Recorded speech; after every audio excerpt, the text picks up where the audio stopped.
You said some things you didn't mean. I'm sure I did that too. Oh, baby. Egos clashing, dreams crashing. Whatever happened to me and you? From lovers to strangers, when everything changes. Oh, baby. When we tear out the pages and only one word is left. Please let's just be quiet until the next riot. Just give us some time for the wounds to heal. What is broken is broken. Let's just leave it for now. We need some perspective just to understand how. What is broken for now. What is broken for now.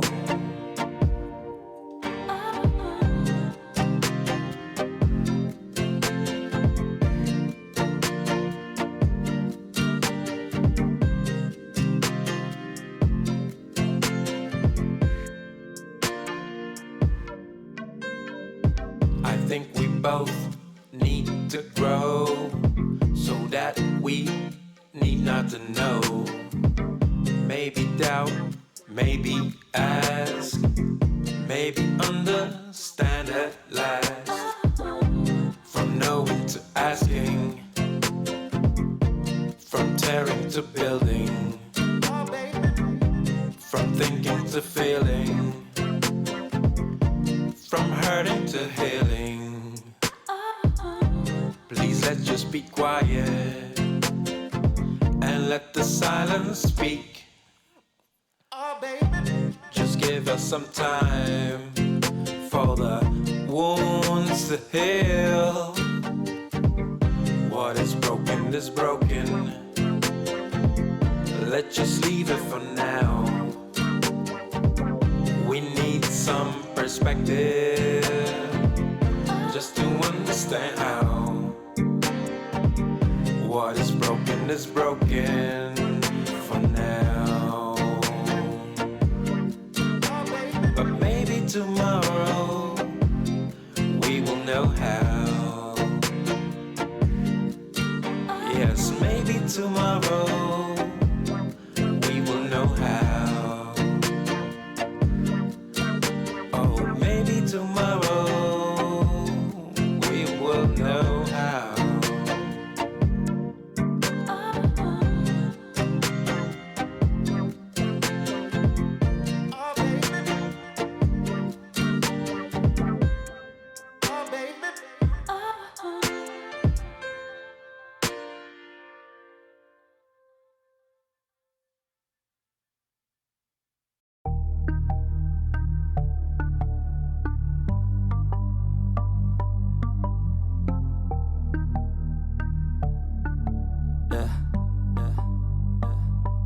She says that she loves me, she just wants to fuck me. Got me feeling something, got me feeling nothing. Alcoholic junkie, says she thinks I'm funny. Think I might get lucky, spending too much money. She says she wants my necklace, put her on the guest list. Hope I don't regret this, hope I don't regret this. I'm feeling hella reckless, cashing all my checks rich. Hickeys on my neck, shit, she's on the offensive. I do not know my set list, still I'm gonna get lit. Yeah, I have a death wish, live until I'm breathless. I'ma stay progressive, she gon' stay obsessive. Life is so expensive, do everything excessive. I think my brain's defective, yeah.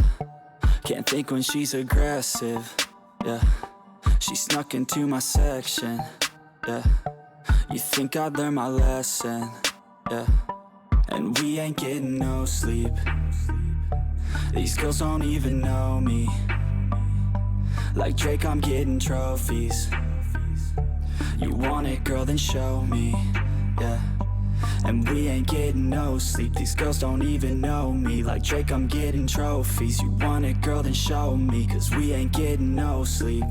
Yeah, no, we ain't getting no sleep. Yeah. She's sitting up in the front of the class, using that ass, she gonna pass. Keeping her pad and her pen in her lap. She been so bad with the men in her past. Now she just want the professor so bad. I'll give her lessons that she never had, like taking a freshman and teaching her math. I'll keep her guessing until she a grad. She always leaves them guessing. They don't know what's next, man. Learned it from the best, man. She loving every lesson with hands-on sessions. Points for attendance. She asks a lot of questions. I answer with my presence. I sit back while I'm texting. Said she wants to get in. Said she'll bring her best friend. Know what happened next, man. You know what happened next, man. Treat her like a guest, man. Rolling out the best, man. She had a confession. Yeah. She wanna stay for a minute. She wanna play for a minute. She wanna slay for a minute. And now I'm all up in it. I'll be back in a minute. I'll be back in a minute. Make a track in a minute. And now I'm all up in it. No sleep. These girls don't even know me. Like Drake, I'm getting trophies. You want it, girl, then show me. Yeah. And we ain't getting no sleep. These girls don't even know me. Like Drake, I'm getting trophies. You want it, girl, then show me. Cause we ain't getting no sleep. Yeah. No, we ain't getting no sleep. Yeah. They say, rock, rock, rock. You say, blah, blah, blah. Talk is cheap, homie. Talk is cheap, homie. Blah, blah, blah, blah. Can't be no one else but yourself. You the best at being yourself. Remember that and never doubt it. Stand up, hello world, shout it. Leave your mark, build your legacy. Make them words count, live your fantasy. It's your life, time to live it right. Show the world what you're all about. Let them haters hate, let them doubters doubt. They don't really know what you all about. Let the talkers talk while you walk the walk. They don't really know what you all about. You only need yourself and the one and only. Even when you stand alone, you're never lonely. Take the path, less travel. One day you'll reach your true level. Allow yourself to take your place on your space. It's your birthright. Let your work outshine the talk. Let your smile light up the dark. Let them haters hate. Let them doubters doubt. They don't really know what you all about. Let the talkers talk while you walk the walk. They don't really know what you all about. They say, rock, rock, rock. You say, blah, blah, blah. Talk is cheap, homie. Talk is cheap, homie. Blah, blah, blah, blah. Let them haters hate. Let them doubters doubt. They don't really know what you all about. Let the talkers talk while you walk the walk. They don't really know what you all about.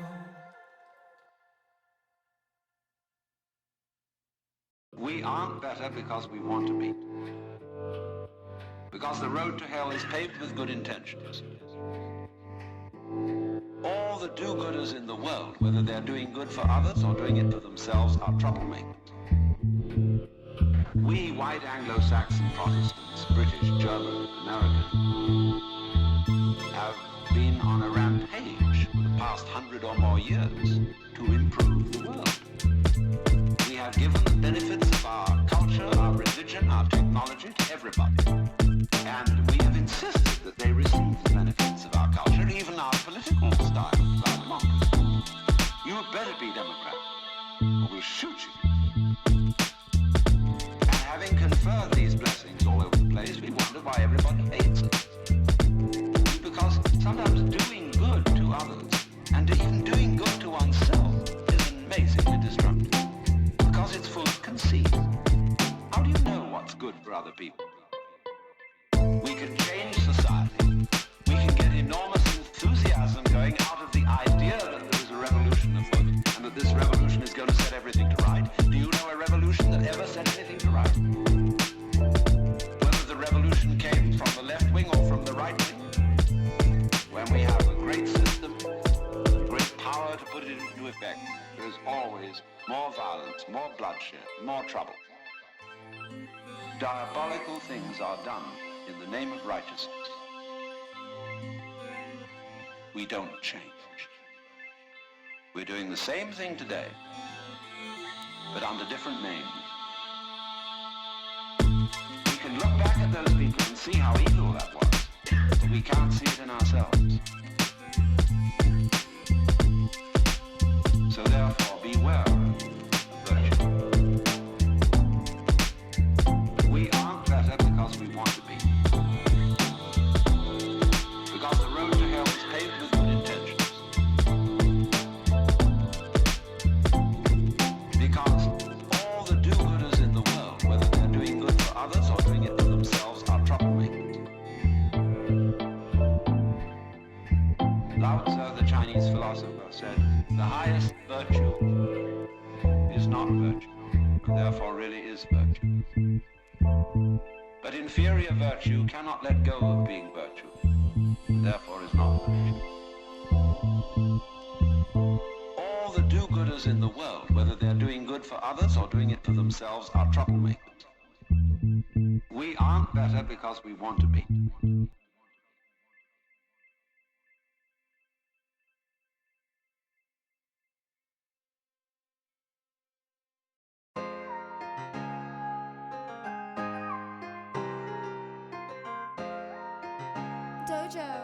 Not again. I'm tryna make my mama proud, that's for sure. Landed in the city, but my heart is on the coast. I don't wanna look back what my life was like before. I just took a red-eye penthouse, top floor. In the stew, I got a spazzo. Back up in my bag, get the rackets and I cash out. I've been running laps, I don't got time to relax now. I just took a chance, wasn't looking for no handouts. Oh, they like proud of how we do this. I've been with my brothers in the hills, we going stupid. I can't stop, I've been different, always knew this. Tryna turn them Bordens into Benjis, needing blue strips. Oh, walking on the floor of this shirt, no one protects me. Wanna show shawty my heart, she wanna text me. All this love I felt was a curse, I wanna XD. Going crazy, all of my nerves, who does to check me? All this fun, baby, why you gotta leave me on? Had to drop a bag on her when she gone. But I'm running with my click, yeah, they got me till I fall. Paying it for bags worth more than your love, yeah, yeah. Feel my moment, yeah, yeah. I'm the chosen, yeah, yeah.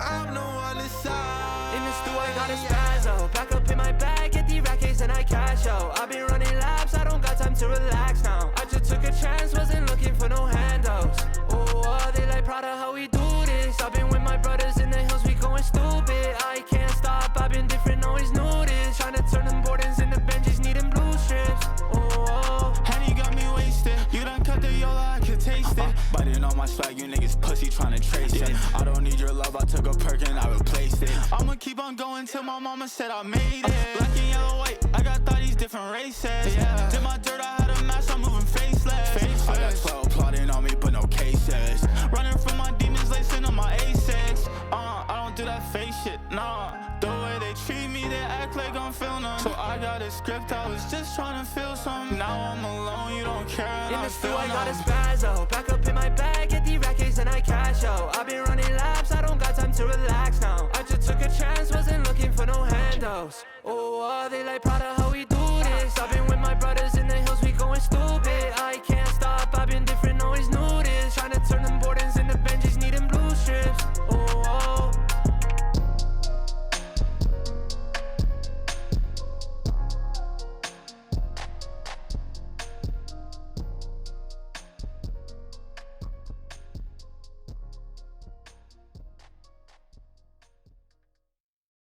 It was beautiful, yeah, together. Even though we planned forever. Days of dreams, nights of talks. It was only us together. The world was ours, nothing out of reach. Imagine where we could be. Our dreams is one, hope brighter than the sun. What could ever stop us? Then it all turned. I don't know why. Still to this day, I'm wondering why. Will we ever know? Will we ever get to understand what we both went through? Anyway, I'm thankful for the times I had with you. I just want to thank you for loving you. Your love made me love myself more. And I could never thank you, never thank you enough. I was down when you met me, but your smile wouldn't let me take down on myself, look down on myself. You told me I could, that I should, I would spread my wings and head for the sky. Then it all turned. I don't know why. Still to this day, I'm wondering why. Will we ever know? Will we ever get to? We both went through. Anyway, I'm thankful for the times I had with you. I just want to thank you for loving you. Your love made me love myself more. And I could never thank you, never thank you enough.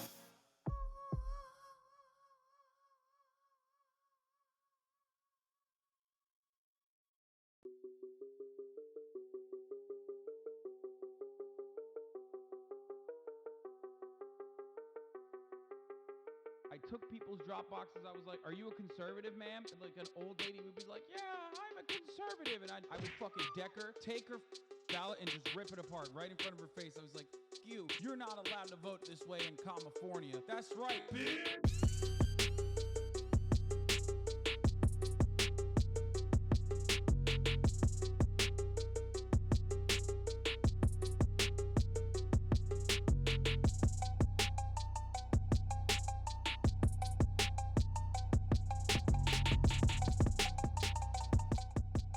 Hi, hello. Hi there. What's up, internet? How's it going? Everyone is doing well out there. I had a very sleepy day. Sleepier than normal. Don't really know why. I was just so freaking... I was really, really dizzy. Like, woke up and I was dizzy. I don't know if I was just dehydrated, maybe. I did have a bunch of water, but I'm still kind of dizzy, so... I don't know. I hope I'm not getting sick or something, because that would fucking blow.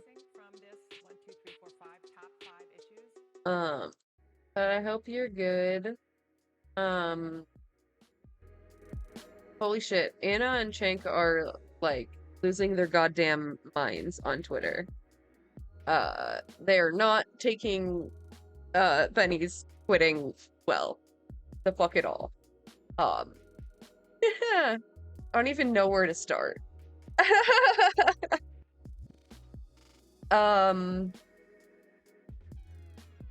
feel like Olami got involved in this and like is also a lawyer, so I feel like that's like probably a good place to start. But her response is 2 hours long. 2 hours long. It's like with the leftist mafia. Well, 2 of them. I forget who's even in there anymore. Wait, is everyone there? Oh, Juniper and Benny show up at one point, and someone else? I don't know who that is. So I feel like maybe we can speed that up. Maybe we can speed it up a little bit. I don't like to do that, but there's a lot to get through.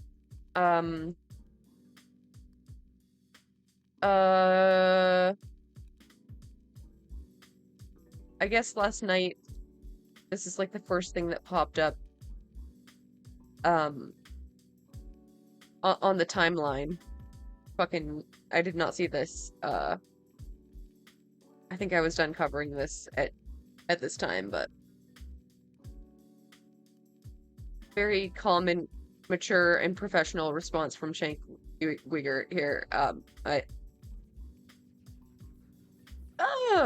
Okay, so Mike Gonzalez. I'm not familiar who that is, but they asked, why aren't you willing to have Benjamin Carollo on the main show to discuss and clear the issue with TYT?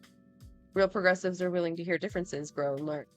An opportunity for you to do that too. Pretty calm, just like, why don't you just talk this out, though? I think that's a perfectly reasonable question. But Shank did not. He came back with the sass. 1, she quit. So she's too pure for us. Yeah, purity testing is when you call out your colleagues for transphobia on air. I don't know. It's not a winning argument. 2, she is an unhinged person who has called me evil, racist, transphobe, and all other endless insults. What? I don't even think she said any of those things explicitly. Maybe the transphobic thing? But like, I don't know. And lied about our private conversation. Wow, what a level-headed person that I could learn and grow from by talking to. Great idea. Crying, laughing face.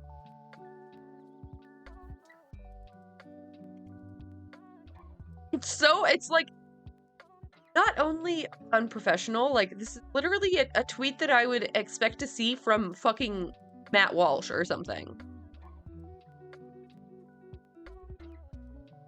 Like trying to paint a trans person as like unhinged for telling you you're doing transphobia on your program, like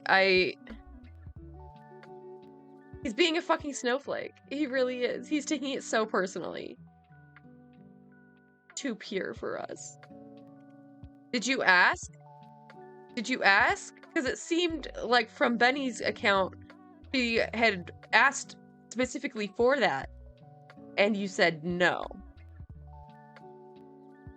So, who's really too pure here? Like, the fucking irony. Over Ollie's response. First, I was taken aback by the sheer audacity of this, being this transparent in the conscious choice to paint a trans person as unhinged. But then I was horrified, as a lawyer, that any employer would be this stupid to describe an employee this way publicly. The legal exposure. Oh, wow.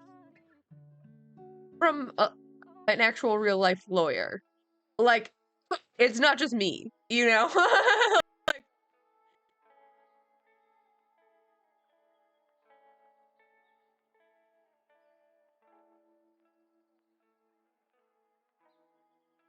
I feel like Benny could sue them, right? Or something. I don't know. Isn't not a protected class?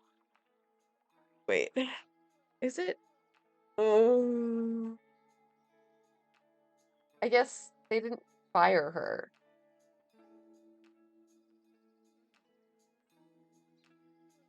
This is still like at least slander, right? I don't know. I'm not the lawyer. Maybe we should just get into only Emmy telling me about what it is. Yeah, discrimination suits have been born from much less. Yes. Yes.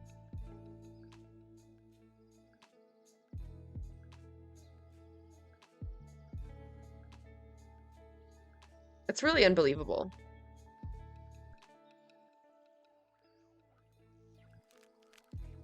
That's fucked though, because like PYT is a whole ass organization.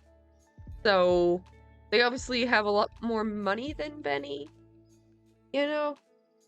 I mean, if I had to guess.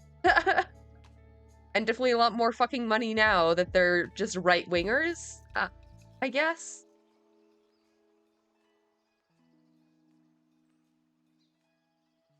I mean, don't get me wrong. They were always fucking libs.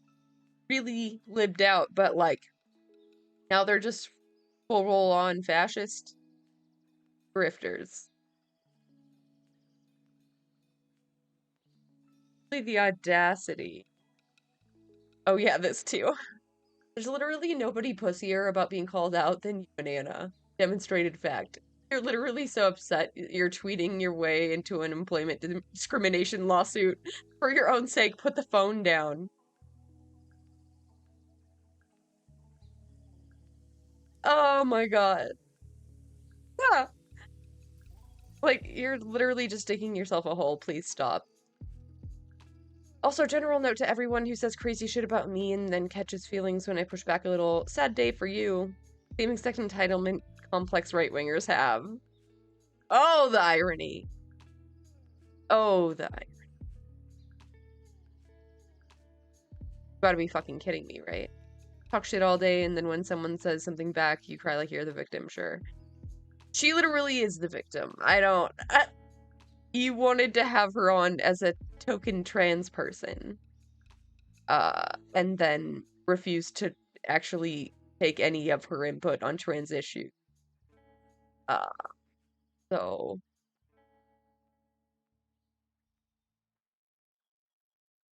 evident? I don't know what you're talking about. You're the real life lawyer. Oh my god. Classic. You're a coder. I went to Emory Law School, I just don't practice.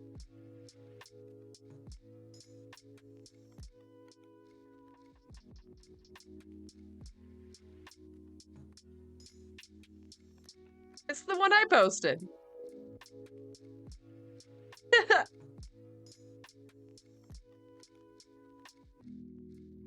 Zero self-reflection skills, honestly. I mean, honestly.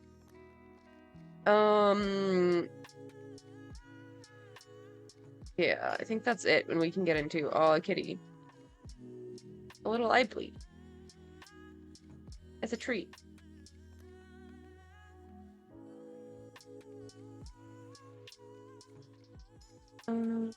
Okay.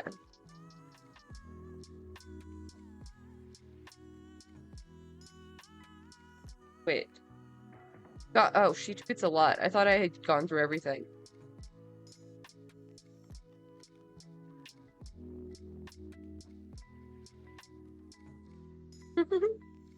Foreign. I love Foreign. Best. I gotta watch his new video essay. It's about being like racist and queer. Spicy. Looks spicy. Okay, I think that might be it about this actually. Alright. Let's just start this since it's so fucking long. Oh, I love fucking Eliemi. She's definitely gonna rip Anna a fucking new one here. What is this? Three-fifths of leftist mafia? A mini leftist mafia episode, if you will. Listen, I had to run you down earlier, Mike. Literally, me and Lance were up, like jumping up and down, like yeah, let's do this. Mike, Mike, where are you? Where are you? I cannot tell you how long it took me to catch up. We write at midnight. Because the amount of shit that transpired on the internet by the time I was up, it was so overwhelming, and I'm like, this is gonna be a long fucking day, isn't it? Oh god, yeah. This deleted tweet from Anna was fucking unreal. Unreal, dude. The civil rights movement did not use the same strategies as the trans movement. They didn't barricade speakers that they disagreed with in a classroom for 3 hours. They persuaded through nonviolence and showing America their humanity. I don't know if you know much about the civil rights movement, but like, it wasn't always like that. It wasn't always just like nonviolent. I can't believe that you don't even know that. You're so fucking stupid. Wow. How can you be that stupid? I really can't. I really can't. Like, have you tried talking about it nicely, sweaty? Oh my god. And this thing she's talking about, it was a transphobe who barricaded herself in the bathroom because she was afraid of all the trans people. So, fucking unbelievable. Unbelievable. Hey, it's Gremlo. Inherently a bad person. I missed this. I only saw like bits of it. People who look like me are constantly told, you are inherently racist.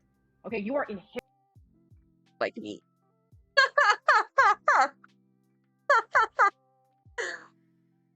Oh wow. Oh wow, she's doing like racism shit too. I haven't watched it in a while. Yikes. inherently a bad person. I mean, if that's the start, and I had this debate with Jenk when it came to our rhetoric in regard to the other side, right? I don't know how you can have Nina Turner and Dr. Ritchie on your network and not be equipped enough to talk about like biases and like the most basic shit. Literally, you have a wealth of fucking knowledge. A wealth. Privileged blind spots and maybe some white people being uncomfortable with the topic of race. I don't know how you can do that. I don't know how you can have so many based as fuck people in your circle, in your peer group. Like, literally, you could text people who have like this is their whole thing, and you just fall completely flat. The only way you would fall this hard on your face, willful fucking ignorance, in like talking about race, talking about gender, talking about trans issues, talking about like a queer liberation, is if you never even discuss it with them. If you just let them cover their shit and you never look at it, you never discuss it with your peers, you never learn more, you never like introspect, you never like expand your knowledge and like try and learn and like sit back and listen for a moment. The only way that you can fall that fucking hard in your face after doing this type of coverage for like what I mean, Anna's been doing base chatter. So many base chatters in Gremlo's chat. I love it over there. Black people and other POC have been explaining racism to white people for centuries. It hasn't stopped racism, Anna. Kindly explaining why it doesn't stop bigotry. You are wrong. doing this since like the early 2000s, like 07. Okay, yeah, almost 20 years doing this job for this long and failing that hard shows a deliberate. The only way that you would fall that hard is if you deliberately ignore learning more. That's it. Weaponized incompetence, literally. That's it. It's just choosing to be ignorant at that point. Yeah. Love Gremlo. Love Gremlo. Okay, I'm sorry, I had to. And it was. I thought you looked at your phone first thing. We're just like, what fresh hell is this? You know? Oh just my fucking God. Thing after thing after thing. It's like, oh wow, what? Yep. Yes. Yeah. It was very, very hectic. Yeah. Yeah. So we had a subject of manufactured drama once again, Mm-hmm. as I correctly predicted. I must say, some people are not the kind of people to say "I told you so." I am not one of them. I told you all so. Well deserved. I told you so, though. Okay, you get That's that. what brought us on, isn't it? That's the whole point of this. I was so honored, by the way. I was so honored and thrilled. I was, oh my god, I'm going to be the first white guest on the show. I'm so by that. This is a wholesome moment. And then all of a sudden, it's no. It's just so you can rub it in our faces. I love that we're breaking the glass ceiling on Ole's channel. It's the first white guest. We've come so far. Oh, it's so nice. We're finally having our moment. Stop. It's going on too long. I thought white people would never have a moment in America. I had a white friend text me and tell me that my show need more white representation. Really? Yeah. And he was dead ass, no LOL. I was joking. This was intense. Yeah. Okay. Oh, well, that's not necessarily something I would say. Considering that the entire internet is very white. Our show is very white. I wouldn't have said that. You can have the rest of the internet, okay? Yeah, that's right. So, yeah, I've seen, I think it's funny because, normally you would think if somebody is going on a right-wing press tour with your name and their mouth in specific, trying to obviously galvanize right-wing hate towards you, that you would notice. But the funny thing is, the way that they already hate me, I was like, this really is a testimony to the difference between what it's like to be a white woman on the internet and to be a black woman. I'm like, they always hate me, child. So this isn't you, babes. So I got the memo. I'm like, oh, you calling me out by name? That's interesting and stupid of you to do. So here we are. Because I have been. That was fucking stupid of you. I mean, honestly, why would you? The only on-based thing I've seen Oleemi do is have the Illuminati on their podcast, but I don't know if that was her decision, and even I don't know, they didn't know each other. Lighting her up. I mean, you survived Rising's audience. You can survive anything. Honestly. You're battle tested. Honestly. Yeah, no, she's outrageous though. This is good. And and it's not just they've gone full, let me not just say she, because obviously Jane is in this too. But full turf, quite literally that turf. We not a bad take. There's not one bad take. This is now the new school of thought she's espousing that she knows is some bullshit, that she knows is the right-wing playbook. She knows it because she's literally been on record. She's been talking about it. Yeah, that's the crazy thing. A couple years ago. I don't get it. Saying so before. So, this is clearly 11 months ago. 11 months ago, if I want to say, hey, what's the correct take on this whole birthing person controversy, would have been well, I would say what Anna Kasparian said 11 months ago. That because here's you on camera completely agreeing with Olaimi's take, with and then that was the now you claim I'm gaslighting you. Yeah. Yeah, and also apparently calling her racist for that. And that's why she called me a racist. I was like, that's not true at all. This is not the retelling of actual events. This is a very just lying. Reality, yeah. That's what's so bizarre is the claim of gaslighting. After I heard her make that claim, I went back and I watched our entire episode on that, just because that's fucking. I like to make sure. That's insane. If anyone's gaslighting, it's fucking Anna. Oh yeah, I never thought that. Oh, I never supported trans people. Literally just did though. Or that, I'm trying to be as charitable as possible because my goal is to change minds, not drag people, although, we're at that point. But, my goal is to always make sure that I'm coming from a place of love and understanding regardless. And I watched our entire episode, and I thought we were incredibly kind, almost patronizingly kind with the amount of kid gloves we had on. And then listening to your interview with Laverne Cox, it felt so validating to hear her say that you all approach the situation with love, because that's genuinely how I felt. And perhaps she didn't take it that way, but I came to her as a friend who has known her for years. You know, and I tried to explain to her my position and the position of other people, because I would expect her to do the same to me. I would expect you, Ole, to come to me if I said something sexist and say, Mike, this is where you fucked up, because I don't have that lived experience. So as somebody with trans family, specifically a non-binary person where in my family where inclusive language is important, I would have expected at least a little bit more introspection. But the fact that I didn't get that is really frustrating to me. The bare fucking minimum, dude. The bare fucking minimum.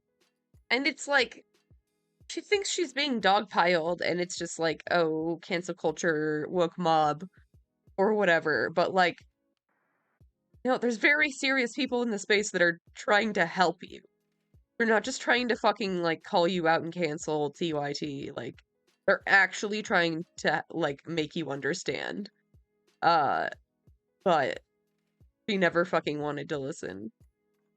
Right? Because this is somebody who is extremely intelligent. Anna and Jank, they've been in the game way longer than any of us, right? I've been watching TYT since 2008, before Obama was elected. They know that the things they say are going to be interpreted and used in certain ways. And the fact that they have chosen to do that means that I can no longer simply chalk this up to ignorance or them being mad that we corrected them and that the leftists on Twitter, Lance, decided to call him out or call them out. You know what I mean? Like, this is deliberate, and they know what they're doing. They're intelligent, they're grown-ups, they're savvy. So the fact that they've chosen to go down this path means that people have a right to be angry. People have been watching the show for a long time, and to feel like they've been betrayed, that's a human response to this, right?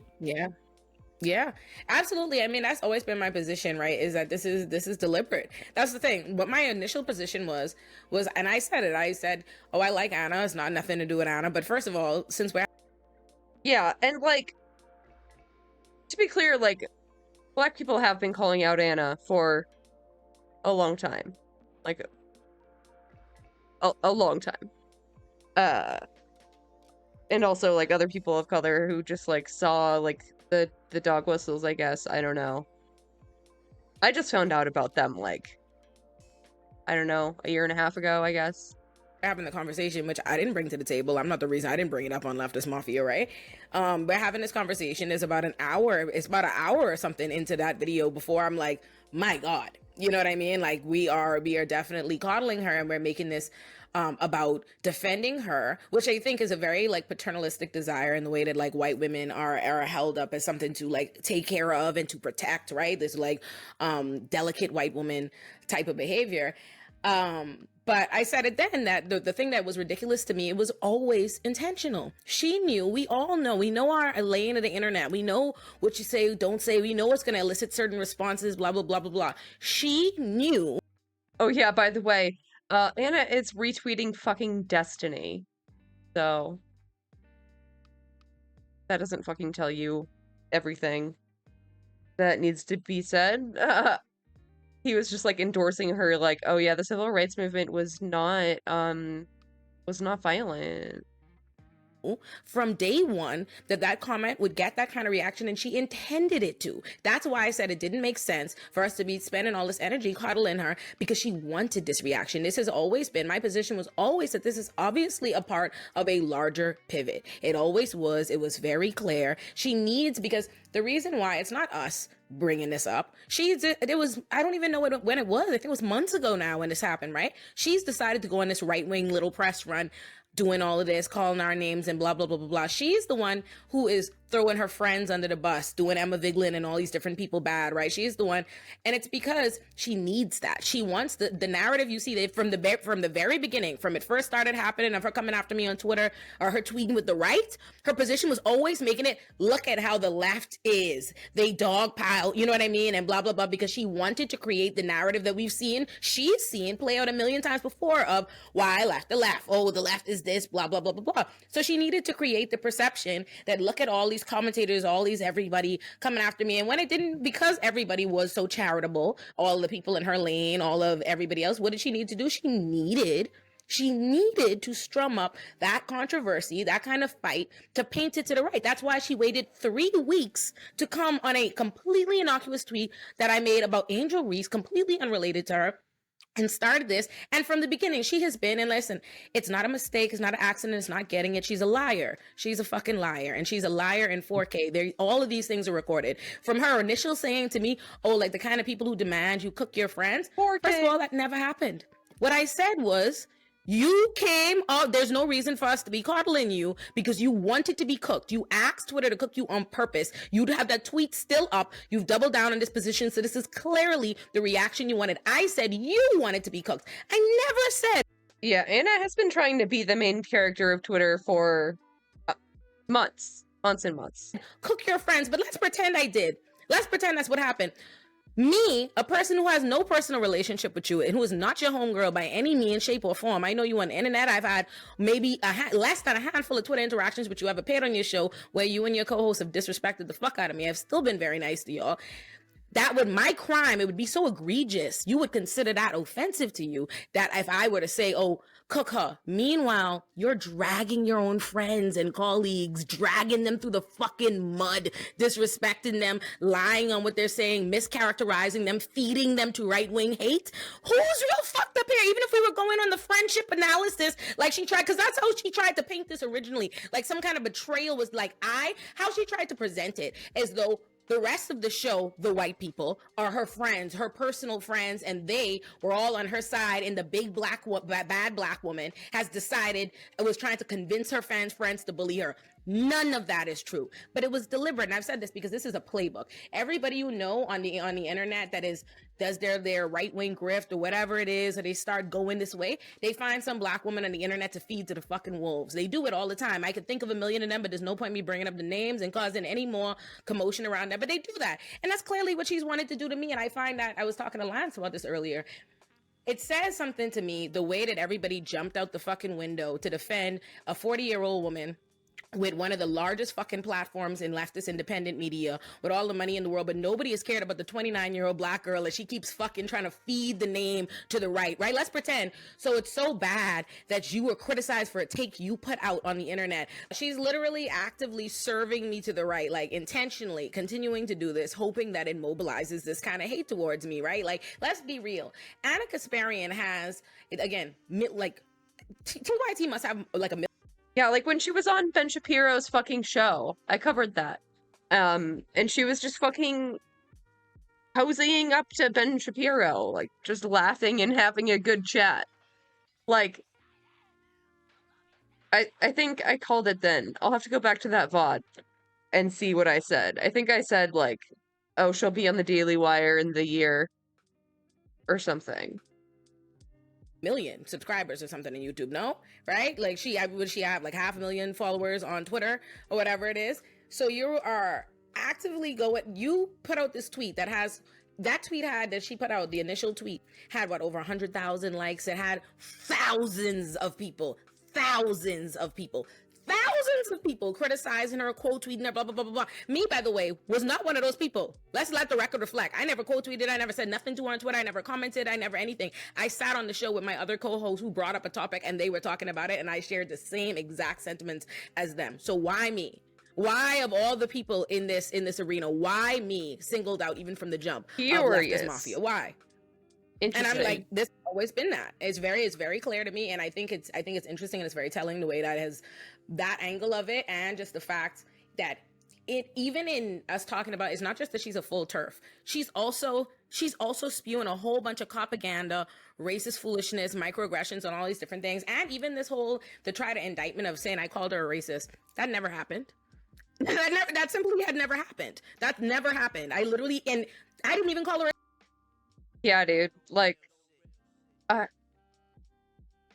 she's just very fucking sensitive. It's just fucking like white woman tears she's weaponizing to attract the fucking conservatives. I don't know. I do not know why. They must need the fucking money, I guess. I don't know. Or turf or anything like that. I said on the show, I said I think we are focusing on this and coddling her instead of having a conversation about the substantive problem with her comments. I never even was trying to talk about her. So that's one. And Lord Weed. Well, I did have a quick point that I wanted to say. Thank you, go. Both of you are bringing up. Yeah. The fact that you're both mentioning, and I completely agree with this, that there is this whole kind of like you were given so much good faith criticism from people who kept coming from like, this is coming from a place of love, we're colleagues, we respect you and all this kind of stuff. What were the two, I guess, transphobic takes that became quite popular that she's done since? One of them is saying that Jesse Singal is misunderstood, which is just wild because Jesse Singal is such a transphobe that he's got his own article in GLAAD. You know, like Jesse Singal at this point is a well-documented person pushing an agenda. He wrote an article in The Atlantic that was basically praising someone who does conversion therapy, which I'm sure everyone understands at this point is torture. The guy is a complete asshole. He's actually potentially going to be in a lot of trouble for through HIPAA for potentially revealing sensitive patient-client doctor privileged information in his pursuit of pushing this transphobic shit. And what was the other one that just came out? She was randomly talking about she was arguing with Juniper today, who's also like a trans activist / incredible comedian and entertainer. will be showing up. Yeah, who's going to be joining I think the show very shortly. That one was ridiculous. I'm trying to think of what her other one was. Weed. The civil right is the civil rights. It was really the civil rights comment today. It was the civil rights comment that got me. She found a way to both disparage the civil rights movement and be transphobic. And that makes me remember my original. I remember my original comment. That's true. Yeah, so I did not call her. I never called her racist. And none of that is what happened at all. Now, what happened is when you attack me on Twitter and you're trying to perpetrate like you are something that you are not, and you are mobilizing hatred towards me. What I did was share a video of you saying the fucking N-word a million times. Now, if you extrapolate a compilation of you saying it to mean that, because that is what one would think about a white person who does something like that, then that's on you, baby girl. But I didn't say that about you. But more importantly, I want to say this. There's this need and this desire, not white people or all white people, but obviously what racists in the side of the aisle like to do is you think that because you live in fear of being called a racist or something, or like you think you can like shame me, the race card, or because I'm black.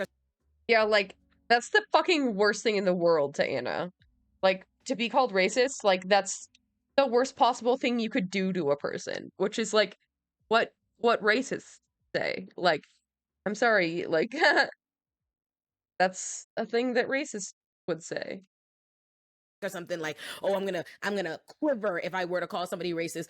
If I call you racist, it's because I believe you're racist and I'll put my whole back into it. I don't give a fuck. You think that that's the weapon I make me a criminal a criminal to the right? Because to the right that is, how dare this black woman dare say something about you? How dare she criticize you or call you that? And also I will say this. And I said it earlier on the Answer Show. I had never called you a racist, but I'll call you one now because I definitely. That's what I'm saying, dude. I wasn't saying it before, but since you asked, yeah, you're fucking racist.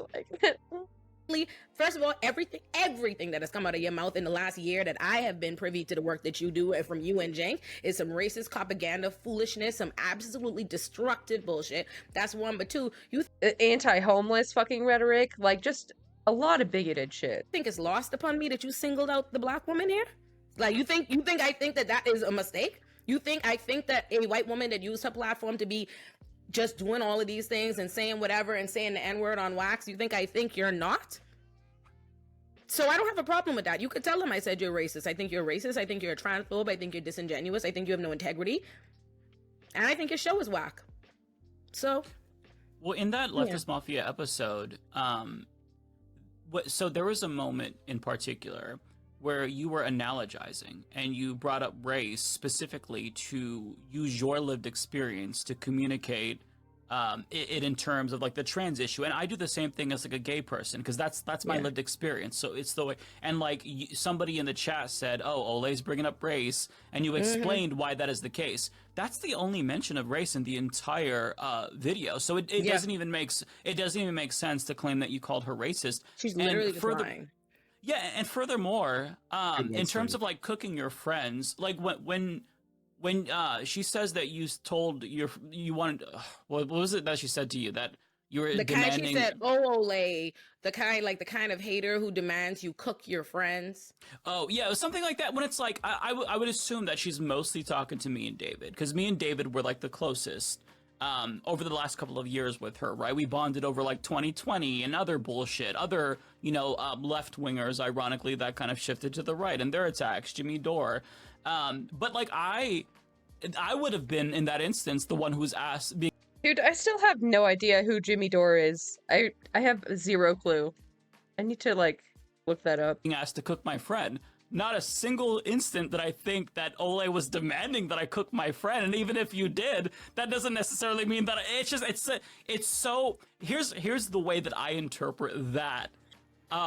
It was. You just can't hear criticism. You take things and you hyperbolize it and you make it into something that it's not, because the fact that if my friends were all criticizing me, I would be upset. But having said that, though, again, we used the fucking kid glove. Like, we had 2 pairs of kid gloves on. So it's not like we were trying to be malicious at all. And I feel confident about that now after rewatching it. Because that was what I always like try to be introspective and think, okay, from somebody else's perspective, maybe I was a little bit too harsh. No, I don't think that we were. I think we were perfectly fair. And if anything, what really is a good gauge of how well we did was that, like, we had Kenny on in that podcast, and this was an outside voice who didn't even know who Anna Kasparian was. So without that context, she just saw the tweet in a vacuum. And even she said, this is bad. This is why people interpret that as transphobic. So to have people who are close to you and an outsider's voice tell you that you're doing wrong, and the only takeaway is that you feel attacked, but only by Ole, it's outrageous to literally just centering herself, like doing the classic white liberal thing. Like, you have to know that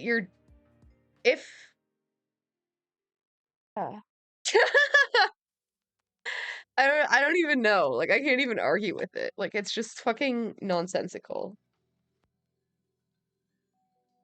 Anna's centering herself and, like, being a fucking drama queen. A drama queen about all of this. Great vid drop. Thank you. Thank you. A flirtation with the dark side. Yeah. Yeah, we're covering Anna's descent into the alt-right pipeline-ification.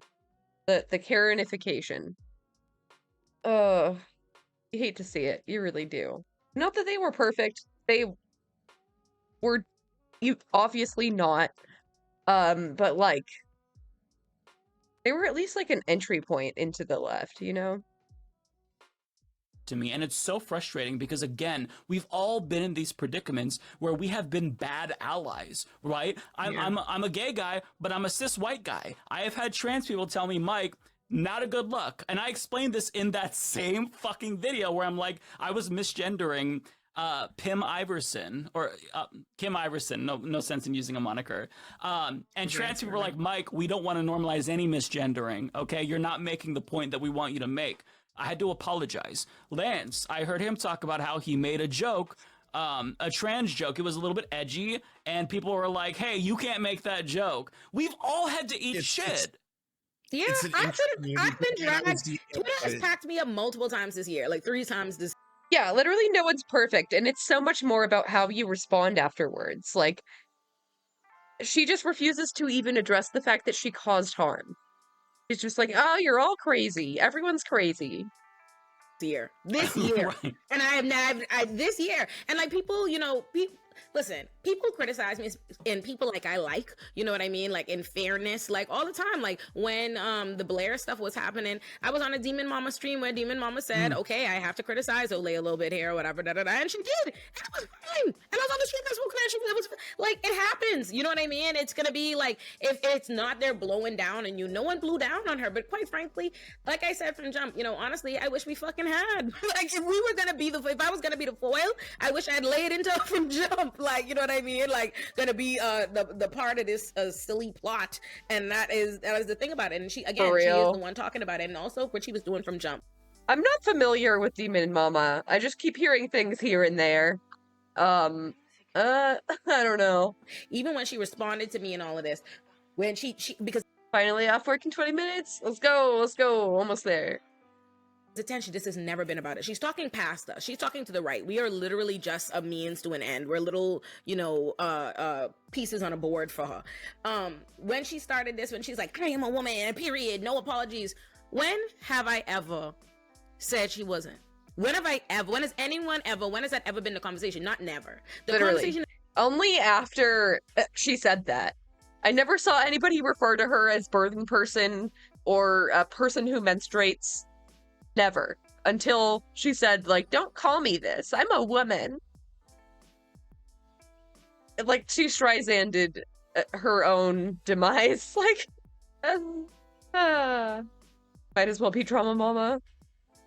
Has always been, and she knows it. She's not she can hear. She hears us, okay? She knows what the fuck we're saying. She's responding to it and cursing people out. So it's not like she's not seeing what people have to say. She sees it. She knows. And again, she's on record having recognized the positions before. You know what it is. You know what it is. The point is not that you aren't a woman or that you can't call yourself a woman. The point is that no one was ever fucking stopping you from doing it, but you were pretending you were taking a bullshit made up right-wing talking point that trans people are in some way trying to fucking suppress or stop your womanhood or allow you to call yourself that, blah, blah, blah, blah, blah. And you create a non-issue in order to fuel and galvanize more hate towards this group of people. That is the fucking issue. She knows it's the fucking issue, and it's so crazy for her to say we're gaslighting her when she's the one gaslighting us. All I ever did, my response to Anna was this you, with a video of her saying it. Hey, this you. Is that gaslighting to show you your own video of yourself? Like, I don't know. Oh, she owns it though? Cool. I mean, I love myself a little drama. I do. Right. What?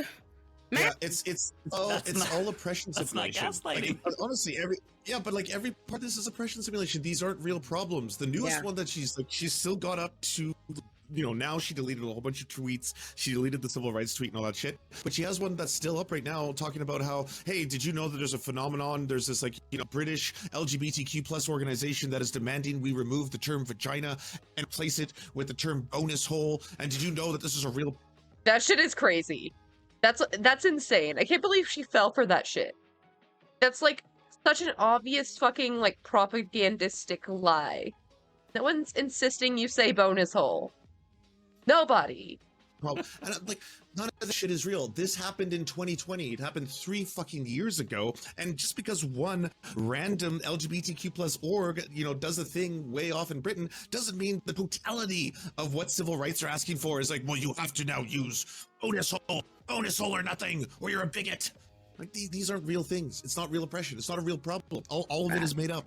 And again, she knows that taking these limited, taking an anecdote and using that to extrapolate and make broader generalizations, this is what the right does. This is harmful. And the reason why so many people are calling her out is because she has a massive, massive platform. And here's why I think it's necessary to call it out, right? People can accuse me of trying to do drama and clickbait, but here's what I think at the end of the day. This is arguably as, if not more, damaging than the transphobia that we see from right-wing outlets, because if a liberal person listens to the Daily Wire and they see transphobia, that's expected. They dismiss it. But to a liberal person, TYT has legitimacy. And so if they think, well, TYT said that, trans activists are wrong here. Yeah, just lending the fucking TERFs and, anti-trans people on the right credence. You're literally ceding ground to them for no reason. Maybe they're also wrong there. What else have I gotten wrong? It basically opens the door to broader transphobia. And this is what these right-wingers try to do, right? They try to find areas, little weaknesses, where they can get into your brain and they plant that seed, and that's all that they need. Right. And so for TYT to do this, that's really, that's damaging. They have 5 million subscribers and growing. And furthermore, and this is why this is all intentional now. I'm no longer of the mindset that this is feigning ignorance. I had to fight past that cognitive dissonance because I've been on great terms with them. I've been a network partner for 6 years. But the reason why this is all intentional is because has there been any introspection after they lost 3 LGBTQ plus contributors? So I left on May 1st. You all heard about that. It was a disaster for me because I lost monetization, but I couldn't co-sign beliefs that I thought were harmful to my family, to other trans people. Sandy Lovas, a non-binary TOIT contributor, left, also condemned the network. Benny Carollo, she just left and condemned the network. Yes, she'll be joining us. So when you have 3 LGBTQ plus people leave the network, specifically denouncing the transphobia, if that doesn't trigger introspection, nothing will. Nothing will. Yeah, literally, like 3 separate whole people. Wow, I didn't realize that there was more than like one LGBTQ person who left. That's fucked up. So fucked up. Yeah, but they're all crazy, right? It's the problem is everyone else, not me. Literally doing a Tim Pool. Doing it the Tim Pool meme. Jesus Christ. Right? Because that's not your lived experience. So you've got to take it from trans people. And you got to take it from LGBTQ plus people.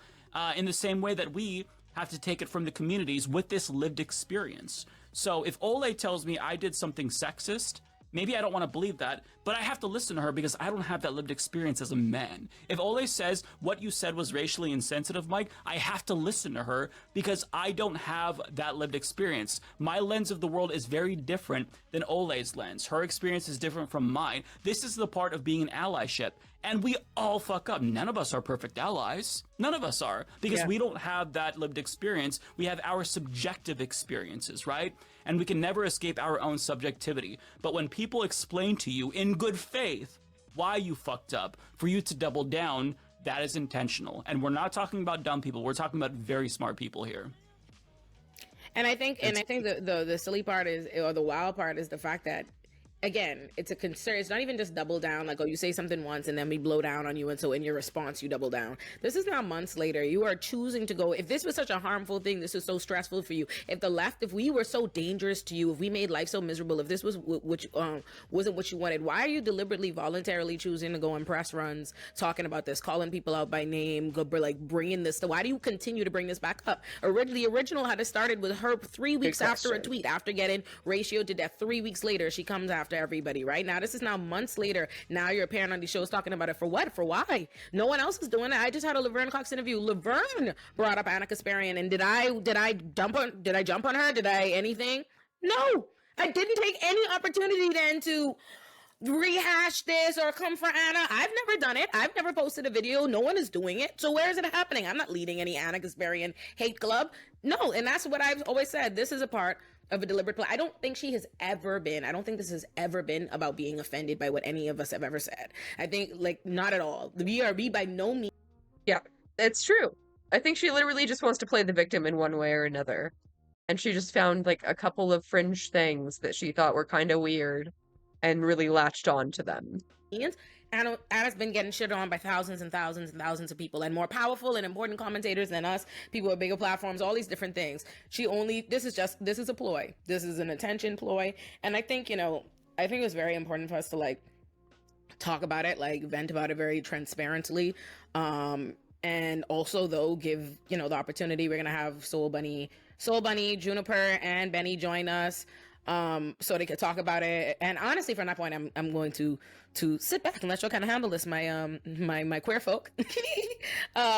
Typical birthing person. A typical uterus haver.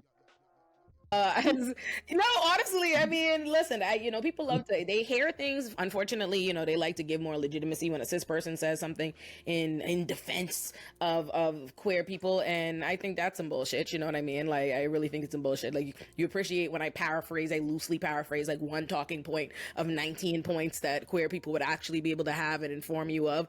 And I think that's nonsense.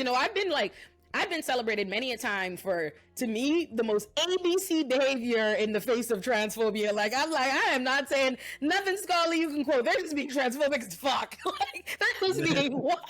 But I'm never going to be the person that's able to best offer you truly the substantive takes on that and really talk about that. And so that's why I want all y'all here. That's why y'all got to be to finally appear at the show, Lance and Mike. Can I say just one quick thing before I forget about what both of you are talking about, though? You're both... Uh-oh. Cenk has not put down the phone. Even though Olayemi told him specifically to step away from the phone, he did not. You can't tolerate any dissent from your maximalist position. Are you sure you're a progressive? Is it left-wing to throw allies under a bus for the slightest disagreement? Probably not. I think some of them are becoming the caricature of the right-wing grew up of them. The holy fucking projection, Batman. Hold this tweet up to a mirror, please. Literally. I just make the why I left the left already. Wow. Wow. It's not simply a couple of, like, moments of dissent. It's not like they have a couple of disagreements. This is a pattern of behavior. A pattern of behavior typically exhibited by fascists. So, I don't know. Yeah. If my ally is a fascist, then they can get the fuck out. I don't need them. Like, what are you... Yeah, I guess. But this is not slight disagreements, my guy. It's literally not. Mentioning really important points about why this is so dangerous, and I just want to add to what Mike said. Almost every single time there's been a controversial bill, especially in a red state, that's been brought up and then discussed within some form of government, they start to use, and by they I mean right-wingers, they will use sources that are not right-wing, such as an article in the BBC, an article in The Atlantic by Jesse Singal, an article in the New York Times, by a perspective that comes from the center or the left or liberals, something like that, where they can say, it's not just us saying this, look at this. Here is TYT, Progressive Network, and Anna Kasparian agreeing with us that puberty blockers are dangerous for kids. And that's... Oh, I didn't see this one either. Shut the fuck up, Uncle. Uncle, you're being really fucking stupid. I've lived through this movie many times, and this is always my favorite part. Jimmy Dore fans and Sam Harris fans and Sargon of Akkad fans, etc., all thought we were dying because we disagreed with them. We had 450 million views last month. Oh, interesting how you got 450 million views last month when you started to do a right-wing pivot. Interesting how those two things are definitely not connected.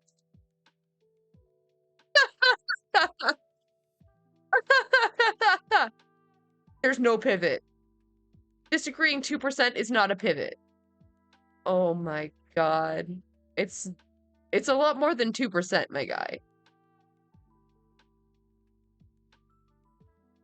We have principles and don't give in to crowd mentality. How about just listening to the people who are affected by what you're saying?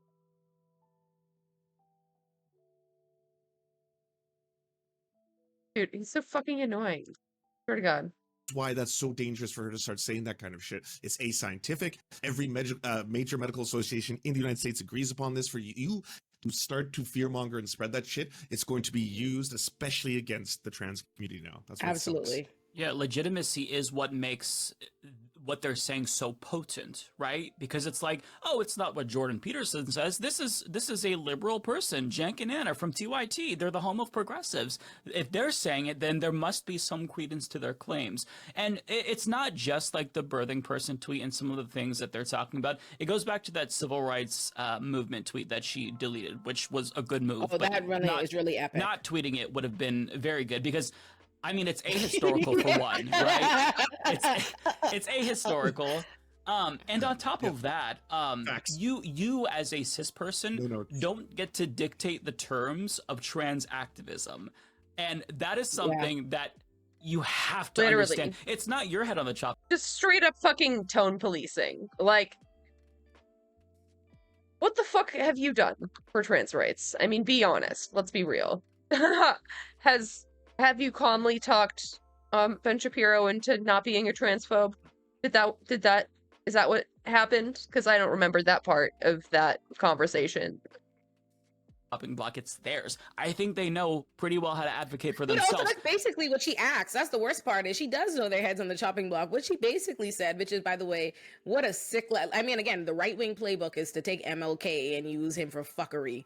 Yeah, like, Cenk saying that he's being thrown under the bus, like, he's throwing trans people under the bus. How does he not fucking see that? Like, he's the one with power here. But what she's saying is, in the name of respectability politics, she's saying, hey, black people, you know, sat there and got lynched and hosed down and everything or whatever, and were, you know, they took it. So they're killing you and all of that. No. She said, would you dare be uncivilized and fight back? Like, yeah, the white supremacist violence is never mentioned. It's like, you never hear about the lynchings, never hear about any of that. Like, I try to say things like, hey, by the way, did you know that at one point in U.S. history, black people did pick themselves up from their bootstraps, and then white people burnt Tulsa to the fucking ground. Like, there's a long history of extremist violence towards other groups, towards Native people, towards black people, but then all you hear is like, well, what about that peaceful resistance? Why can't we all... Park. You know, like, yes. Central Park is built on the top of old. Yeah. As if America has always been just a peaceful, like, the whole nation was built on bloodshed and slavery. Like, what part of that was peaceful? I don't. I don't know. I feel like we should at least be able to match that energy, trying to fight back against imperialism. Like, I don't know, man. I don't know. A successful black community, literally built on top of it. There is a plaque and everything. Seneca Village, baby. Look it up. Thank you for joining me, Benny. Let's go. Juniper, Soul Bunny, my loves. Of course, thank you for inviting me. Listen, I love to see the people who are, you know, one, giving our girl the subject of today's discussion hell on Twitter. Juniper got your ass blocked. Yeah, that was this morning. I didn't expect that to happen this morning. I was like driving to work when I was doing that because I'm horrible. I post and drive, so I was posting and driving. No. And that all. Juniper, no, please don't. Oh God, we can't lose the best tweeter to driving and tweeting. Please, what are you doing? Went down. So today was a weird day. Yeah. Soul Bunny, did you get blocked? Did you end up getting blocked? Not that I know of. I haven't. I'm checked surprised. in like 3 hours. I was He surprised. was working for that block today too. and Benny, literally, woman of the hour. Did you get blocked as well? I didn't. No, I I haven't didn't been get on. blocked. I think we're still mutuals, actually. No, you just got misgendered in the statement addressing your departure. Yeah, that's all. That was yeah. Wait, that actually happened? You got misgendered? Yeah, Well, no, for real. Like, it was like one of those like accidental misgenderings, like right in the beginning of like her statement. You know, it was like a whole thing. Which, Quote like, unquote, I mean, if we want to dive accidental. into that now, I can like talk about how like ridiculous it is that like she kind of blamed like random Twitter people for me leaving. Like, I don't have agency over myself, you know. I can't obviously be a grown adult human woman, and obviously it was other people that made the decision for me. And Meanwhile, you put out a whole video addressing it very directly. So condescending, though. Say that line. What'd you say? Yeah. Oh, I said that's so Anna fucking didn't watch that video. I don't think she watched it. condescending to do, though, just to frame it that way, you know, as if Benny was capable of like making that decision for herself.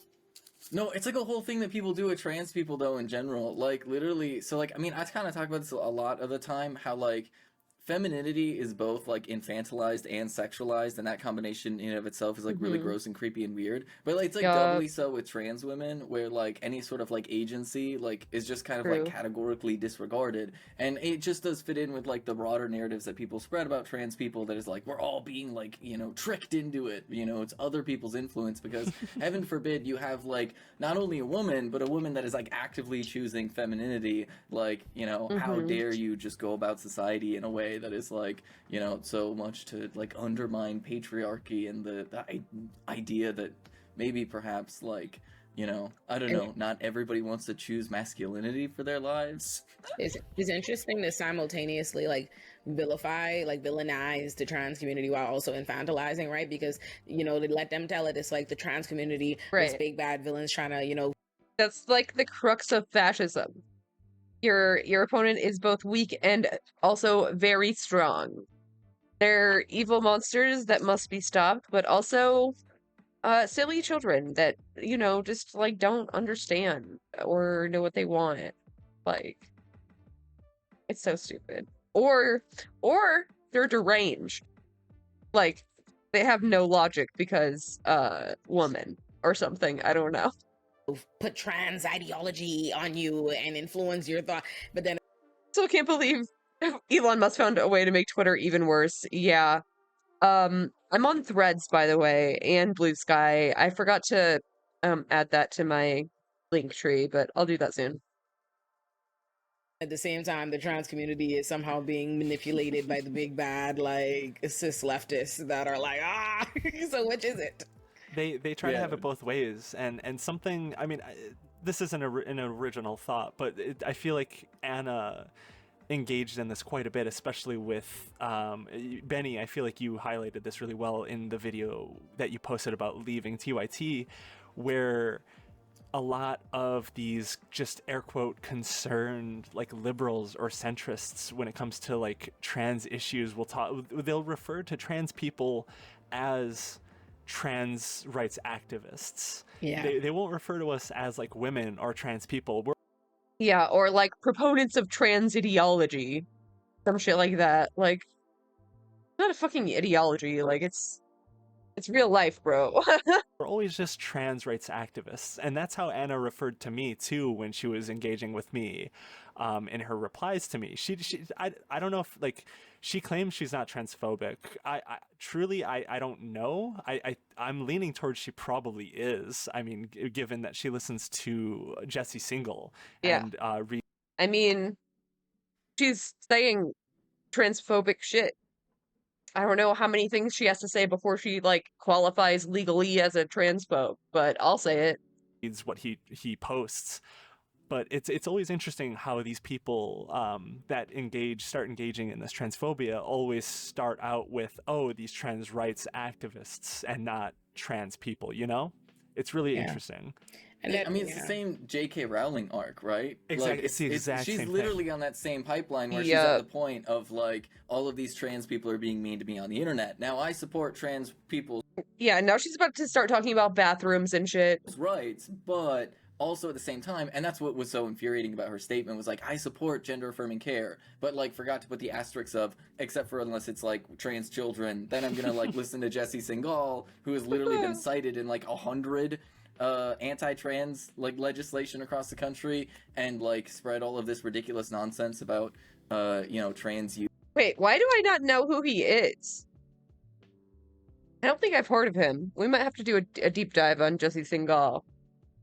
And like, I don't know, it's just really, really frustrating, infuriating, but it is this very like both like patronizing and like, oh, I'm don't worry, I'm here to help you, but also at the same time I'm gonna advocate for things that are like actively harmful to your. Bye. Been a busy day. Yeah, I had a busy day too. I was like feeling unwell and had to take a nap, and then I had a bunch of shit to do. But thank you. I hope you have a good night. Sleep well. For community. Yeah, dog. Yeah. You know, one thing I really don't like is because the Jesse Single part is he has like a whole article about like puberty blockers not being reversible, or like it's just like this whole like pushing misinformation, because everyone knows for a fact that puberty blockers always has been a reversible thing. So all of a sudden, like you get like the pseudo intellectual like take that everyone in the trans community who actually takes. It's not like anybody's going through their adolescence without a puberty. I just don't like. I don't think that's actually happening. You're going through a different puberty, and if you like decide to go back, then you'll go through the puberty that you were assigned at birth.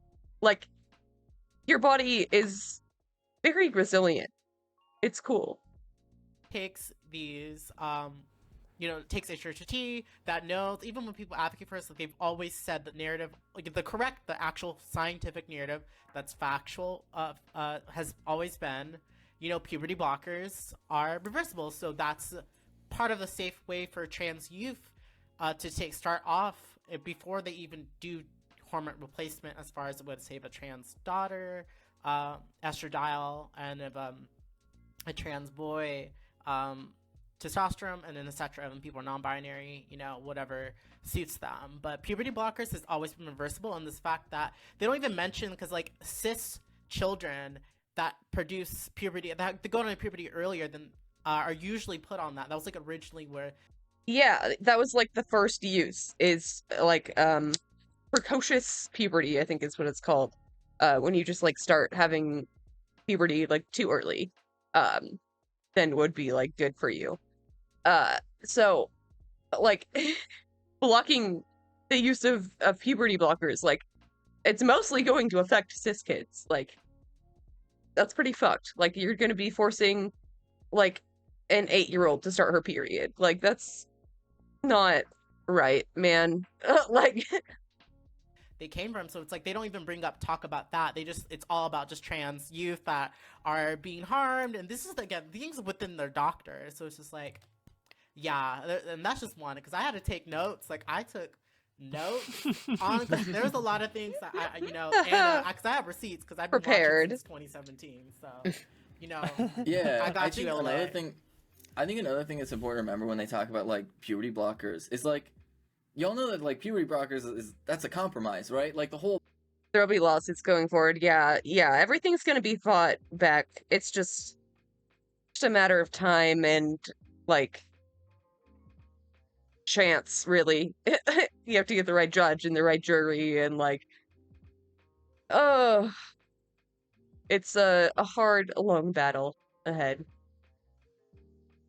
Whole purpose of puberty blockers is to make like, you know, uncertain parents more comfortable, so that they just like delay going through puberty, right? Like that's literally it. That's all it is just like, how do we make cis people more comfortable that we have interrogated this child's gender enough to make sure? And I say child, but like if they're going through puberty, they're like in their preteens, right? And they're starting to figure themselves out, right? So it's not like 3-year-olds or anything that are being put on puberty blockers. These are like teenagers, right? Who have like stable gender identities. And so the thing is, like, what people really should be advocating for is that every kid is able to go through whichever puberty they're the most comfortable with. And when you frame it like that, then all of a sudden everything becomes clear, because that's all hormones really are. Whether or not it's testosterone or estrogen, it's just picking one puberty over another.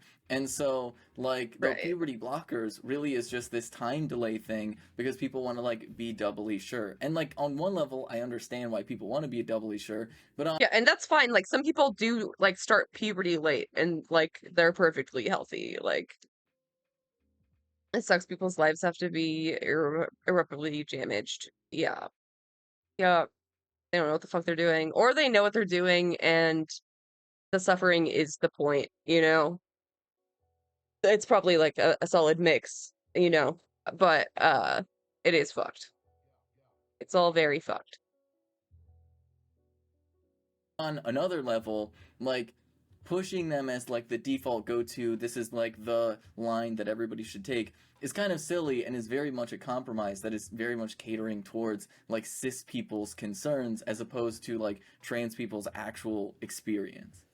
Yeah, and it's not really even like they'll say puberty blockers, HRT, because those are scary things that people don't know about, right? But the transphobia is obviously so much deeper than that. And I know because I have a very young niece who is trans, and we've had family members attack her, accusing her parents of grooming her and genital mutilation when we're talking about social transition and different pronouns.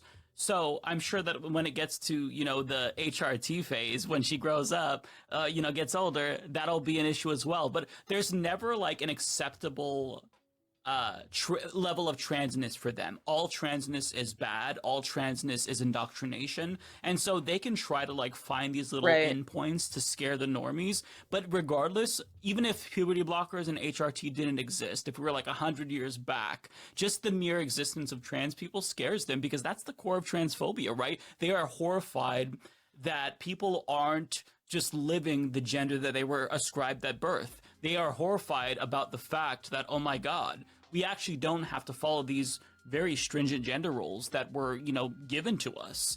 And that's ultimately what scares them. Yeah. Yeah, I mean, like, and this is, like, one of the reasons why, like, transphobes hyper-focus on, like, trans women in particular, because, like, ultimately, like, trans women, by definition, we are people who are actively choosing femininity, right? Which is something that you're not supposed to do under patriarchal society. Cis women are allowed to perform femininity because, of course, they're baby factories for all these cis men.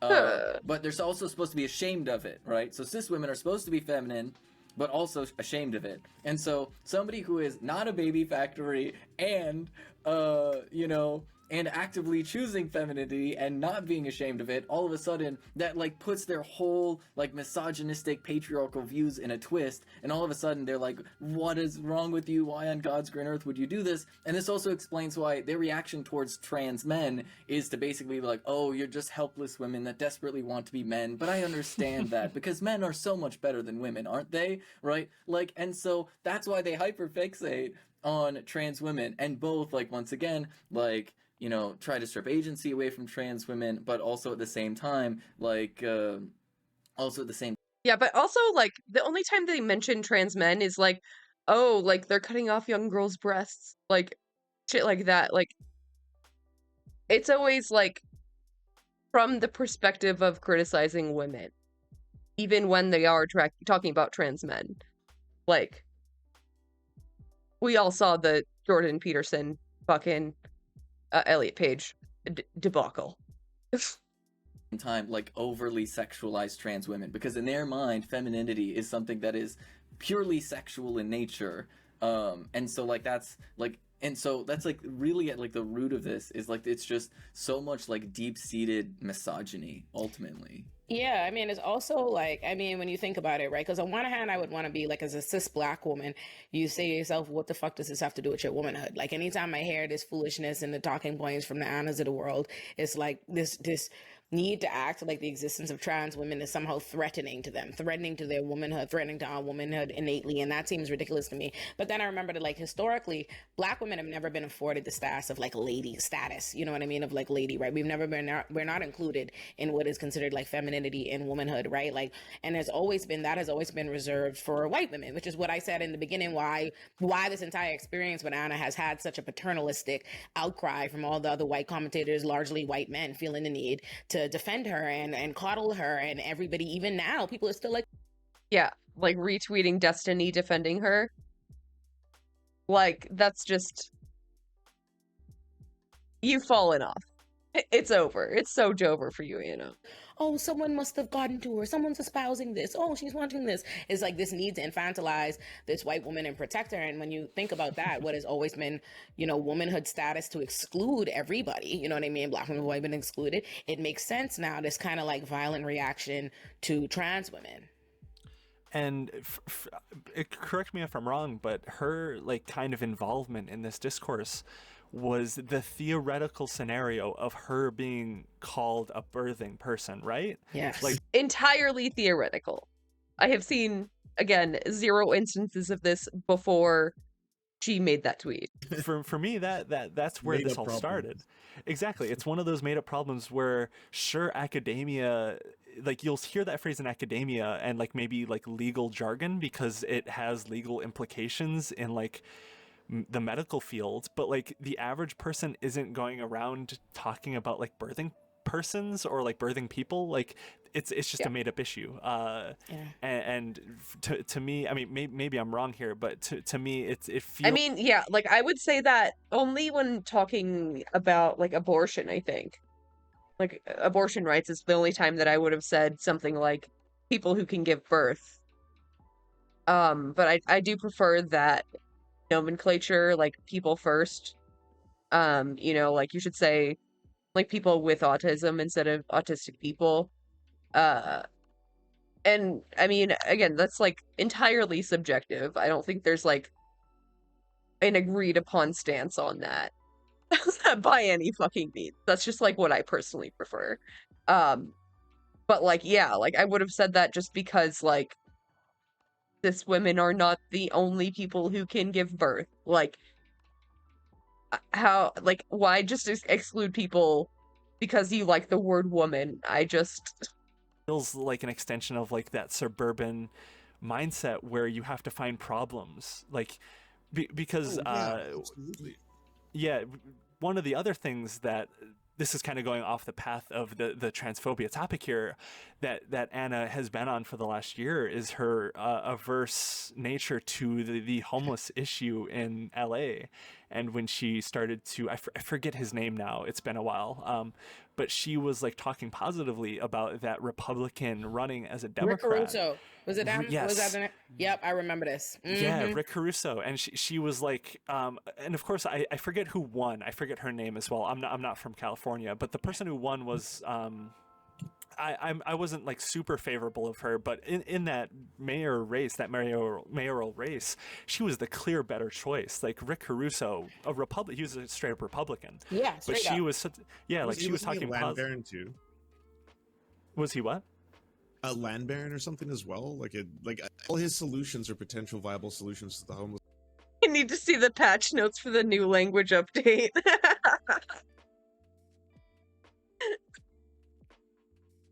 Oh my god. I think this update is bugged, dude. Crisis were basically the one that had been done ad nauseum without any good effects. Like absolutely. Like, home first or anything, yeah. Yeah, absolutely. And she was I don't think she outright endorsed him, but she talked very positively about him. And I'm pretty sure Janky like endorsed him, though. Mm-hmm. Yep, Yeah. So like for me, the last like year or two, it's been very instructive about like this somewhat reactionary turn to this like suburbanite mindset of making up problems and not really seeing the solutions for what they are, and kind of giving into this like reactionary turn. To your like focusing on trans issues is not a winning policy for Republicans. So why are you ceding that ground to them when they're not winning on it anyway? Like, congrats, you played yourself.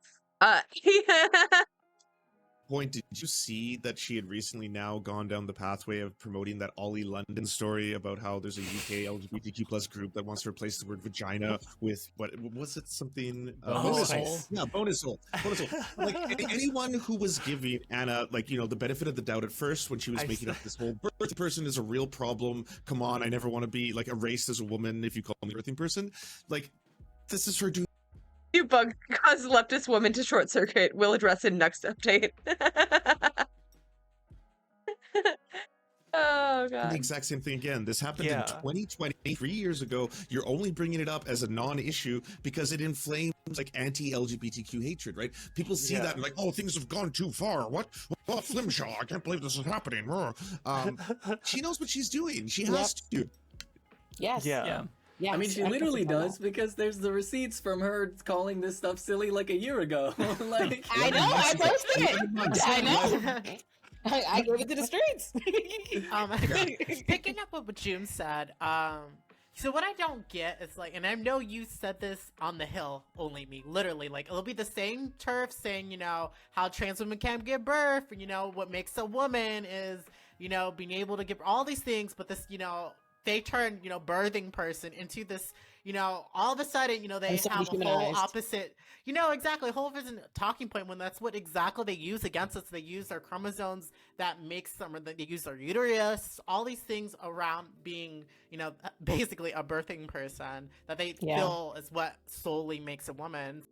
Yeah, like just completely forgetting about like menopause and stuff. Like, so it's just ignorant, but also just, you know, I'm gonna make this known because like I took a note because I remembered this, but it's the whole fact that she lied on you, Amy, and the whole way she brought it up, and the way, and even the fact that she tried to say like she's not white when in 2018 in one of their broadcasting she identified as a white Armenian.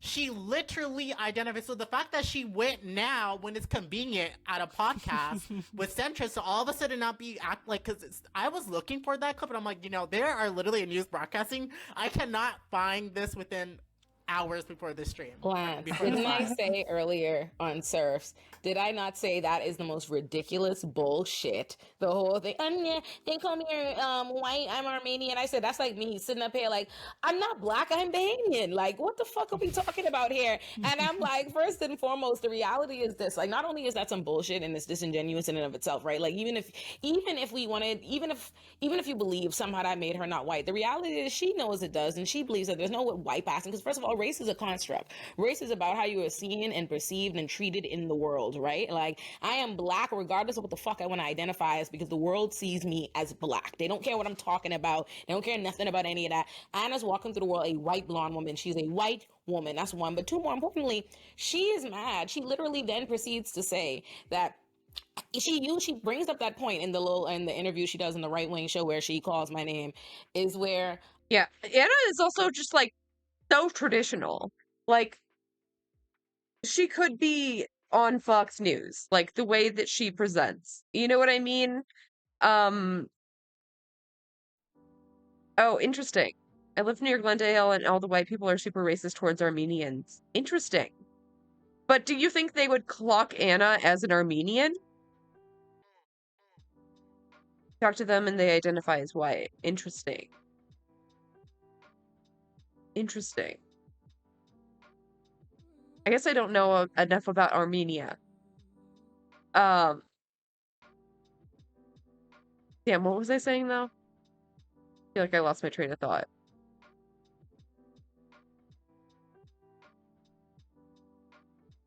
Oh yeah, Anna is, she's like very like trad presenting. You know what I mean? Like, she very much could be on Fox. Like, she could be on Daily Wire tomorrow and no one would be shocked. brings up that point to be like, oh yeah, that's like, by the way, like why I'm wearing this, like why I'm in this fit. It's my I'm off-brand Anna. I'm Anna but better.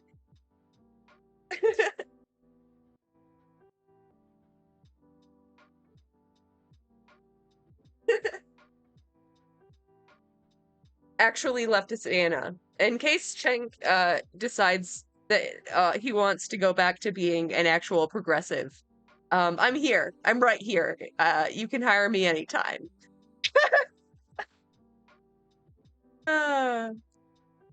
Anchor Anna arc. Let's go. Oh, them calling me white when I'm Armenian. To then follow up with how she's offended, like literally saying how white people thought process or critiques that are made out of about white people. So if you weren't white, if you don't identify as a white woman, you're not white. Why do critiques made about white people, just general critiques about white people, offend you? Why are we here discussing that? Why are you on this show literally commiserating with other white identifying people about white person critiques if you don't identify as a white person? What are we talking about here? Yeah, she said she didn't want to talk to people outside of her race. So what race is she claiming to be part of that that makes her feel too afraid to talk to non-people? Certainly. Yeah, it seems like she's Armenian when it's convenient and white when it's convenient. It doesn't mean non-Armenian people. I don't think everybody up there is Armenian. No, yeah, so she picks and chooses when she wants to be white, and that's what I'm trying to say. Like, she identified as a white woman probably a year ago, probably before that stream, but when it was convenient, you know. And Look this at is license. and this I is wonder like what it a says. tactic. This is a tactic that I feel people, and I won't lie, I've seen this with some white Armenians where sometimes they want to. Yeah, like, I'm a quarter Mexican, but like, I'm not gonna bring that up as like a reason I'm not racist. You know what I mean? I pretty much only bring it up if I'm asked. It's not really like part of my culture, besides like, I know how to make some really good tacos. Like, I don't know. It's not like a huge part of my identity. And like, it doesn't seem to be a huge part of Anna, or, you know? Identify with the whiteness, and sometimes, you know, when it's convenient for them, that's when they're a person of color. You know, exactly. So it's just laughable, but also it's like all this over because you didn't coddle her. Like, you just because you didn't coddle her white woman tears, all this like vigor and anger and like angry black women in you, but it's like you literally, like you said, like you protect them from you by not going, like you gave her a chance. She went at you and she didn't expect you to clap back. Yes. As you should. Like, and you do it publicly. I'm sorry. So like, you came with the receipts. Like, because I remember hearing her read the N-word out loud. I'm like, you know, back in 2018, I'll be like, I don't know how I feel about that. You know, I'm like 19 years old at this time, so it's just kind of like, I see what you're doing, like, but, you know, this feels weird, and I always, like, you know, they'll have, like, other white people trying to defend that, and I was like, you know what, it's not okay in no context. You should be saying N-word. That's just always what it's been for non-black people. Yeah. But even just when it's, like, I don't know, but that's, like, the one thing that I just, like, I don't get. Yeah, I didn't learn about that until, like, very recently. That she was just full on saying the whole N-word, like, unfucking believable, dude. Yeah, like, she has always been this way, I guess. The fact that she picks and chooses being white, and that's just a factual thing that we can't get it. Like, we can't allow her to have run with that argument to go punch down on a black woman. At the end of the day, all into punch down a black woman. And that's and the reason why she does this is because that's the one thing everybody's gonna let her do. Like, you know, Juniper brought it up, but an under talked about point of all of this is that before they even got as loudly about their transphobia, they have been peddling racism and propaganda and microaggressions and all that stuff for the last, and I know it because that's all I've seen out of them in the last year, and nobody talks about it. The reason why she wants to angry black woman me, the reason why she wants to feed me to the right, the reason why she keeps saying I called her a racist when I didn't is because she knows that's the one thing that'll get everybody to criticize me. The white left will criticize, the white left loves to criticize a black woman for that too. I know it. They criticize me in Leftist Mafia every fucking Thursday night. You can't say nothing. So, you know, that's something the right wants to, the right can't wait to go mobilize hate towards you, and the white left will do it too. No one, and that was something I was talking about earlier before y'all joined in and on Lance's show. No one talks about it from that angle of the fact that she's a 40-year-old woman jumping up on my 29-year-old black behind. Yeah, I can't believe Anna's been doing this for like 20 fucking years, dude. 20 years. And she started saying it, because like Rogan had said it. Oh yeah, 100%. Yeah. Like, oh, it's like the edgy, like non-conformist thing to do, I guess. Like, some bullshit. Bullshit. Like, they claimed it was because they didn't want to like water down stories by censoring themselves, but like, I feel like every other, like, you can cuss, like, that's fine. No one gives a fuck if you cuss. Just leave out the slurs. I think that's like standard practice. I don't know, man. Like, you're not cussing anyway, like, right? Because they were like on YouTube like from the beginning, I think. Like, I don't know. Anti-slurs, yeah. Just don't. Like, I probably don't. But I think I'm smart, so it's fine. Yeah, like 5-heading your way into like being able to say slurs. Like, come on now. Come on. When she is literally, I'm like, this is a woman with millions of subscribers and followers, money, all of this, blah, blah, blah, blah, blah. And she's going after me. Like months after the fact, you bringing up something, you're going on right-wing shows, intentionally calling my name, doing all these things, intentionally to mobilize hate towards me. And I think it's so funny how in the same breath that she is obviously Goliath to me, she's the one being like victimized and infantilized and protected. Everybody is like, ooh, the big bad lie in me. I'm like, I live with a cat in Brooklyn, minding my business. I didn't say shit about this woman. Well, that's the thing. You're so right about that, because whenever she starts to engage in some of this like transphobia and starts going after some of these like insular left issues, she gets people like Oliver London, and she's gotten retweets from Ben Shapiro talking about some of these issues. She starts getting love bombed. Up too. Yes. Yeah, all these horrible people start love bombing her. Yeah, I've been cruising Twitter on the Anna posts, and yeah, there's so many fucking dick writers, like, you know, even just fans who are just like, oh, Anna based arc, oh, she's suddenly based, like, no. Oh, it hurts. Oh. Ben and Anna could finally be together. Yeah, I think that's all they wanted all along. That's all they wanted. I really have to go back to that VOD. I don't know if I have clips or anything. Being like, oh, you're so right. Like, keep speaking her truth about all of these issues. Right. And it's just so telling when she starts talking about some of the stuff. It's like you know who to expect to see in the replies. You know exactly the type of right-wing Daily Wire hanger-oner is going to be there and trying to like win her over. Every single time she's done this, it's been the exact same people. Because that's what she's talking to. It's very telling. I think that's who she's like. I've been saying from the jump. That's who she's talking to. She's talking past us. We're all like. That's why, like, to us, right? If you believe that she was somebody who was genuinely leftist and she's not making a pivot and all of this different stuff, then it seems outrageous. Like, how could she possibly be ignoring? She's not seeing all her friends and colleagues and all these people and all, according to her, all the trans rights activists telling her all these things. It's thousands of people. She's ignoring them, or no, like, she's getting these reactions. That's the point, right? Because the narrative, the right-wing pivot, the narrative has to. Yeah, like, the irony of saying that Benny was trying to chase clout by making this video, like, canceling TYT, and then Anna is just pandering to conservatives for the likes. Like, come on. So much projection from Cenk and Anna, like, all around. To be, look how I left the left because the left treat me like shit because they're crazy and they're irrational and they won't have different opinions. So what she needs to do is to paint us like I don't believe in civil rights. Yeah, exactly. That's what I wanted to bring up. I wanted to bring that civil up. rights. So funny. She used a right-wing talking point because the same like right-wing talking point that right-wing people use against black people about how they use like the civil rights movement, how it was peaceful against, you know, they did that in Black Lives Matter during 2020. Yes. They immediately invoked that. So it's That's their like, bag. It's their bag. So it's just like she immediately threw that out, and you know, and I had to lay it out in a tweet because I was getting all these right wingers in my comments just because I laid it out. I was like, come on, like, are you fucking serious? Like, one, the civil rights movement is not a monolith. Like, there's so many folks. There's Malcolm X. There's Angela Davis. There's Nikki Giovanni. That's how Rosa Parks. She said, I ain't giving up my motherfucking seat. Yes. She said she's not getting up too damn bad. Yeah, and Anna would have said, can you just be a little bit more polite?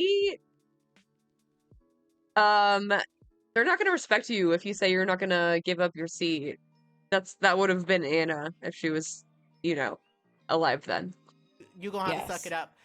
These people they all say fuck respectability politics. You're not gonna respectability politics. You're not gonna civility, trans issues. Trans people are not gonna get, and black people have not gotten rights off of civility politics. Also, that does not get us anywhere.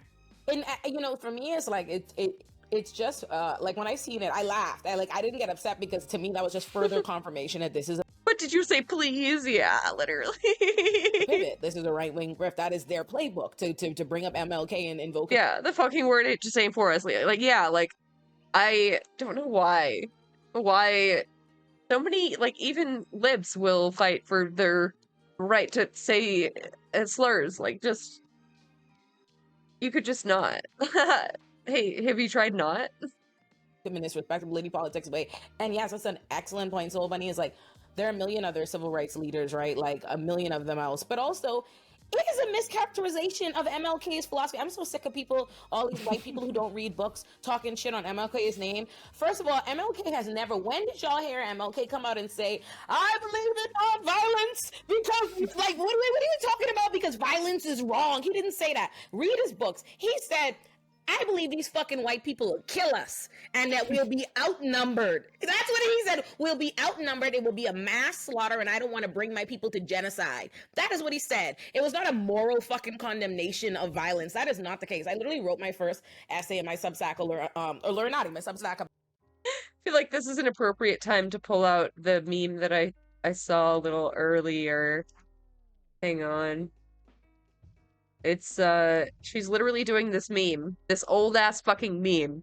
By any votes necessary. Yeah, definitely, that's a ballot. That's a nice-looking ballot, and he's voting blue no matter who. Classic. Classic, everyone remembers the civil rights movement being very peaceful. God. About this, America's hypocrisy on violence, the case of police brutality, and the fact that ideologically, the Black Panthers and MLK were not this big divergent thing on violence. It was a tactic. It was just literally a matter of strategy of let's try this out. And I have a hard time, let me tell you something. If he tried something out in the 60s, he was trying it out. What makes you feel like in 2023, when, by the way, his daughter and living descendants are fucking alive, co-signing Black Lives Matter and the protests that y'all are using it to discredit. What makes you feel like if he saw y'all doing the same fucking shit in 2023, you know, after also you niggas assassinated him, what makes you feel like he'd be like, oh, yeah, definitely nonviolence is the way to go with them. Like if he came back from the grave where y'all put him. So anyhow, yeah, I think not. Yeah, probably would not be so chill. I would not be chill. It's like we need to acknowledge, like, even the phrase nonviolence is in some sense like an op in and of itself, because literally when you say nonviolence, people just hear violence and then like that's it, right? So if you're talking about like, oh look, these they're nonviolent protesters, that implies I heard something recently. It's like I'm not nonviolent, I am anti-violence. I would prefer if I didn't have to be violent. But, you know, if I fucking need to, I will. That there is like, there might be they might be violent protesters, maybe. I mean, they say they're nonviolent, right? Because like humans, just the way we process language, we're gonna focus less on the non and more on the violence part of that word. Yeah. And so like, to be entirely honest, like the whole like front of that is just kind of like ridiculous. And like, yeah, obviously these people literally have no understanding of like, yeah, Martin Luther King literally worked with like the Deacons for Defense and Justice, right? So like, where are we gonna like do we really think that like Martin Luther King was like an absolute fool and was just like, oh no, yeah, I know the Klan is like literally right there, but let's just all just go, you know, completely unprotected into a situation? Like that's just silly, right? That's just fundamentally silly. But like, you know, these people have literally no interest in learning even the tiniest bit of history. And to bring that back to like Stonewall, right? Like everybody will say like Stonewall was a riot, but then also like 3 minutes later be like, how dare these trans people protest in a way that I don't like right now today. Absolutely. And on that, there was a post I saw that outlined like pretty well that like trans, I hate to use this phrase, but trans people and trans activists are mostly like nonviolent. Like we're very like nonviolent. We're very like passive compared to like past civil rights moments, especially compared to, because like Anna brought up, of course, as you guys were just talking about, the civil rights era for Black people, and she was like, oh no, Black people never did this. But someone posted a couple of pictures that went off of Black people armed with weapons, like taking over like a university, which is like it's just, Anna is just completely misrepresenting the civil rights movement. And like she was trying to say that like trans people are worse than, like, more violent than this, and it's like we're pretty passive. Like we're just posting online for the most part. Like a lot of this discourse is mostly online. And she knows it. I mean, her big Yep. bad gripe with the trans. Yep. Let's pretend everything she's saying about the trans community was true. Yeah, because like, what are you gonna do? A trans rights rally? That's like a one-way ticket to a fucking mass shooting in America. Like, let's be fucking honest. Like, I don't like that specifically. Like, it's not a thing for very specific reasons. Like, we saw it with the fucking what was the gay club in Colorado? That shooting, the Pulse nightclub shooting, like it's already not safe for queer people to congregate. Like, why a Club Q? That's the one. It's already unsafe for queer people to congregate. Like, explicitly trans people aren't gonna be like starting the revolution. Like, I don't know. That's not what's happening. Pocket chat. Oh yeah, I was wondering. Her the big bad trans people called her a birthing person. Ooh, the violence! Ooh! Like, there has never been, not only is she lying and making the shit up, but the shit she's making up is fucking stupid. Like, it's trivial in the first place. Yeah. And I would say so like Soul Bunny, hold on, let me let Soul Bunny, because Soul Bunny. I would say if we were violent, there'd be all these fucking articles about us being violent, all these right-wing people with footage, all this stuff, like... Yeah, like, the one shooter who was allegedly trans, I don't know, I didn't even follow up on that. I'm not sure about that. But, they fucking latch onto that shit and, like, roll out that talking point whenever it's fucking convenient. Every time. Wish we had some non-violent cops. For real. For fucking real. We don't have, it's not documented. Like, it's literally just nothing. We know better than to put ourselves at risk. We're already at risk. Literally, that's the whole reason why we're protesting, because of our own lives. Like, me as a black trans woman, I'm not gonna go shake the fucking table even more in a physical way, knowing my own fucking, like, rate of, like, murder rate in this country. Like, right. Like, but also, these are the same people that will call the Black Panthers terrorists, because call them violence. And again, like, I just don't. The whole thing is a right-wing, white supremacist talking point blank period. And the same way they weaponize things against black people, they're doing it again. They're using the same tactics against trans people, and it's really fucking disgusting to kind of see it's a whole, like, because again, like, I think she tried to say that, I guess supposedly some trans people activists barricade someone in a room. Like, I don't know what, and I don't know where the fuck you got that from, but that's not something, because if that was the case, I feel like we'd all fucking hear about it from right. Okay, maybe we should fact check this. I was pretty sure that she barricaded herself. Does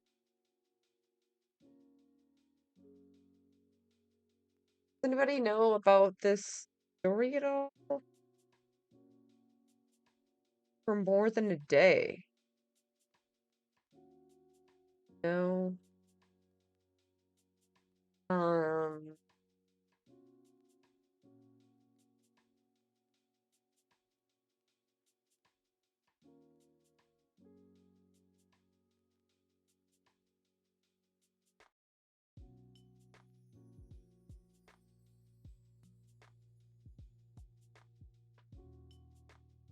Moms for Liberty. Oh god, is this it?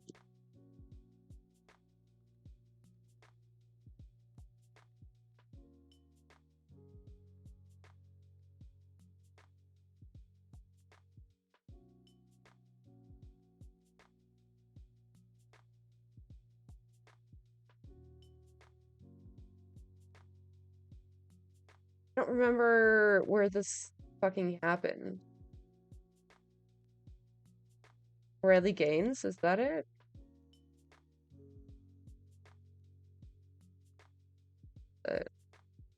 Fucking Yahoo News. No. Okay, so this was April 7th. Okay, Daily Mail, that's not better. God damn it. Of course. I can't find a legitimate source on this. Terrified swimming champion Riley Gaines is ambushed by screaming trans activists and hit twice by a guy in a dress after saving women's sports.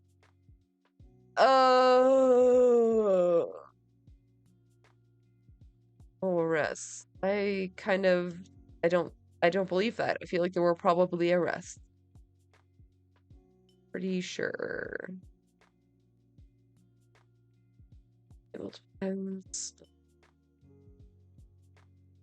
Yeah, barricaded herself inside a room. She barricaded herself. Even the Daily Mail says that she barricaded herself. Oh, she was forced to? Like, I feel like, I don't know. What is this? It's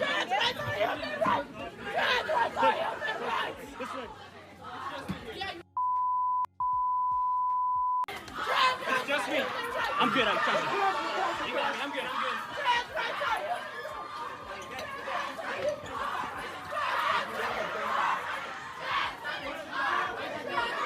I'm coming. I'm good. I'm good. Trust me. I'm good. Go ahead.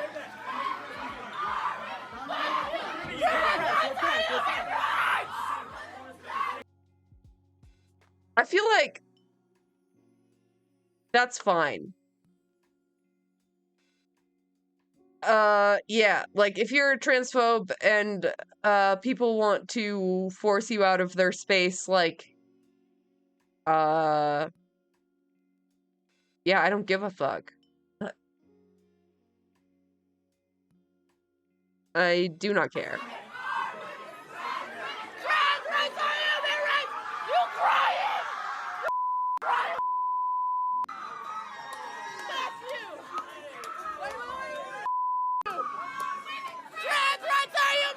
It's just a bunch of kids with cell phones, dude.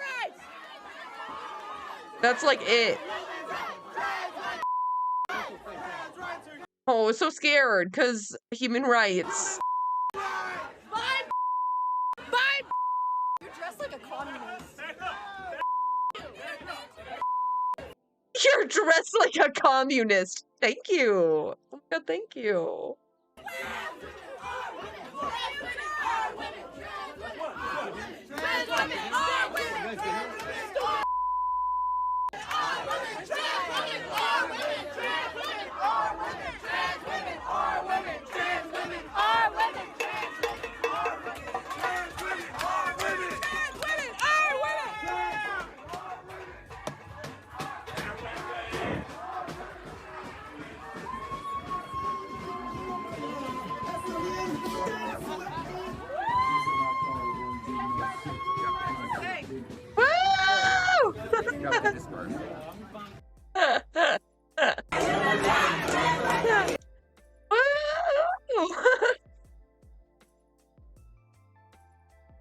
Yeah.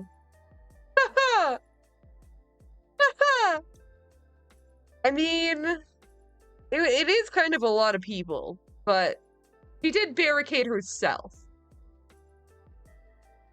So, I don't know.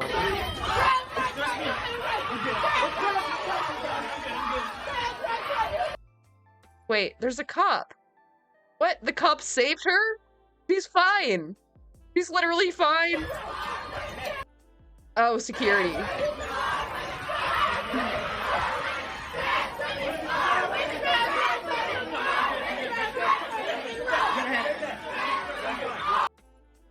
Dressed like a communist, that had to be sarcasm, yeah. I mean, probably it's sarcasm or, you know, infighting between communists and anarchists.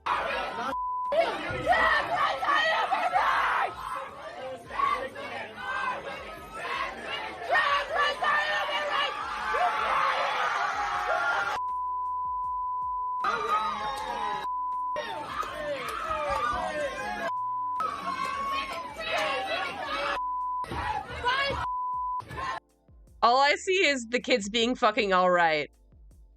Bye, bitch! Bye, bitch! So security was with her when she got barricaded? Is that right? Or is that, like, them removing her? I don't know. I mean, she probably said some really fucked up shit. I didn't see the speech. Oh! Oh, she's the bitch that fucking, made 5th place against Leah Thomas. And thinks she would have won if Leah Thomas wasn't in the competition. 5th place. Fucking loser. Sore ass loser. They wouldn't be able to shut them up. I dare her to tell us about one thing that happened to her. Like, I dare her to, like, her and Jang are always... I'll be right back. I heard mysterious source to be named at a later fucking date. I heard insert propaganda, I heard. Like... Yeah. So Also, okay, who right now are the actual terrorists making violent acts? Like, what just happened in Waterloo? 3 people got stabbed. How many places like Anheuser-Busch, bomb threats, death threats, Boston Children's Hospital, bomb threats, death threats, schools, bomb threats, death threats, people shooting up power grids. Who's actually doing violent extremism right now between the two groups? Right. 100%. And so the event that Anna was referring to did like sort of happen, but she's over exaggerating exactly what happened, of course. So I've seen a video of this. This happened maybe maybe a month ago or 2 months ago. So do you guys know who Riley Gaines is? Oh yeah, 5th place swimmer, right? Yeah, would have been 4th. Yes. So the 5th place swimmer that tied with a trans woman but lost to other cis women, but she's making her whole thing now. She's being funded by like right-wing politicians. She's basically like this grifter currently. She's making a public profile of tying with a trans woman in swimming. I think it was swimming. It was either swimming or like some other like minor some sort of sport. So she was at some sort of like free speech anti-trans event, and she had like a security entourage, and there were counter protesters, and it was like at a university, and the counter protesters for the event were like following her entourage and her entourage brought her into like a classroom, and they locked the door, and the counter protesters outside were just saying like trans rights or like trans lives matter sort of stuff. That's the whole thing. Like they were just basically saying like trans rights, trans lives matter for like 2 hours or something like that outside of this room that they locked themselves into. That's the whole thing that Anna was referring to, is this Riley Gaines event that was like shut down because counter protesters. And God forbid. That's what I mean. Here's the thing. This is the thing that I've always said, and this is a certain level, and this is the dangerous part I have with treating like these commentators and these media figures like they are movement leaders when they are nothing of the sort in and of its entirety. And the fact that they've even been like lauded this authority from who knows where to feel like they could conduct movements and decide what is this and what's based on popularity. Here's the thing. Protesting is not supposed to be fucking comfortable. That's literally the fucking purpose. Protesting is supposed to make people, the powers that be, so fucking uncomfortable that they feel forced to do something different. That is the point. If it's comfortable, it's not a fucking protest, okay? The reason why they do this, do the next thing. If you are my oppressor and you're enjoying what I'm doing, is it a protest? So that's one. Second of all, this whole idea of pushing like this popularity thing, that is not what the whole purpose of having a grassroots movement, the whole thing with factions, the whole thing about starting something or a minority opinion or civil rights things is that it's not the majority. It's not the majority. It's not what's pervasive in society is the thing that we are rebutting and fighting against. So saying that, oh, the majority supports something as a means to stop rebutting it or a resistance makes no fucking sense. Obviously, we know if the majority didn't believe it, it wouldn't be oppression. It wouldn't be a problem. Okay, so that is ridiculous. But then third and most importantly, no one, and statistically they know this because I've heard them fucking acknowledge it before, no one is voting on trans issues, and they know it. There are no Democrats losing elections because for supporting the trans community. Nobody, in fact, all the bullshit that you think is so unpopular that makes no one even knows about if you're not the fucking one making up this nonsense to your audience. The average person in American society this statistically, we know this, are not thinking about trans people, and they're not voting one way or the next, good, bad. They're not voting on the trans community, fucked up or not. That is the reality. So all the different things that are part of the narrative, you're the one pushing and creating narrative. That's the whole thing that makes it so dangerous, is that TYT is this institution that people have trusted, that they think is credible. So if you constantly decide to make it your business to talk about the trans community more than the trans community has ever asked you to discuss them with made up bullshit right-wing propaganda stuff, you're the one floating unpopular opinions to the masses or whatever it is and creating these things. So that's how I know, again, it's a fucking grift. It's a grift. It's a right-wing pivot. It's so fucking clear. It's not about any of these things. They're all very easily debunked, flimsy nonsense. Yeah, dude. I cannot believe Shank tried to say it's not a pivot. It's not a pivot. It's a 2% disagreement. Have you taken polls?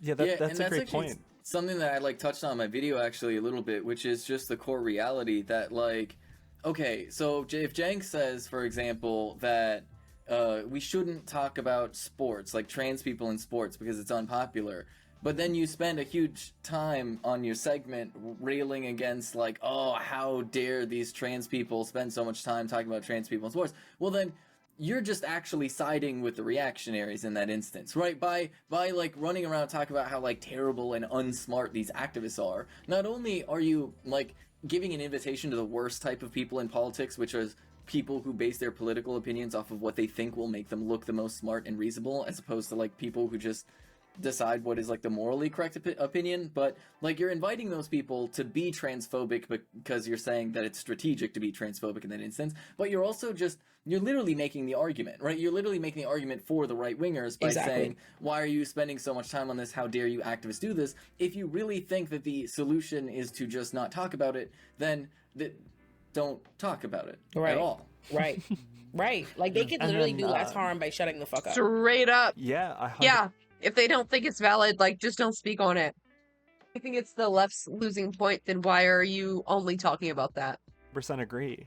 And you made a great point earlier about how like people aren't losing elections on this. The people who are losing elections on this are right-wingers. And Jank. Yeah. So I don't know how widespread this group is. I think I should have looked it up before, but I think the group is called like Awake or Awoke. It's like a right-wing organization that is specifically their platform is like like of course I'm doing air quotes right now, I don't have a camera, but it's anti-grooming, it's anti-trans, it's like anti-LGBTQ. Gays against rumors? Gag? Yeah, gag. I think they're probably associated with it, but I think the group is called Awake, and they ran some politicians in Wisconsin and Illinois, specifically on this like anti-trans platform, and all of them got wiped across the board. Not a single one of them won any elections. So like this isn't a winning issue for right-wingers even. Yes. Like it's not like, it's really not. It's just a culture war issue being propped up by by big money from like the Ron DeSantis campaign, from all of these like grifting groups, all these people trying to make a public profile for themselves, like Ali London, like all these like online personalities. That's all this is. Yeah. And the fact that TYT is giving into this, Anna and Jank, it's really a shame. Well, I mean, it really is. I think the trans community is being scapegoated. That's my personal. 100%. I believe this like across the board. The reason why you see this 100%, and like, I don't know, like, if Chank got like a certain bag, and like, the donor wants to control like the narrative of the network or what, but like, I know he knows better, but the fucking thing, like, I want another Hassan Chank debate. I do. I want it for the blood sports. I do, and I'm sorry, but I want it. This massive rise in transphobia is because right now the trans community is the easiest to other. That is where you're going to see no true solidarity and people fighting up, because they're still being treated as unicorns, right? There was a time when they would just go after the larger LGBT community with the same kind of ferocity, right? Like 15 years, 20 years ago, shoot, it's not even that much. Let's keep it G real, to be honest. 50, let's say 15. How they would go after the gay community. But since then, the world is American society is far far more receptive to gay people. It's far more normalized. It's far more going to seem way more resistant. You can't do that in the same way. But the trans community, that is a perfect unicorn for them to go after and attack. And because people don't realize, and this is the problem I have with like even framing things as allyship.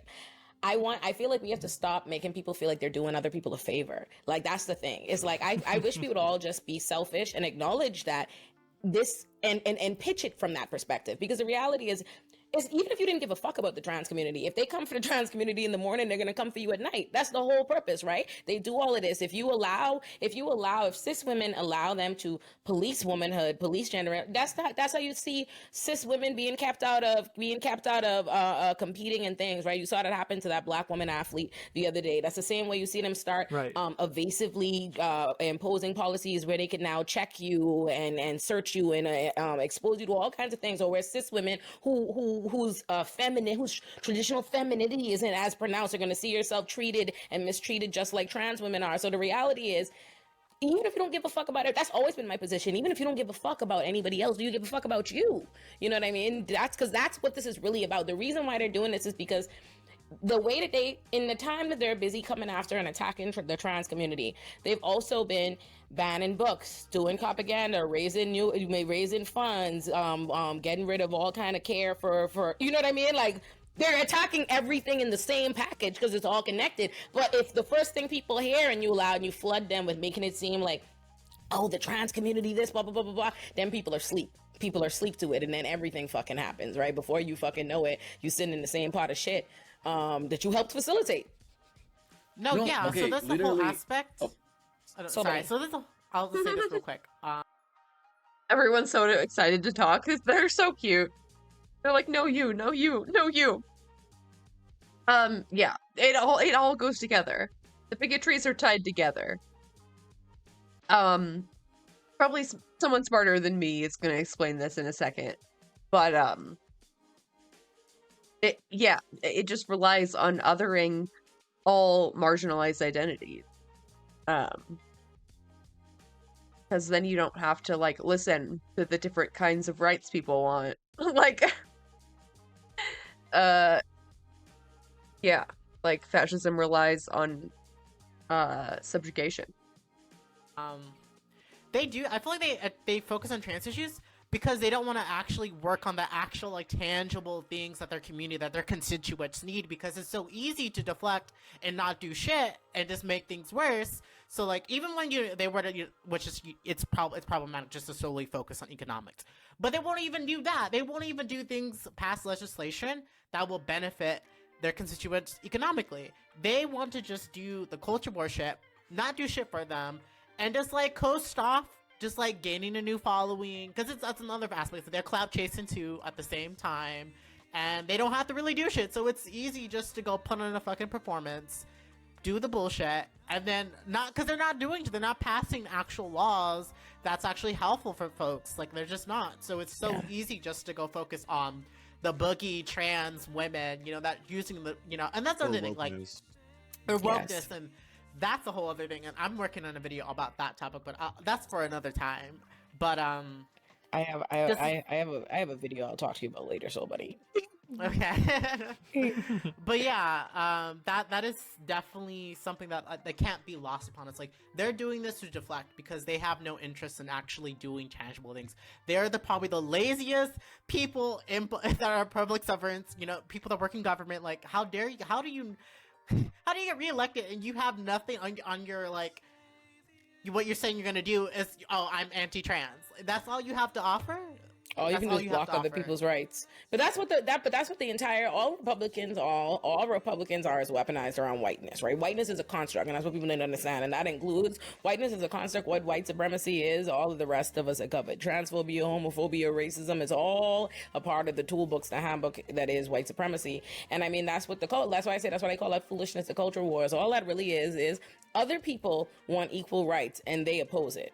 That's what the culture war is. But by calling it that, if you make it seem like there's a wars or it's cultures competing, then it seems like two people both equally have legitimate interests that are in conflict, but they're not. One side wants equal rights and the other side doesn't want them to fucking have it. And that's what's happening. Oh, and they take offense to it too. You'll see white people all of a sudden being like, "Oh, wait, what are you? Not all white people. What are you saying? Why are we bringing this up?" I think this teaching of slavery. That's literally the other meme that I just retweeted. It's like so fucking predictable. We want trans rights. We want to kill trans people. You're both crazy. Literally Anna right now. Literally Anna. In the genocide of indigenous people is anti-white racism. You know, it's like, what? It's anti-white supremacist. Maybe. I mean, if you're a white supremacist, you might take offense to learning that stuff. But otherwise, you should probably be like, oh, neat. We're learning. This is, you know, history. That's what happened. Yeah, and there's a really common thread behind all these. Oh, there's a really common thread behind all these because, like, if you actually look at what the right-wingers are saying, you'll notice they picked up on using a term called, like, they'll use the term cultural Marxism. They've been using it a lot. Now, for those of you, like, the people who don't know, that's literally just a rebrand of what the Nazis called Judeo-Bolshevism. And it literally is like this ridiculous conspiracy theory where they think there is a secret group of Jewish people that is both turning people gay and trans and secretly trying to replace white people with people of color, right? Like that broadly is like the conspiracy theory that these right-wingers are pushing when they're talking about cultural Marxism. And the problem with, you know, having these people who are like, oh no, you know, they've... How is that Marxism? What the fuck? There's no cultural thing to Marxism. It's an economic fucking policy. I can't talk about trans people. We're just asking questions about, because like there's so many trans kids now all of a sudden. Why is that? Or, oh, you know, it's like, oh, these hormones, you know, I just don't know if they're safe. Like the people who will ask the transgender question, right? Well, they say that they're not supporting the like people who are running around talking about cultural Marxism, the people running around spreading great replacement theory, the people running around spreading like the overt, like clearly like, yes, this is a white supremacist we're dealing with. They will just ask questions about different like marginalized communities, and that just feeds people in to those right-wingers, and it normalizes them and it invites them in the door to have a conversation, while at the same time closing the door to any type of trans person that might want to have a conversation, because of course, by definition, you know, being a trans rights activist, you know, as they would call any trans person, you know, you're biased and terrible, not like, of course, the people spreading literal Nazi conspiracy theories. And that common thread is one of the things that's, I think, really important to understand, because it literally connects all of these things, right? Like, just because trans people are like the headline right now doesn't mean that they don't have other targets, because they do, because literally you're seeing a bunch of transphobic people right now. Did she just say right meow? I think she just said right meow. Is one of the things that's, I think, really important to understand.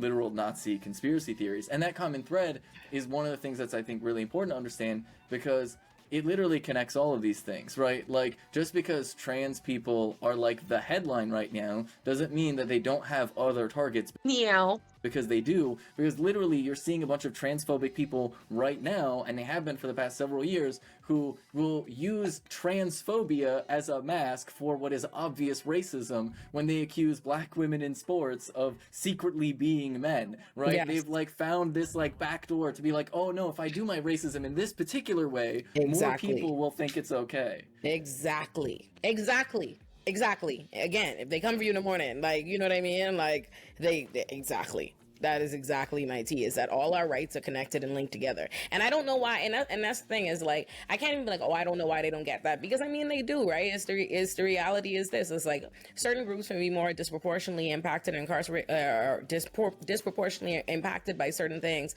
but we are all gonna be had, right? Like, and I think about that when you think about what abortion is, right? Like, abortion, outlawing abortion and this kind of medical care is not only going to impact women, but it's going to impact black women, non-binary, trans women, all these different people, right? And even though, and it's funny because abortion has been treated exactly, trans, it's always going to be treated as if like,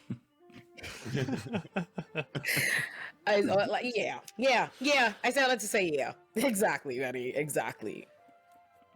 But also, like, how did we get to a point where you're demonizing trans activists? Because, like, I'm a genuine trans activist in my PWI, where I already stick out as a black person as is. So you add trans to it, like, I have no choice but to be loud as fuck here because I already stick out. Like, I literally, you know, I'm, as, you know, what the right would call an SJW, a purple hair SJW, you know, my college town, etc. And it's just like, you know, so it's just kind of insane because before I even did like YouTube or anything on content creation, like I've been doing protests here in my PWI since the summer of 2021. First one was actually this a couple weeks after George Floyd. So it's the whole aspect of that. You know, when I talk about like black trans issues, because that's the one thing like I feel like, well, going back to me being the one black trans person here, I don't know if June is black or not. But no, I'm white. Okay. I'm white. But it's the whole fact that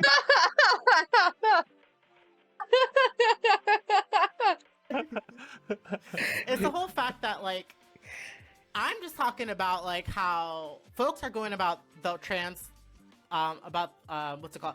They're fighting for trans rights and all lives matter approach to it. So like they're not they'll use the trans murder rate, but then they'll disregard the whole racialized aspect of those numbers, of those data that they use to get these grants, things like, and I'm talking about big organizations. Like they'll use the murder rate of black trans folks, but not acknowledge that these are black trans people that are dying at these high rates.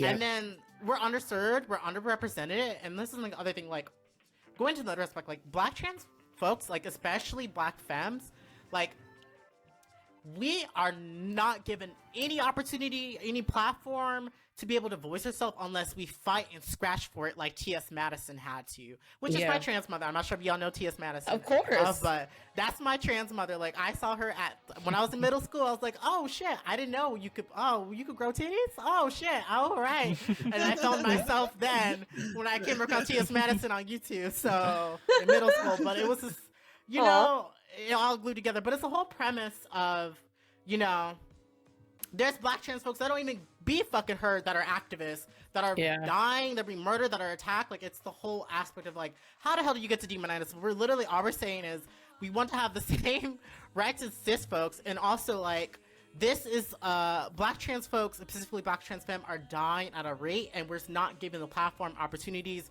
You know, we're not considered brand friendly because we're immediately seen as black first, so, which is immediately not brand friendly with folks, so we're just, like, we're further marginalized. So, because in the trans community, like, there's still, like I said, again, this isn't go for just like, this is not just like the allies that just like completely forget black trans folks, but like there's still within even the community, like we're not even all together on like racism within the queer community, and that's why we have the updated progress flag, because just like if you sing Pose, if you just saw a rainbow flag, didn't mean your ass belonged there. You know, think of the damn 80s. If you saw Pose, that's when it's like.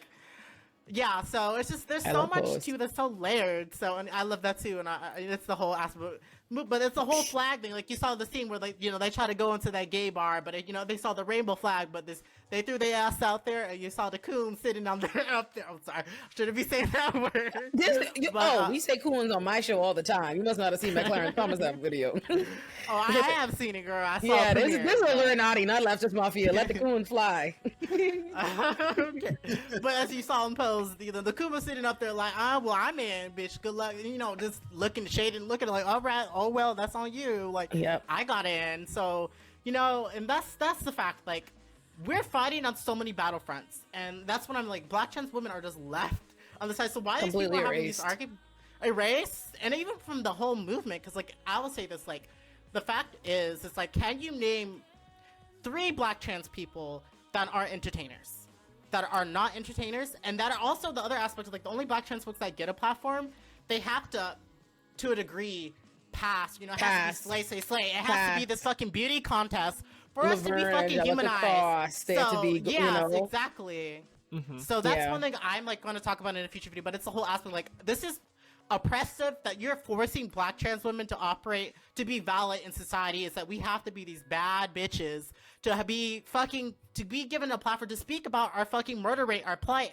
us being under fucking served, and that's something that like needs to fucking end now. That's true. Whether you like me or not, that's the fact I want to take away, is that shit need that beauty contest shit that you put on over trans people of color needs to fucking stop, because I want the same opportunities that my white counterparts in the queer community are getting. That's a bar. Bars. Real rap bars. Thank you. I think that what this all comes back to is that if you want to be an ally, that's great. You don't deserve a medal for that, right? It's the bare minimum of being a decent human being. Having said that, though, to the extent that you're an ally, you don't get to dictate the terms of what is and isn't appropriate. And furthermore... Yeah, and you don't get to, like, say that you're an ally even though you're doing XYZ. Like, an ally is something for somebody else to call you. You don't call yourself an ally and be like, oh, I'm an ally. You're ostracizing me. How dare you? Like, yeah, bye, bitch. Bye, bitch. We don't need you. Or we know that there are different types of ally. Ally is an umbrella term. You know, as a gay person, I know that there are the allies who say, I accept gay people. I have a gay friend. I love the sin, or not the sin, right? We know those types of allies, and the ones who will put their bodies on the line for you and defend you and make themselves feel uncomfortable to go out of their way to advocate for you. Like, you deserve good allies. Trans people deserve the best allies imaginable, not ones that are going to be there 50% of the time and say, I'm not with you there, but you were quiet and, you know, really respectable there, so I'm with you there. You deserve better. You deserve better allies than TYT. And if they want to be really good allies... Dead ass, dude. Like, way better. Way fucking better. Then they still can, but they have to do better. They have to listen. Fuck no, they. Fuck no. Fuck that shit. I'm way away. I'm a hot show. Hell no. Hell no, they can't. At the end of the day, even if you gave them, even if you were the most charitable, even if you believed them, even if you accepted all their bad faith bullshit as true, and you pretended that, all right, let's say leftist mafia did bully them, right? Let's say like we attacked them. Let's say we did, and a handful of trans rights activists. So fuck the entire movement and communities. like, think of this. Like, imagine that. Like, imagine if we said that. Think about that in any other context. If someone said 5 black people were mean to them, so now fuck these niggas. I'm on a press run. You're on your own, Negro rights. You're on your own. That's what happened. So like, imagine saying like, oh well, Dave Rubin exists, so no one deserves gay rights. And also, apparently, TYT produced Dave Rubin? I don't know. I haven't confirmed that. So what you're saying is, leftist mafia, 5 people, 4 white guys, and 1 black woman, none of whom are trans, insult to hurt your feelings, so fuck the trans community. Nah, son. Right. No. Yeah. Grow the up. allyship train has straight up fucking grow up, dude. Like, get over your goddamn self. It's left the fucking station and it's in hell.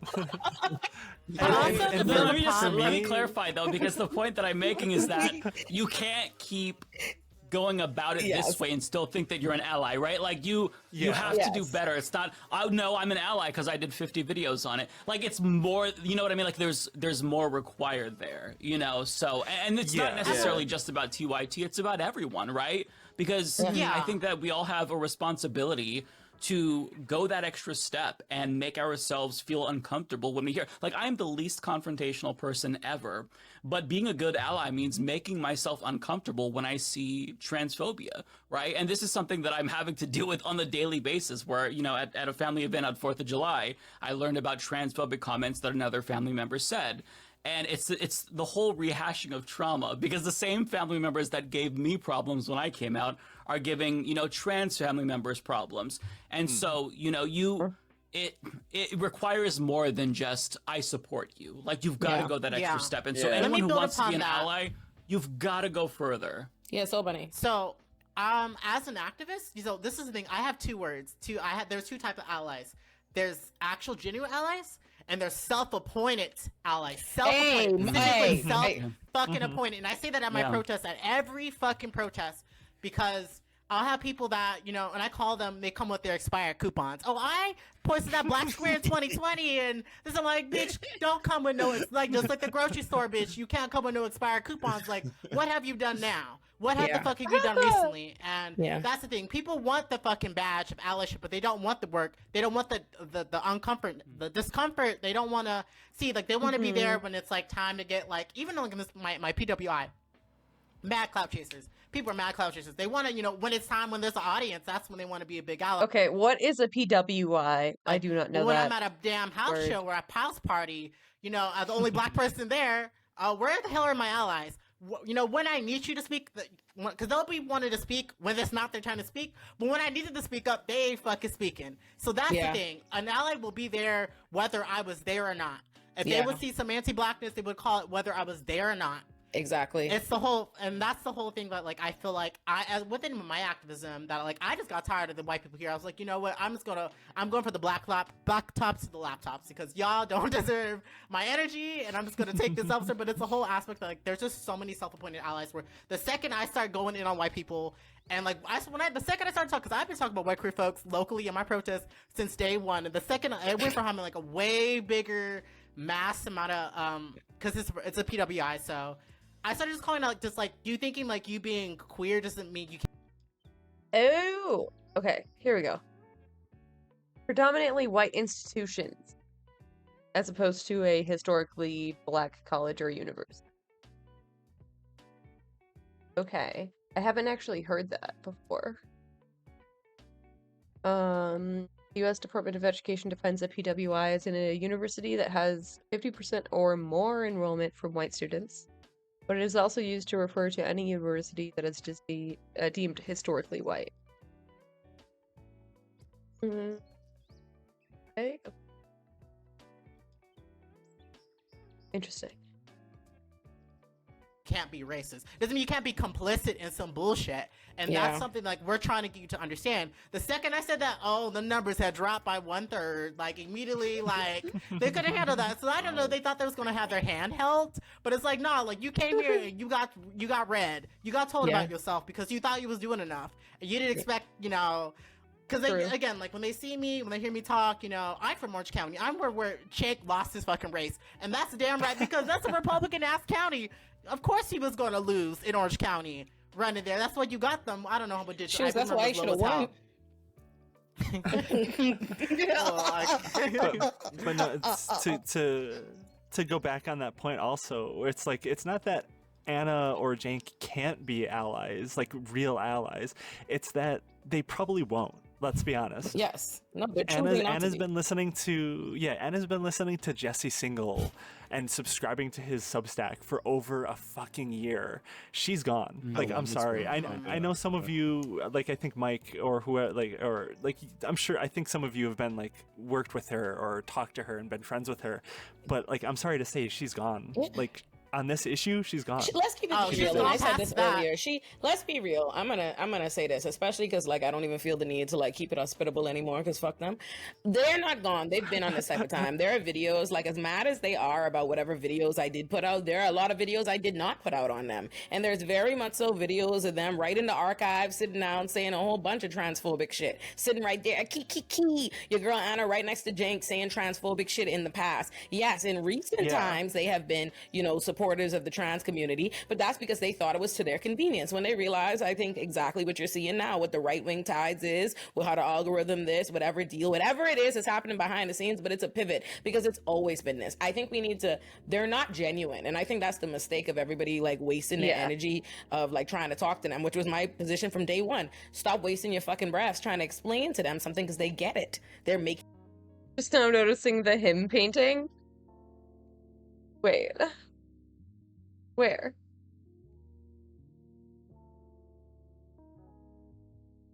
Choices, because it's a business. They are not movement leaders. They are people. Oh. They are commentators. They have a business, and that's what they're doing. And when it was to their convenience to operate with y'all, then they did. When it wasn't, they didn't. Okay, that's sick. Because the reality is, and as much as it hurts people to realize, is y'all aren't they friends. Like, they're not, you're not. That's what they've shown to you this entire time. They don't regard you as the friend, Mike. They don't see David as their friend. They don't see Lance as their friend, because they've been very quick to say, fuck all of y'all. You all work there. You know them personally. You're all adding them. You're all, they've literally gave all y'all the middle finger. You work with me? Oh, you think we was boys? Fuck ya. Like, that's literally what they have made clear. So I need to be the first one to tell you, that's not your friend. You know what happens when you regard somebody really as your friend? You see the nimble gymnastics we did on Leftist Mafia and The Jump. That's what happens when people think you're their friend. They see you as actual friends. You get what Emma got, what Emma said, what Lance was saying, what Mike was saying, what David was saying. That's what people who believe they're friends do. People who believe that they're your friend do not feed you to the fucking right wing by name repeatedly on their show, go on a fucking press run and say, hey, if you would just put your neck right there, I could position my foot right on your fucking pulse, bitch. I know. All I hear is that you want me to cook my friend. So. My God. No, listen. Here's one thing that I will say that's really important for people not in this space, right? Because there's thousands of people watching us, but not in this position as like somebody with a platform. Just me speaking personally, but I'm sure this is applicable to everyone here. If I put out a tweet and I was getting praised by Ben Shapiro, getting retweeted by Carrie Lake, and lots of leftists took issue with it, and the few LGBTQ plus people that work within this company have reached out in good faith to have conversations. Benny has had this conversation with Cenk Uygur. Sandy Lobos, they've had this conversation with Cenk Uygur, ironically, about birthing person. I've had this conversation privately with Anna briefly in DMs and stuff. And if after having all of these conversations, seeing the feedback, how it was interpreted, how the articles, Fox News, for example, cited Lance and Mike Figueredo as the unreasonable leftists here going after you. If I saw all of this and I chose to just, still staying the course, that's intentional. That is deliberate. She's the one feeding the negativity and all the insults our way. She's literally galvanizing the hate. And I think that's what, like, we need to understand is like, it's very purposeful. Like, it's deliberate. Like, it's not ignorance. It's not like, for me, like, initially I try to rationalize these things from like, okay, maybe she's just misunderstood, because that's what you do. I wanted to believe too. I wanted to believe it the best, but like, that didn't last for very long. You know, like, I don't have that much patience for that type of shit. You try to defend friends, you try to approach it in good faith, and especially somebody with such a large platform. Like, I don't want to just be like, hey, fuck you, because I don't want people to harden their stance, right? Because Cenk and Anna are very fucking stubborn, so I know the way that they operate, so I try to approach it on their terms. But for them to still kind of go further, unfortunately, it's deliberate. Like, once you've kind of passed that Rubicon and now you're just attacking the trans activists as idiots, you can't really, it's so hard to recover from that, right? Like, it's just, the mask is off. No, totally. I mean, we're so far past that point now. Like, at this stage, it's very obvious that she knows not only what she's doing, and to your point, Mike, if there's no such thing as this massive trans agenda based cancel culture vicious mob that destroys you on Twitter, and they demand that you have groupthink and obey every single rule, and if you fuck up once, misgender one time, you will be canceled. 1980, I have multiple times been told to by colleagues and trans people, Lance, this ain't it. That's like an intercommunal joke. You shouldn't be posting it. And that was it. And I apologized. I deleted the tweet. And that was the extent of it. There was no great cancellation. There was no, we can never associate with Lance. He's truly the devil. Like, none of that. You know? If at that point, everyone is telling you, like, hey, by the way, this ain't it, and you are still going down that road, then you were choosing that road. That's exactly. Another thing I want to add before I forget this thought. She's long gone, because her defending Kyle Rittenhouse was where it was like, okay, now she said she'd shoot them too. She literally said she'd shoot them too. And they over here chuckling and shit, said, oh, I would have blasted the guy. I shouldn't laugh. No, but like, it's just so ridiculous. It is ridiculous as hell. It's ridiculous as hell. And I remember I remember, I think I was shown you on I think I didn't know it was you at the time, but I was watching when you were covering that over on Brianna Joy's channel when you were talking about it like as a lawyer, and I was like, so I remember that. I took your I watched it from that point. So to go from, hearing a professional, actually you who actually knows law, and then to see her go in again, this is a Black Lives Matter protest. This fucking person crossed lines and killed people and got away with it. Yeah. And there's just so many fucking layers to it. So many layers. But it's the whole fact that she said she shoot them too. She shoot them too. Nothing they do surprises me because I'm not holding you. They've been like this. I've been saying, I've never felt, everybody in New York City heard me cackling throughout the city today, okay? From I woke up today, all day, just a loud ruckus of I told you so. I could literally text you. I could play for y'all an audio note of me villainous laughing to my friend Chloe, about this because I'm like, yeah, they've been doing this. I felt this way. I've said this on Leftist Mafia. I'll say all there takes, everything I see from them in a year of me knowing, of being aware of their existence, I've never seen anything I liked out of them. I've only seen takes that make me want to quote tweet them and carry on. And I don't, and then people would tell me, oh no, but they're past all that they've done with their track record. And then every time I see a video from the past, I'm like, it's giving bigots. It's giving bigots. So you too, what's up? So for me, I'm just like, yeah, their Rittenhouse take makes sense. Because did you hear the shit that has come out of their mouth? I was literally showing my friend last night, giving him the backstory on everything, right? So I was going all the way back to my interview with them on TYT. It's they were there, Jenkins literally oh, fuck, it's prosecutors can't coerce people into plea deals without cash bail. They're what? They were doing it then in my face. My man, Jenkins oh, there's a guy on the corner sending fentanyl. They're calling the police and they're not coming. He was I'm not even exaggerating. That's an actual quote. That's the things that they were doing. And then right after having this fucking debate with them, first of all, at the end he tries to scold me oh, people, okay, this is all fine for theory or whatever, but you can't win elections on this. Me, a loser, a categorical loser, someone who has literally run for office and lost. I wish people talk about it more. But two, honestly, that isn't talked about enough. More people should be talking about that. And yeah, he has a loose political party that he tried to start. It doesn't seem very good. Also, he endorsed some fucked up person in LA. Oh, my memory is so bad. Oh, it's gone. Yeah, I don't remember who, but it was some fucking property management guy. I'm then immediately after, in the days after, he's back on Twitter. They're back on Twitter saying the same lies about abolition that I just fucking explained to them. So I literally sent Anna Kasparian a fucking reading list. You know what I mean? And they still, so I already been was up. The price of tea in China was been clear to me. So I was not shocked when I saw that Rittenhouse thing. What I thought was funny about the Rittenhouse thing is, just imagine being the 29-year-old scapegoated as this big bully of this 40-year-old woman, right? And because you said, oh, first of all, she's lying on you. You never said this, but let's pretend it is. Your big crime is she's you told her friends to cook her. Meanwhile, she out here talking about who she would have shot too.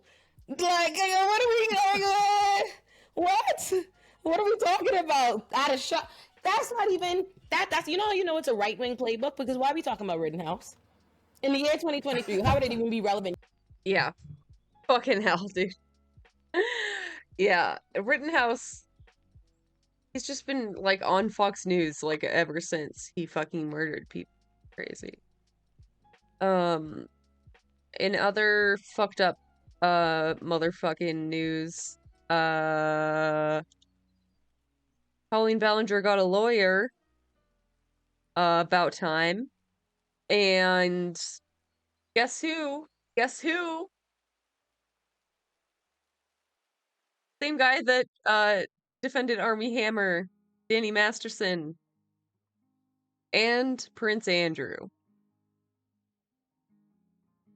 So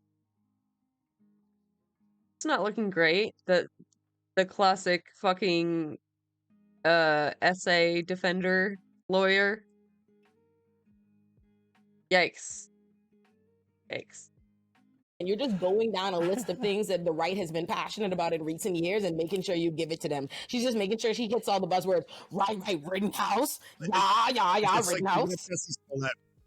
It's like bringing up Jesse Smollett. Like, what's the purpose? What's the purpose in talking about this topic specifically? Why are we bringing it up? Why are we putting focus on this? Of all the other reasons to talk about this particular issue. Exactly. And that just kind of goes to show why how they're talking about these current trans issues too, where they're talking.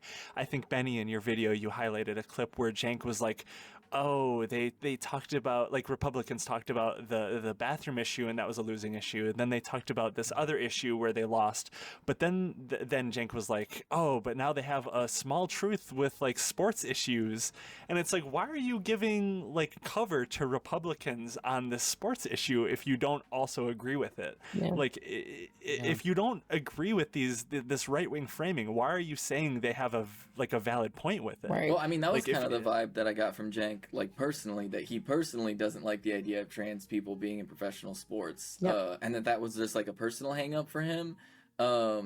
And, like, I kind of want to, like, touch on something that Soul Bunny said, because I think it kind of connects to all of these things. And, like to touch on also the ally thing, I kind of don't believe in people calling themselves ally. Like, I think that ally is something that you're, like, recognized as. You're either getting invited to hang out with the dolls, or you're not, right? Like, you know what I mean? Like, it's really that cut and dry, you know? Like, did you get the Blue Sky invite or not? Like, for real though, okay? Like, did you get the Blue Sky invite? But, like, talking about, like, racism within the queer community, it's a very related problem to with what I think TYT has, because, like, people who have a certain type of, like, assimilationist viewpoint, like, are unwilling to challenge, like, the white supremacist core behind how we conceptualize gender, for example, right? Like, and this is why I highly recommend anybody to, like, just find any analysis you can about gender as a colonial construct, because it'll give you, like, really good resources, information about, like, how to, like, pick apart, like, perceived gender roles and perceived femininity and masculinity, and how that's deeply intertwined with, like, racism and the history of colonialism and capitalism.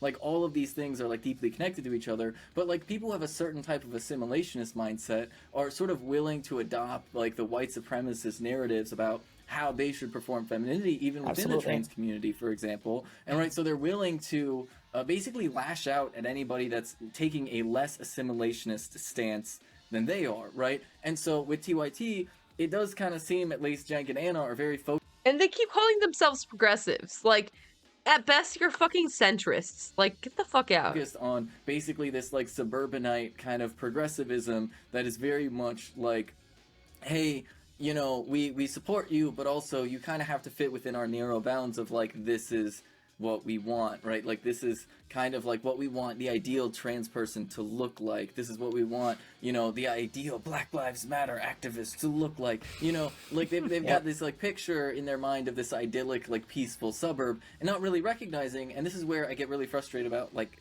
to talk about what they talked about earlier with the nonviolent protests and stuff like that, is, like, not recognizing the real material violence between what's actively going on, right? Like, trying to ban trans people from public is violence, right? Taking away healthcare from trans people is violence, right? Systematically jailing Black and brown folks for no reason, killing them in the streets, that's also, like, violence. This is a very, very violent system we have. We have the highest prison population on the planet, and American prisons are literally torture factories, right? And so, like, how do you not see this system as, like, inherently violent at its core? But it is peaceful in the suburbanite lens. It is peaceful within the lens of, I don't want to be personally aggrieved by these marginalized people. And of course, anytime I'm inconvenienced by someone from one group or another, then all of a sudden it becomes my problem. And so, like, unfortunately, that is a big problem.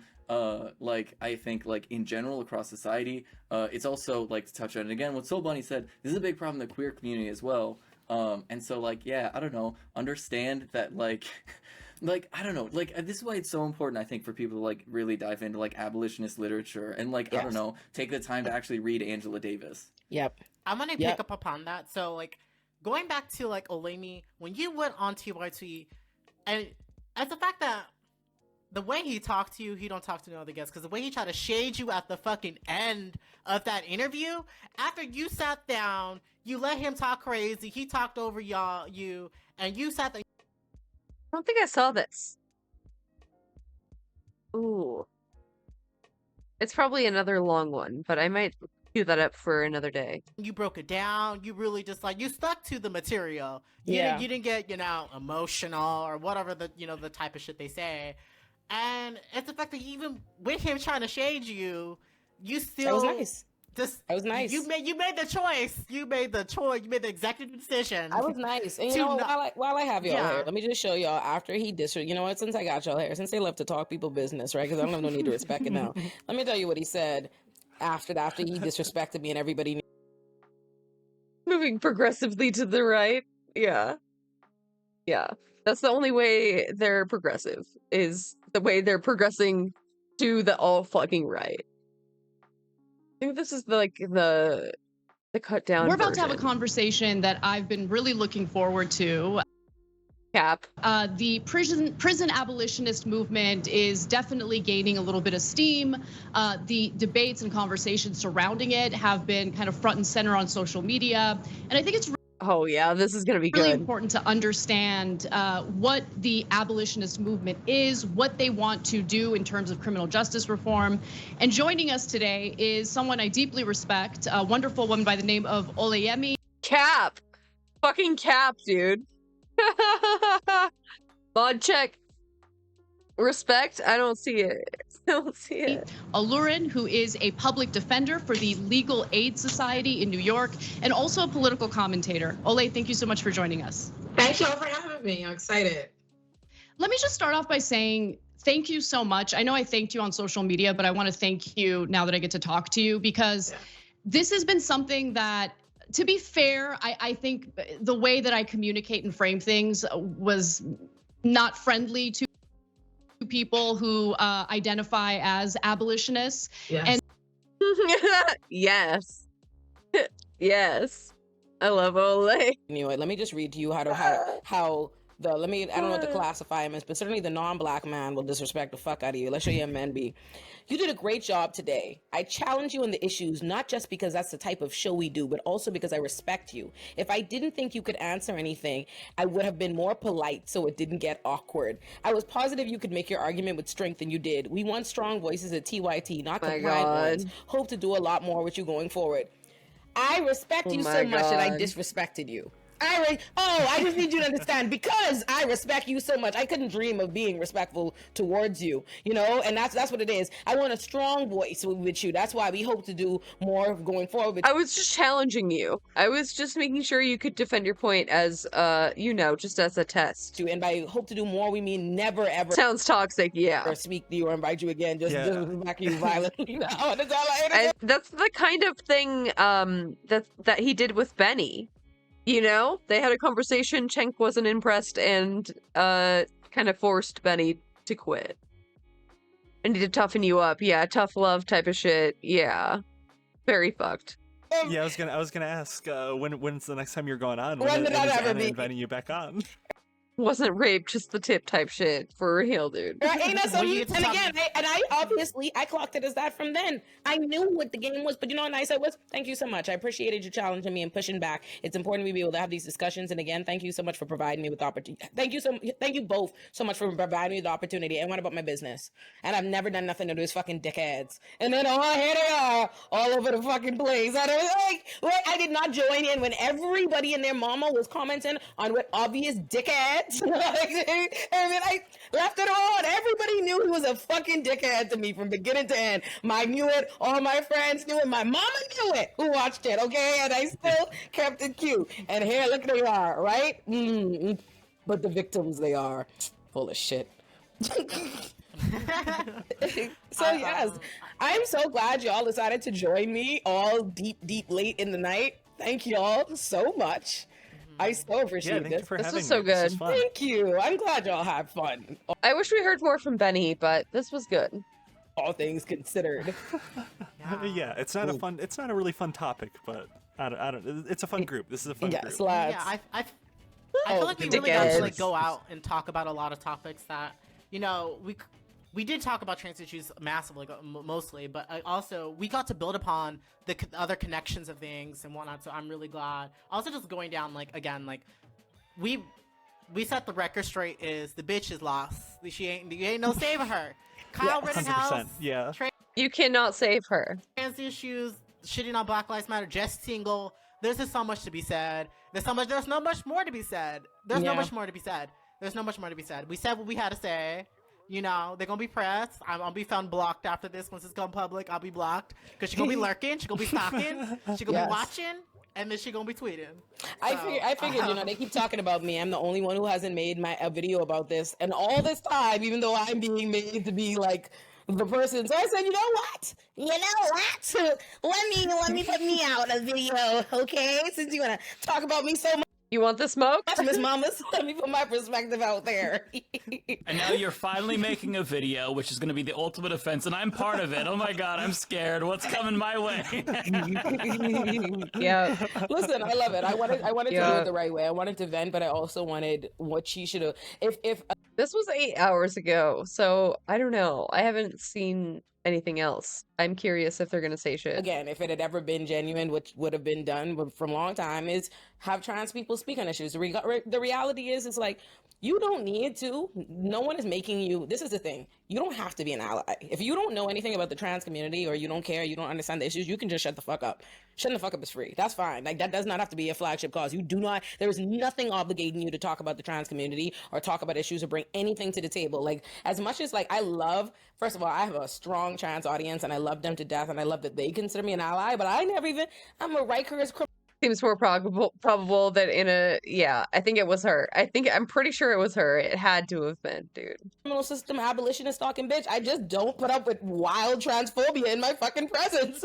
But not because I consider myself a trans expert or trans advocate or someone who is capable of talking about the issues. I'm capable of calling out some fucking transphobia. I know transphobia when I see it, nigga. But as far as talking about the issues and actually substantively explaining what the problem is, we need to be and we should be listening to trans people. So at the end of the day, to me, it's like, all right, if I'm gonna talk about it, I don't want to just, let me have my first hour and vent with Mike and Lance, and let me allow the actual people who she's too busy blocking and silencing and suppressing to say what the fuck needs to be said. Like, while you're here for the drama, get the substantive take on the issues. Real. So thank y'all. Real. So based. She's so real for that, dude. Yeah, and I want to thank you also just saying, like, because there's a lot of folks that do talk about trans folks without trans folks. They want to say they're allies, but they don't ever share the platform. So like, you can have the right values and points, but like, you need to like group it with actually tangible, like being connected with the trans community. So that's something that I really, really appreciate about you, because you walk that fucking talk, and I love that about you. Thank you. And I also want to give you credit for, and I believe I told you this, but I made a video about transphobia and transmisogynoir, and I was fully introduced to Olemi on The Hill when she shut down them fucking, them weird talking points that was having about Elliot Page, and the way you went down for us, like I would tell people, and I would show people, like, this is a perfect example of a fucking comrade to trans folks, especially black trans women. And like, child, don't even say Robbie's name because he said a lot of bullshit. But honey, I had to, but me laying that out, and then you going on the Vanguard and talking about that further, it was just like it made it really easy for people that didn't really know much about trans issues to be able to have a perfect example, like how to shut down the bullshit, how to identify that, and that has helped educate a lot of folks. So I want to thank you so much for that, Olemi. Thank you so much. Yeah, made me feel like I be doing some. Oh, thank you. Oh, the love. Oh, love. I love. Thank you, boo. Thank y'all for having me. I literally love all of you. I'm a fan of all of your work. Literally love y'all, and I'm so glad that y'all decided to impromptu join me in what started off as Yosemite Sam screaming in me and Mike and Lance group chat earlier. Like, literally me and Lance up at the minute, up with the sun in the chat screaming, Mike, wake up. We were like, wake up, we will send you a link now.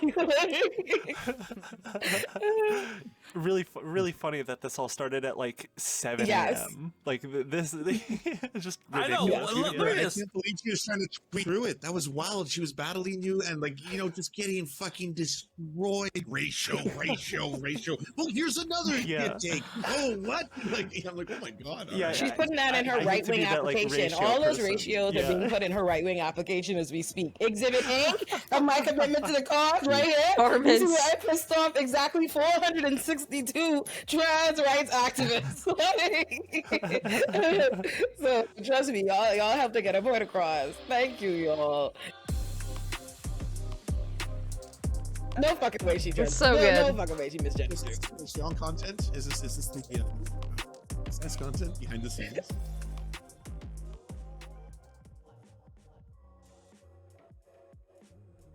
All right, I think I'm done with that. God, it's so fucking mind rotting. Yeah, I'm gonna save this for later. Where do I put this? I'll put this here, I guess. Alrighty. I have a couple of serious things and then a few more fun things. Poverty in the United States by addressing systemic racism, economic and public health inequity, militarism, and other issues. It was drafted with input from the Poor People's Campaign, which just led a 3-day Poor People's Campaign Moral Poverty Action Congress in Washington, D.C. This comes as child poverty is on the rise after the expanded child tax credit was allowed to expire, and hundreds of thousands are being kicked off Medicaid. A recent medical paper found poverty is the 4th leading cause of death now in the United States. For more, we're joined by Bishop Dr. William Barber, co-chair of the Poor People's Campaign, president of Repairers of the Breach, founding director of the Center for Public Theology and Public Policy at Yale Divinity School. Bishop Barber, welcome back to Democracy Now! Can you talk about why the Poor People's Campaign held a mock funeral, starting with the Supreme Court and going to the U.S. Capitol? You've talked about poverty being a death sentence and how what was enacted during COVID that amazingly in some cases saved lives now has been taken away and more people are dying. We did it, Amy, because of how grotesque and immoral it is that poverty is the 4th leading cause of death, and that's a conservative figure because the researchers didn't even deal with In the richest nation in the world, by the way. children 15 years and younger. I mean, just say that. Poverty, 4th leading cause of death, higher than homicide, higher than respiratory diseases. We have the highest child poverty rate of any country like us in terms of economic power. And it's time we have to intensify what we're doing. And so at the Moral Poverty Action Congress last week, sponsored by Repairers of the Breach and the Kairos Center, hundreds of poor and low-wealth people, over 1,000, and faith leaders and economists and public health people came together to form a 30-state strategy to intensify, to force our nation's leaders to confront the American death sentence of poverty, which is totally unnecessary. And this is before COVID. Poverty was the 4th leading cause of death before COVID. During COVID, 330,000 people died from the lack of health care, not from COVID. Poor people died at a rate 3 to 5 times higher during COVID, the high times of COVID, not from COVID, but from the lack of access to the things that would have prevented their death. And the question we have to ask is, why do we hear so much about crime rates and opioids and gun violence in America, but poverty kills more people than all of those things? Crime rates, opioids, homicide, gun violence. Why is there no Surgeon General's warning on low-wage jobs as a form of death? 70K is now considered low income in LA. Holy shit, dude. Holy fucking shit, dude. And I just scrolled across this on Twitter. I didn't realize this happened. I didn't see this at all.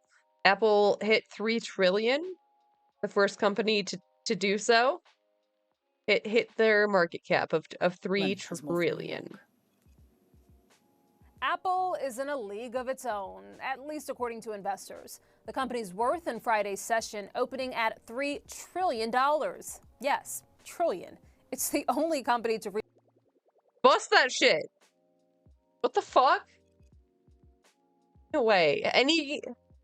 Any regulations, please? Mod chat. Regulation?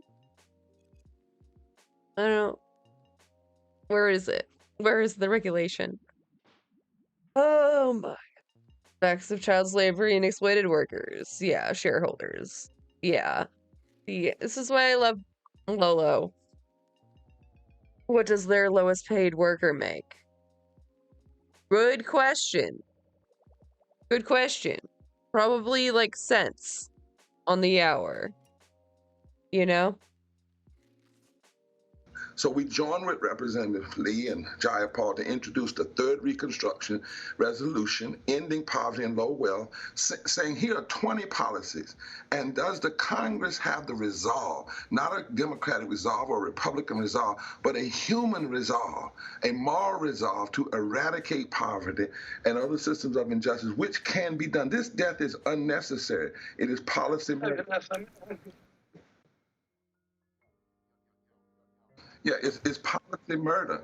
And we met also with over 400 congresspersons, with Schumer. Jeffries tried to meet with McConnell and McCarthy. They wouldn't meet with us. In fact, they refused to allow us even to meet on the steps of the Capitol. But we kept going because living wages could stop death.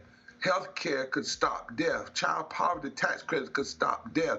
Redirecting the war economy could stop death. Voting rights could stop death because it allow people, if you stop voter suppression, you undermine people getting elected who then will fight against the poor and cause more death. And so we're intensifying. In this coming year, 2024, we're planning 30 major actions, nonviolent at state. Yo, what the fuck? So fucked up, dude. Oh yeah, the kids, they just need to get the work experience so that you know, when they enter the job market legally, they already have the 2 years needed experience. Fucking hell, dude. Capitals. We're planning on June 15th of next year, a massive poor people's low-wage workers and moral march on Washington, D.C., and to the polls, because we're going to be mobilizing the 87 million poor and low-wealth people in this country. Poor and low-wealth people now make up over 30% of the electorate generally and over 40% of the electorate in battleground states. And in most places, poor and low-wealth people are not voting because they feel like the system has just abandoned them. So we're saying vote and change the system, and that's what we have to do. Otherwise, we become accessories to the crime of policy murder, and that's what's going on right now. Well, Reverend Barber, you mentioned low-wage labor as a health threat, and the minimum wage in this country has not been raised of the federal minimum wage in 14 years. And we hear all this talk about inflation in the country and how Americans are grappling with inflation, but yet millions and millions of Americans are still working in these, as you say, in these low-wage jobs, and Congress refuses to act on the minimum wage. What will it take to affect this simple approach to raising the poverty, raising or eliminating the number of people who are in poverty? That's right. Well, one of the things we talk about is when we go among poor and low-wealth people, whether in Appalachia or the Delta of Mississippi or Alabama or New York or California, is listen, you have power now. In most states, if just 20% of poor and low-wage workers would mobilize and vote an agenda for themselves, they could determine who sits in the presidency, in the governorship, and in the Senate, and even in the House races, both in the state and the federal. In North Carolina, for instance, it's only 19% that need to mobilize. In Florida, it's 4%. Georgia, 7%. Michigan is 1%. But the other thing is we're saying to people, listen, during COVID, low-wage workers saved us. We made them go to work. We called them essential workers, but treated them like they were expendable. We said, go to work in the most dangerous jobs, but you don't have living wage. Go to work, but you won't have health care. Go to work, but you don't have paid family leave. This is social murder, policy murder. It is wrong. And it's no longer just benign. It's not just the economics of it. It's the health of it. As I said, we should have a Surgeon General's warning on low-wage jobs. We also know that we haven't raised in 14 years. So if we just raise the minimum wage to $17 an hour, which is lower than actually what a living wage ought to be, but $17 an hour, some 50 million Americans would come up out of poverty and low wages. Over 40% of African Americans would come up out of poverty and low wage. Millions of white people who, and actually poor. They can afford it. Yeah, 100%. 110%. Oh, fuck. I'm thinking TOS thoughts. White people make up the largest number of poor and low-wage workers in this country, and most poor and low-wage poor people are the working poor.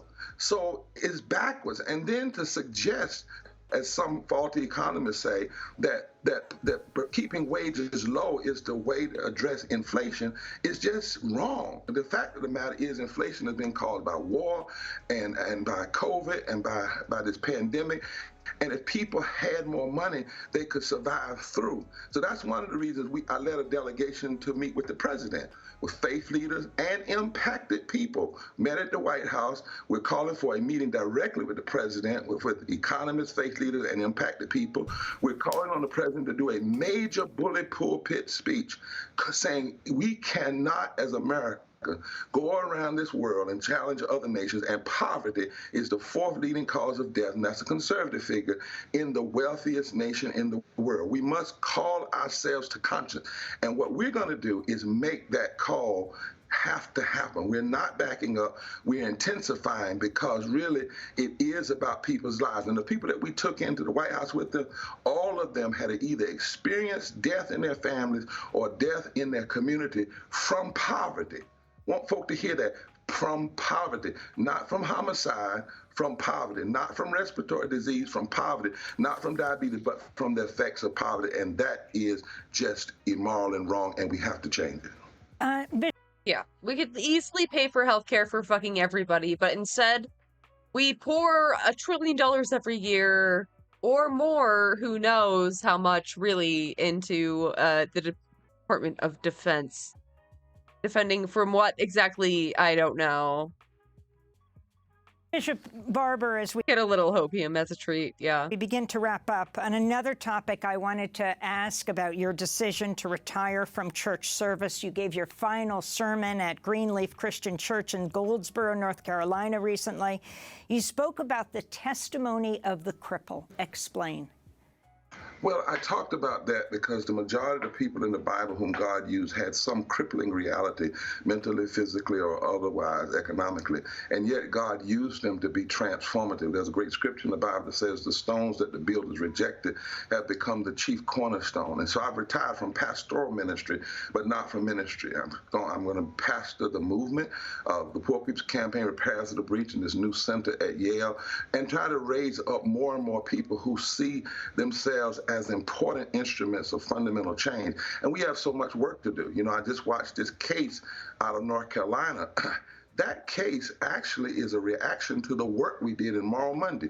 When we won, we beat extremists on voter suppression. We beat them on redistricting. You're talking about the independent state legislature theory being obliterated by the Supreme Court. Exactly. And the reason I raise it is because in 1868, it was two ministers who helped lead the writing of the North Carolina Constitution after slavery that put in the Constitution the very things we now use today to fight extremists at the state level. And it's important the nation knows the reason they were trying to get that passed and get the Supreme Court to agree with independent legislatures is because we've been winning using the state constitution, and we're winning because of the efforts of people of faith long ago who fought for equality in our Constitution. That's what work that I want to continue. I've been pastoring over 30-some plus years. Now it's time for me to train other ministers who are coming up and to engage as an elder and pastor the movement. And yeah, I mean, fuck the Constitution generally, but, you know, I agree with the solving poverty thing. I'm humbled by the reality that I have the opportunity to do that. Well, Bishop Dr. William Barber, co-chair of the Poor People's... What happened? Their video? Their video. Campaign, and now founder of the Center for Public Theology and Public Policy at Yale Divinity School. We want to thank you so much for being with us. It was. Thing. Wonder what happened there. All right. Sam Cedar advising us on how to debate anti-vaxxers, if you must. Eric from New Jersey, doing well. How about you? Not too bad. So, yeah, I wanted to chat about this whole nonsense with, like, RFK Jr. and Pierre Hotez and Rogan and all, you know, this whole... Timings. You know, idiocy. Sure. And, you know, I thought you know, Ben Burgess, our friend, wrote an interesting piece in the Daily Beast. I don't know if you guys caught that, where he kind of argued in favor that like Hote should do it. I think, you know, Sam made a good point that it would be ridiculous for him to do it, and I kind of understand where you guys are coming from too. I have a little bit of a different perspective where I don't necessarily agree with either point, and I think more important than whether or not he does this one Oh God, a five-head centrist. narrow act, I think there's a broader point to be made about how people who, not even necessarily on the left, but just the pro-science, like good faith attempts to get to the truth side should engage with like fundamentalists, like right-wing fundamentalists. Mm-hmm. And excuse me, and just basically, like before you can get to the Hotez thing, just I think you guys did a really good job of breaking down and debunking a lot of the claims that RFK Jr. made on Rogan. To just briefly touch upon that, I really kind of want to defend some of my colleagues in the scientific community who did a lot of hard work evaluating a lot of different drugs to see if they would work, and demonstrating that some of them didn't. And the idea that they were basically deployed by the biopharmaceutical industry to design these things to fail, and that, you know, like, first of all, if you're going to make that claim, you would actually have to acknowledge that they did actually demonstrate benefit of some pretty cheap drugs. And they made, like, there was just a paper published in Lancet about an old diabetes drug. Like, if their job were to do that, then you would have to contend with why they just picked your drug to do it to. And I think it comes down to you guys are just mad that you were wrong. Right. As opposed to there's any, you know. And the other thing And is, they're like, trying to create this alternative narrative for monetization, for views, and people are desperate to feel like they're smarter than the rest of society, and that's the kind of impulse that Rogan and RFK Jr. and like the people that are on that side feed.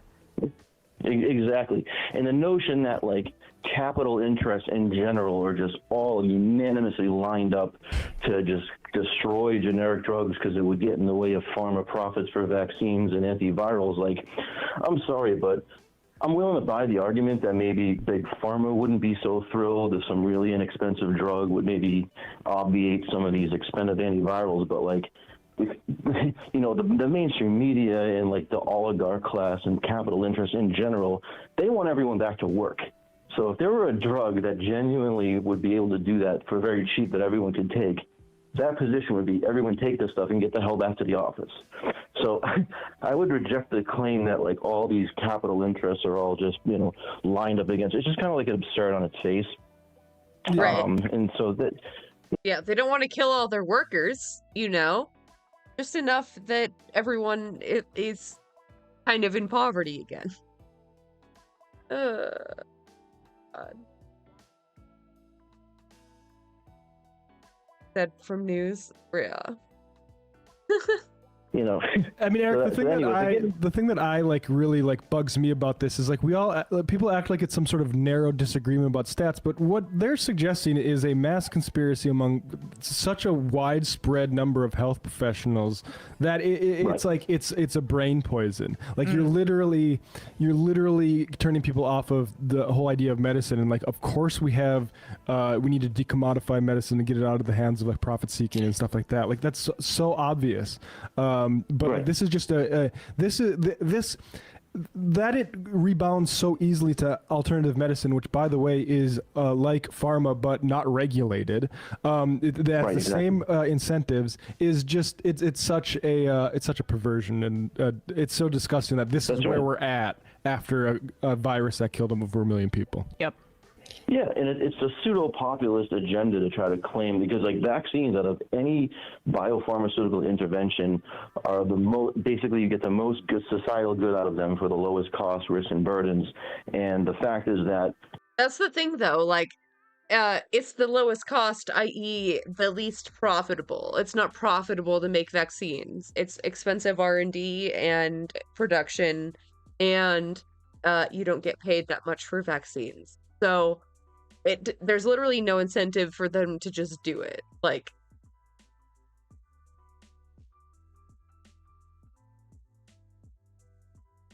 look, things feel like you don't like it here.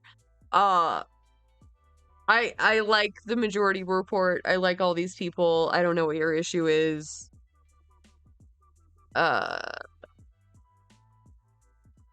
If you're trying to make a point, like, I don't know what it is.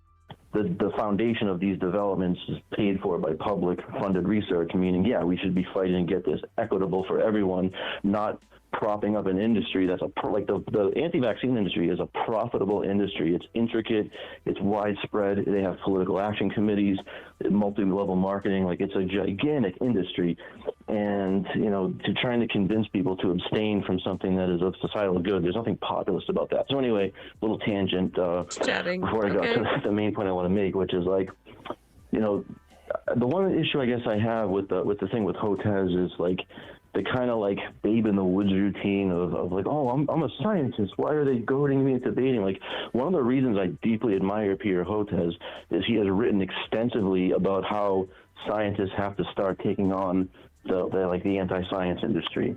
And I think, like, in this one narrow context, do I think he should go on and like have a debate with RFK? Well, no. I mean, if we're defining a debate as we have a moderator, like what they do with presidential candidates or a political, I don't think anybody should be debating RFK. Like, do not lend him credence. Where you have a moderator and two candidates who each get to say their piece and respond to questions, and you have a minute to rebut. That would be stupid. There's absolutely no way that Peter Hotez should agree to that. However, what I have seen with people who are very prominent and very prolific anti-science, like Kirsch, who you guys have covered on your show, he tried to goad me into me and Who's the guy on the right? I forget his name.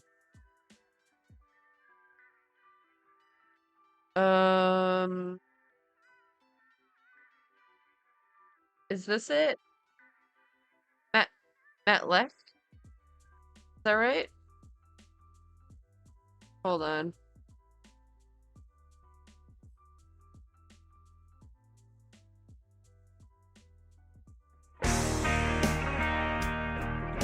Gosh, reckoning. What the fuck is this? Were able to get... no, that's not him. Eric. Uh-oh. I lost the spot. Oh no. Uh-oh. Uh-oh, Spaghetti-O. That's not Matt Bender, is it? Wait. Is it? Oh. Maybe it is. Yes. Yes, it's Matt Bender. Oh.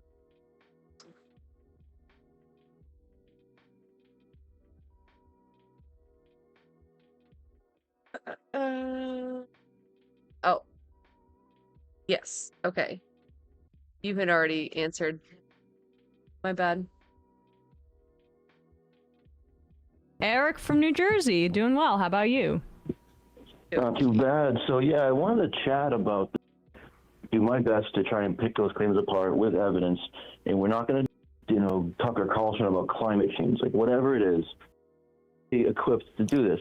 But what I've seen done, and what I've offered myself, and what somebody like Hotez or wherever, or even if it's somebody on the left who's going to go take on Matt Walsh about trans issues, or like whatever, whether it's, I don't know, Josh Fox going on to debate, Tucker Carlson about climate change, like whatever it is. The bottom line is when you're going up against someone who's anti-science, the only thing that you should do is tell them, look, you have made a series of claims. These claims are contrary to the entire scientific community, and I'm going to give you an opportunity to try to defend these claims, and I am going to do my best to try and... Oh, wait. You met the other guy. Oh.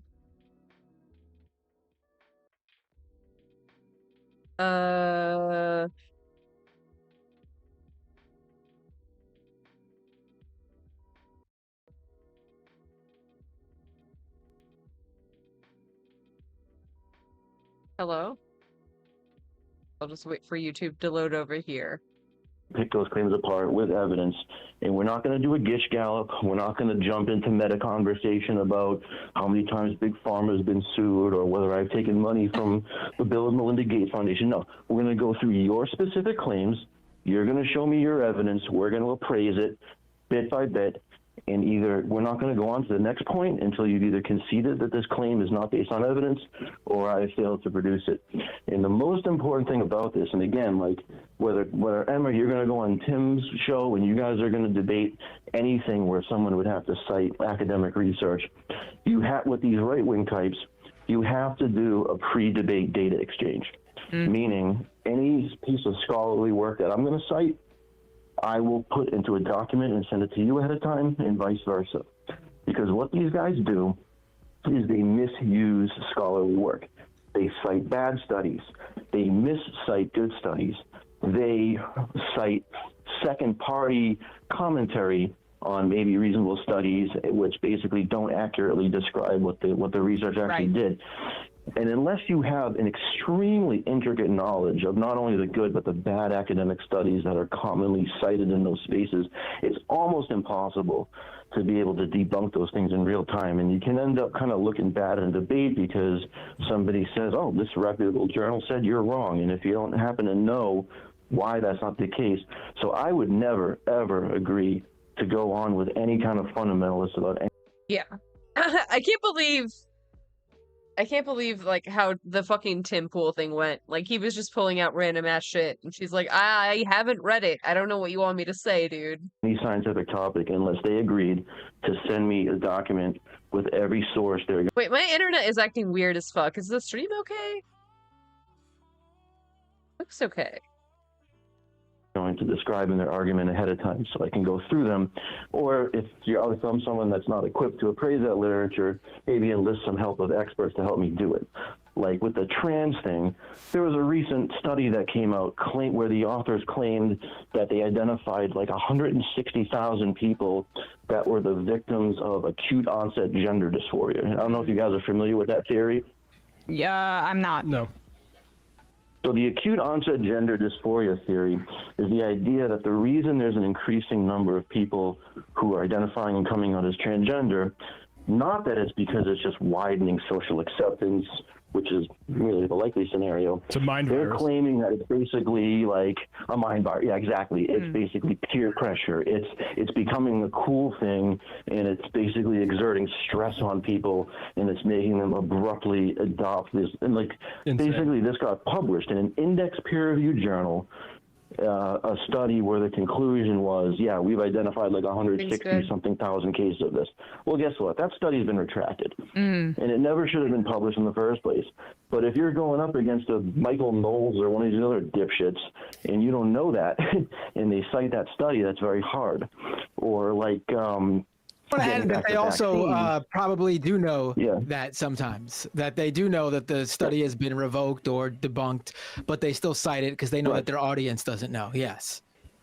Of course, yeah. Or, you know, getting back to vaccines, there was an abstract published in Circulation, which is a subsidiary of the American Heart Association, where this guy, Stephen Gundry, he's that crank that sells all those supplements on late night commercials, and he basically published an abstract claiming that the vaccines were going to increase people's risks of having like heart attacks, major cardiovascular adverse events over the next 5 years. And of course, this got widely distributed among the anti-vaccine community. This is a reputable journal, major claim. Well, if you're going up and you're trying to debate somebody like RFK who's going to cite that and you don't happen to know, well, they basically used a proprietary little scoring method of blood tests that haven't been validated in any clinical setting, and they didn't use a control group, and the journal has since forced them to change all their language around. You won't know that unless you had a chance to review. So what I would just say on a more broad point is you cannot get involved with debate on any kind of scholarly, academic, or scientific work with fundamental. No debate perverts. Do not be a debate perv. Oh my god, I called someone a debate perv in my comments today, and he got so fucking offended. Like, what's with all the name calling, honestly? Why are you taking it so personally? I'm like, it's not personal, bro. You're just being kind of a debate perv. Sorry, like, fundamentalist unless you know what they're going to cite ahead of time. I hear you. Thanks, All Eric. right. Thanks, Eric. Appreciate the call. Good advice. Yeah, no problem.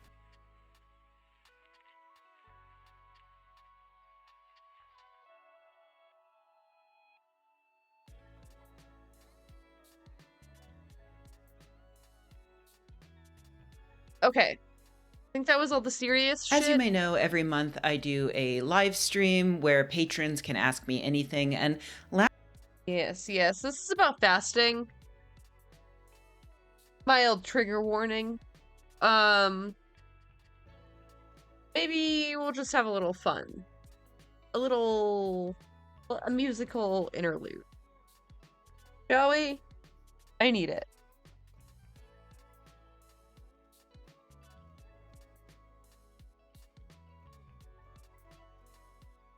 Jammies. Flipped on you. A chumpy dude. Chumpy. Oh yeah, my internet's not working. Oh yeah. I forgot. Man, why does this happen to me? Fine, I'll close all 10 of my windows. If I must. Bitch ass Google. Come on now. Yeah. Close all the Chromes. No more Chromes. Okay. We relaunch. We hope we can restore.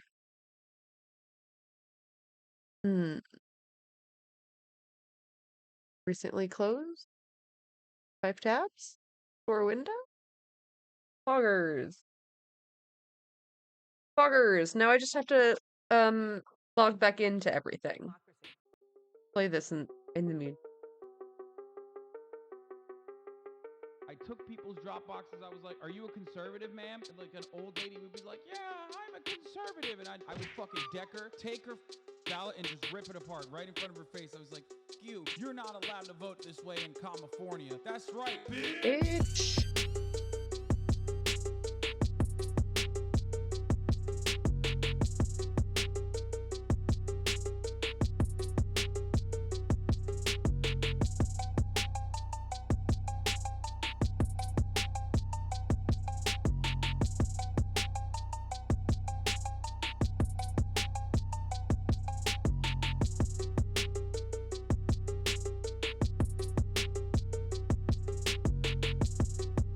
Sorry, this is a whole process. It is working now, though, so at least there's that.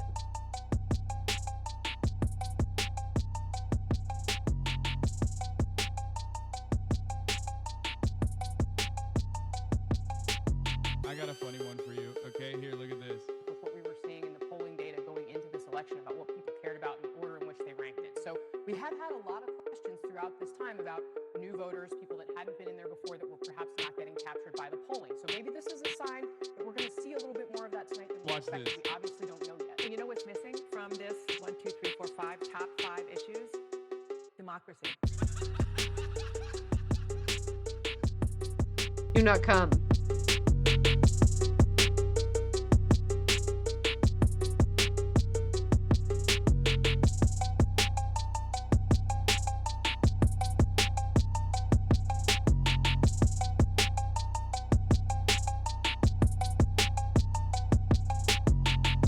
So I should probably go to bed soon.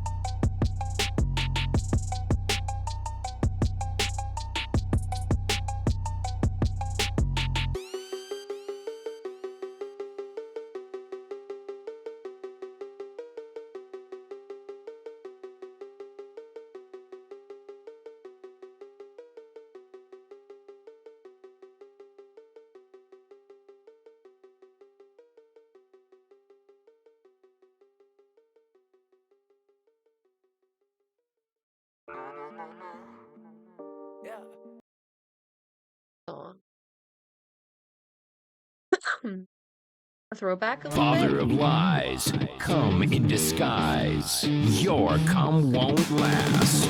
There's a snake in my ass. The cum father's secret stash. Come stomp me flat. I'm going to fuck your dad. Coming high into the morning sky. Vape cum from my bum till I die. Watching Arthur with a cock in my ass. Riding hard, eating ass master class. Sacred cum blade, fuckling crusade. Fatal cum theft, give me cum or give me death. Elon's Musk, Jesus Christ. Stealing donations from the cum czar's trust. A cum smoothie, gulp smoothly. Consume the cum chalice, fuck everyone named Alex. David Hayter, cum crusader. The holy cum 600 degrees? I feel like that's too hot. That's gotta be too hot. Dude, I can only do like very low temp dabs. That's all I can handle. Pounding, toothpick sounding, cum baking. My nipple pussy is aching. Cum fooler, semen drooler. Forbidden cum spice. Your shitbox looks nice. Life is a cage, and death is the key. All your cum are belong to me. Normalize crying over spilt cum. Making cum angels with my son. I fucked a fairy in half. How many holes does a human have? My butt and cunny are in agony. Castration in the sky, your penis will fly. Scrotal chambers, semen sailors. Mommy's cum tax, grind my balls on an axe. Cum scented candle, cum broiled eggs. Cum Christ consciousness, third eye, cum spy. Cum squote sailboat, semen speed racer. Off-road, cum chode, my uterus came out. Cum treasurer, dick measurer. Irresponsible manager of cum. A cum slave, back from the grave. The price for breaking a cum oath. James Hector, cum collector. I tripped in the cum keeper's crypt. Cum feeder, moist meter. Sans undertale, the cum reaper. Fucking a skeleton, right in the pussy. The dark souls of cum. Cum framed and cum blamed. Cum drowning awareness day. Brewing cum fuel after school. Your nipples are crunchy. The tragic cum sponge. Your cum is fading. Sweep up the cum flakes, Joan.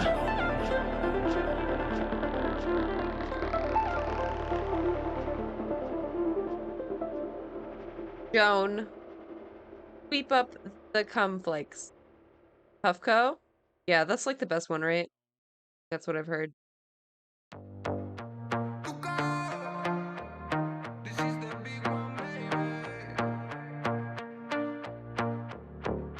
Me puse mi mejor Jordan, un nombre italiano escrito en la correa.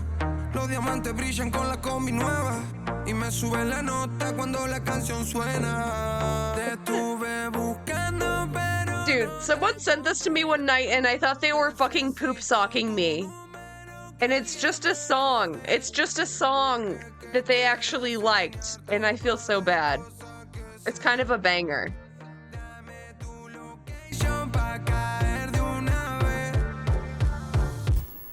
Everything for it. Is something else? Yeah. Gotta have good wax. Más gato, más ropa, más pasto, más marca, más trato. Nuevo deal contrato, gano y lo reparto. En pedazo exacto, no se me hunde el barco. Trafico y no soy narco.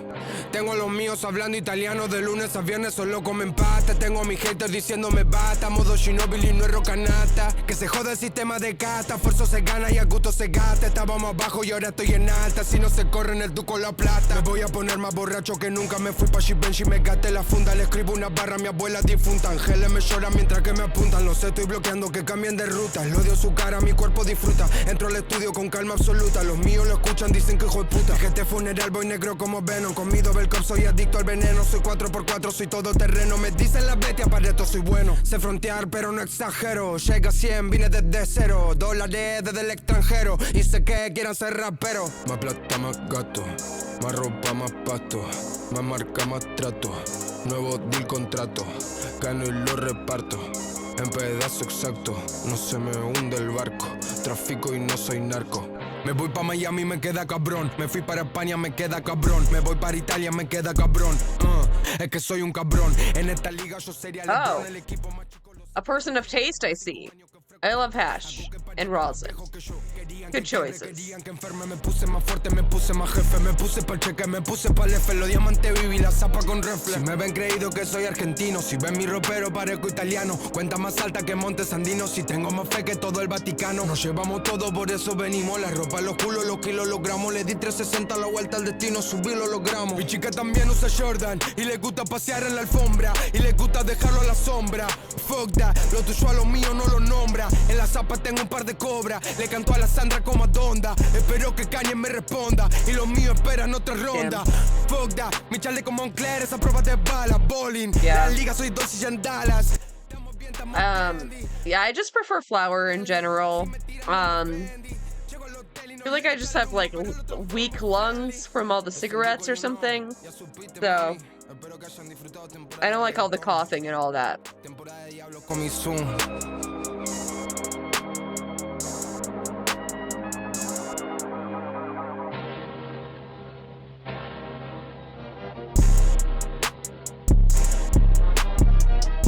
High standards. Got him.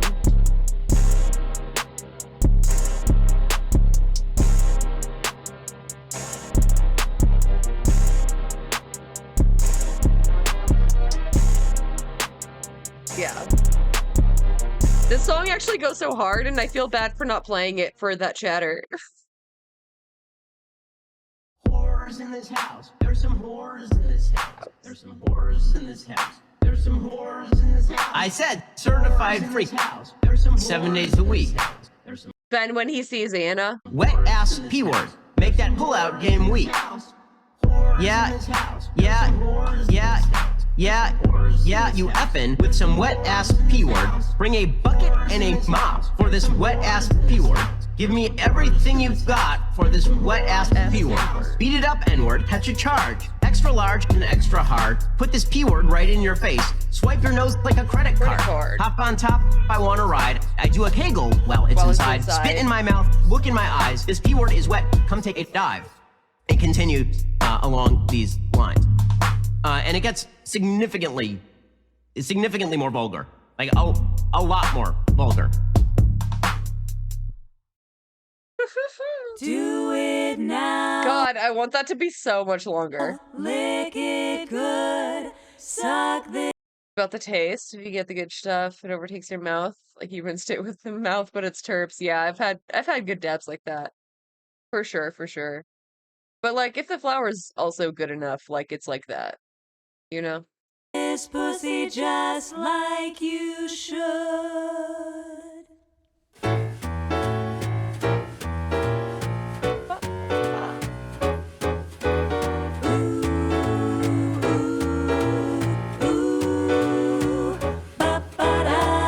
All you ladies pop your pussy like this. Shake your body, don't stop, don't miss. All you ladies pop your pussy like this.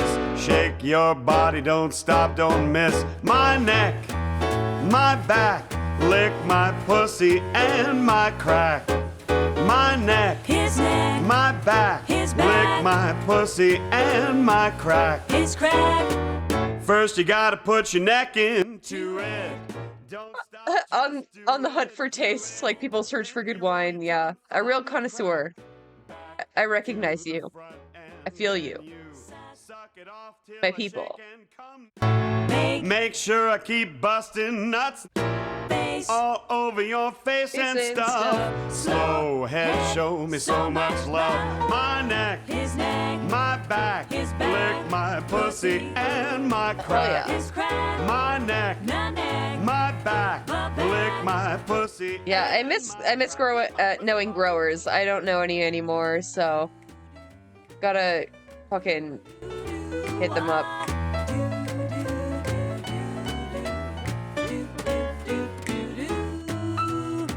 You might roll dubs, you might have G's, but fuck that, get on your knees.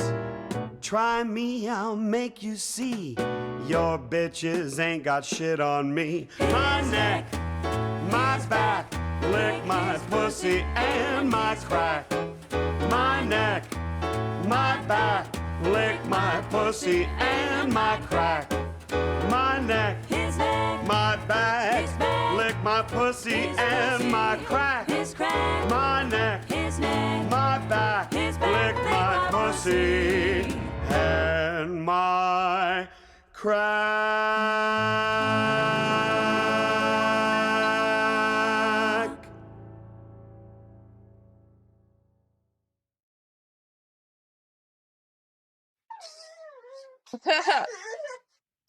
Oh man, people think that. Garrett Watson. Tonight, we come here to answer a very important question in everybody's mind. Why in the hell are we still doing this? Another questions about whether we should that fucking Joker laugh. gather here tonight because of COVID. Well, they're fully vaccinated and boosted. Vaxxed and boosted. Vaxxed and boosted. How to do that? Just contact your favorite Fox News reporter. We're all here. Vaxxed and boosted. This is the first time the president attended this dinner in 6 years. It's understandable. We had a horrible plague, followed by 2 years of COVID. Just imagine if my predecessor came to this dinner this year. Now that would really have been a real coup if that occurred. I'm not really here to roast the GOP. A lot of people say the Republican Party is too extreme, too divisive, too controlled by one person. Ronald Reagan said, Mr. Gorbachev, tear this wall down. Today's Republicans say, tear down Mickey Mouse's house. The Republicans seem to support one fella, some guy named Brandon. He's having a really good year. I'm kind of happy for him. They're fully vaccinated and boosted. Vaxxed and boosted. Vaxxed and boosted. How to do that? Just contact your favorite Fox News reporter. We're all here. Vaxxed and boosted. Fox News, Got 10 outside, 4 inside, and a handful of kids. Huh? Huh? I'm really sorry. Well, why? Your preferred candidate lost the last election. To make it up to you, I'm happy to give my chief of staff to you all so we can tell Sean Hannity what to say every day. Trevor's great. When I was elected, he did the show and he called me America's new dad. Baby Blitz. Let me tell you something, pal. I completely forgot what we were talking about. Oh my god. That's adorable. Yeah, I want to. I'm afraid. I got like too many fucking nosy ass neighbors, you know? Hate that shit. Like, I think I can, but it's like, it has to be in a locked enclosure and shit. To like build a greenhouse or something. I don't know. Dorco. Listen, look. I haven't heard kids before. I've heard mother plants, but I've never heard someone call them kids.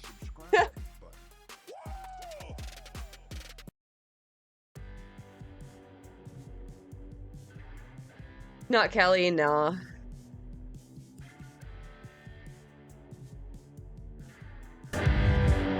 I love this song. This song just plays in my head, unprompted.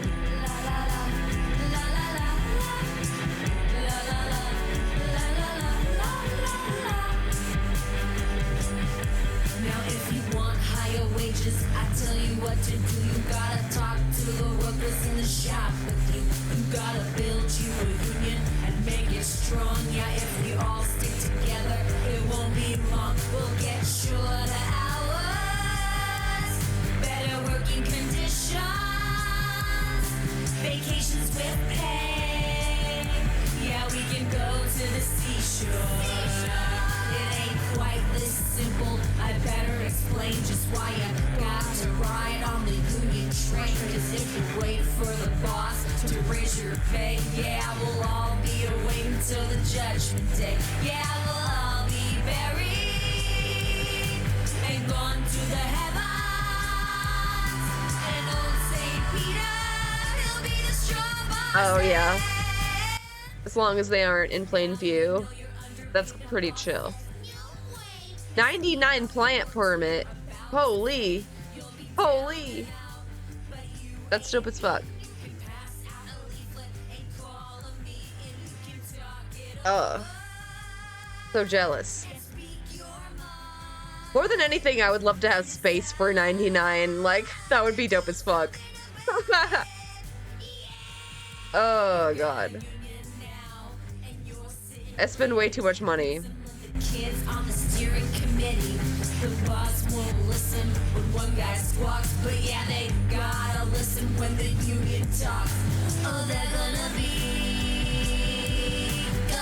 so lonely when the union decides to walk on them. Suppose they're working you so hard, it's just outrageous. And now they're paying you starvation wages. You step up to the boss would yell, before I raise your pay, I'll see you all in hell. Now they're puffing a cigar and feeling mighty slick. 'Cause now they think they got your union licked. Well, they look out the window, what do they see? But 1,000 pickets held by you and me. Oh, now, baby, is the hardest time. The boss will try to bust your picket line. They'll call the police. They'll call the National Guard. And they tell you it's a crime to have a union card. Amazon labor union, here's what they found. Starbucks workers united, here's what they found. Amazon labor union, here's what they found. Starbucks workers united, here's what they found. You'll win, take it easy. You'll win, take it easy. You'll win, take it easy. You'll win.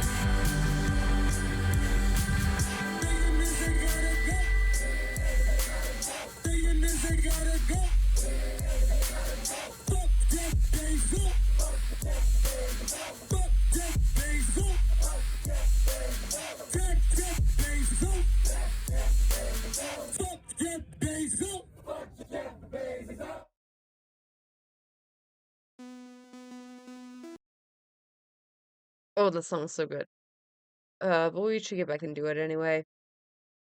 Love the bank statement telling you you've got you've spent X more than you make this month. Yeah. I fucking love that shit. It's so fun. It's so fun and cool. And last month, one patron asked me to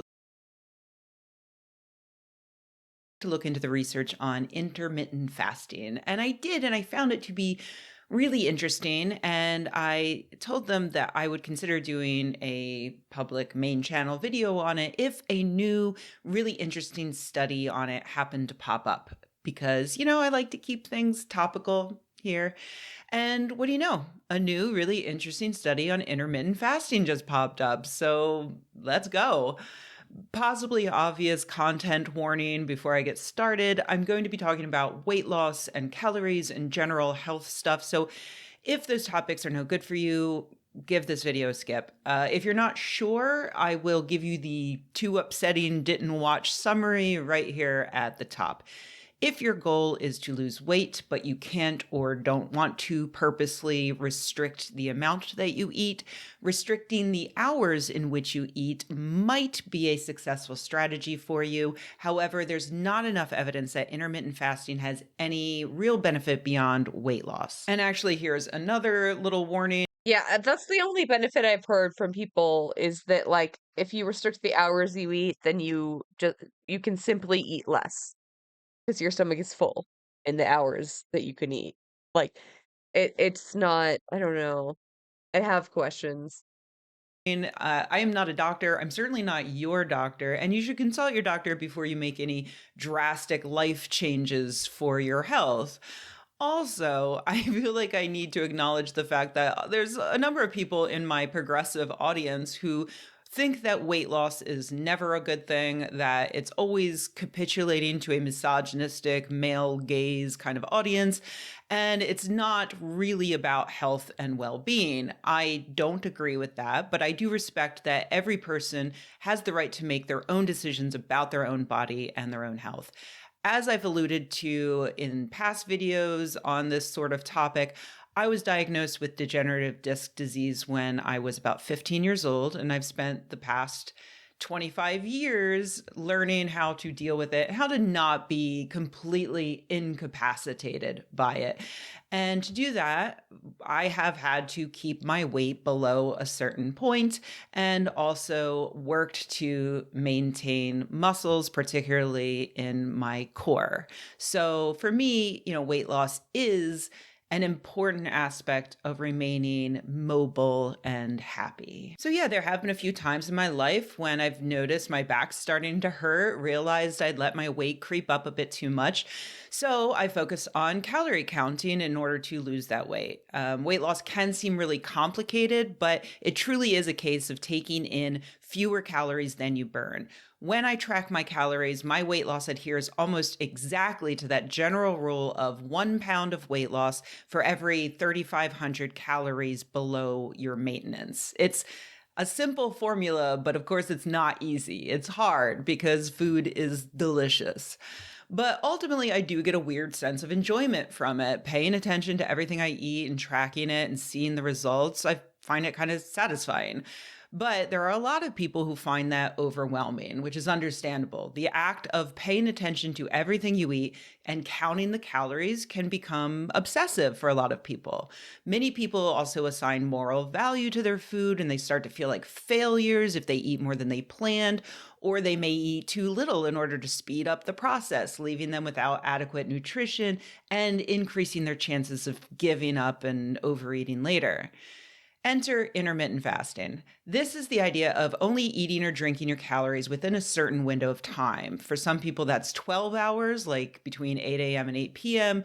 For others, it's within 8 hours, like between noon and 8 p.m. Intermittent fasting, or IF, has been the subject of a lot of research over the past decade or two, and recently it's become a pretty hot fad, which means that in addition to the science over here, there's also a lot of misinformation over here, a lot of wild. Yeah, it's like some Joe Rogan shit. I'm pretty sure Joe Rogan literally talks about fasting. Claims that are based on small, inconclusive studies, or sometimes based on nothing at all. There are two categories of claims for IF: weight loss and everything else. So first, let's talk about weight loss, because that's what this recent study was about.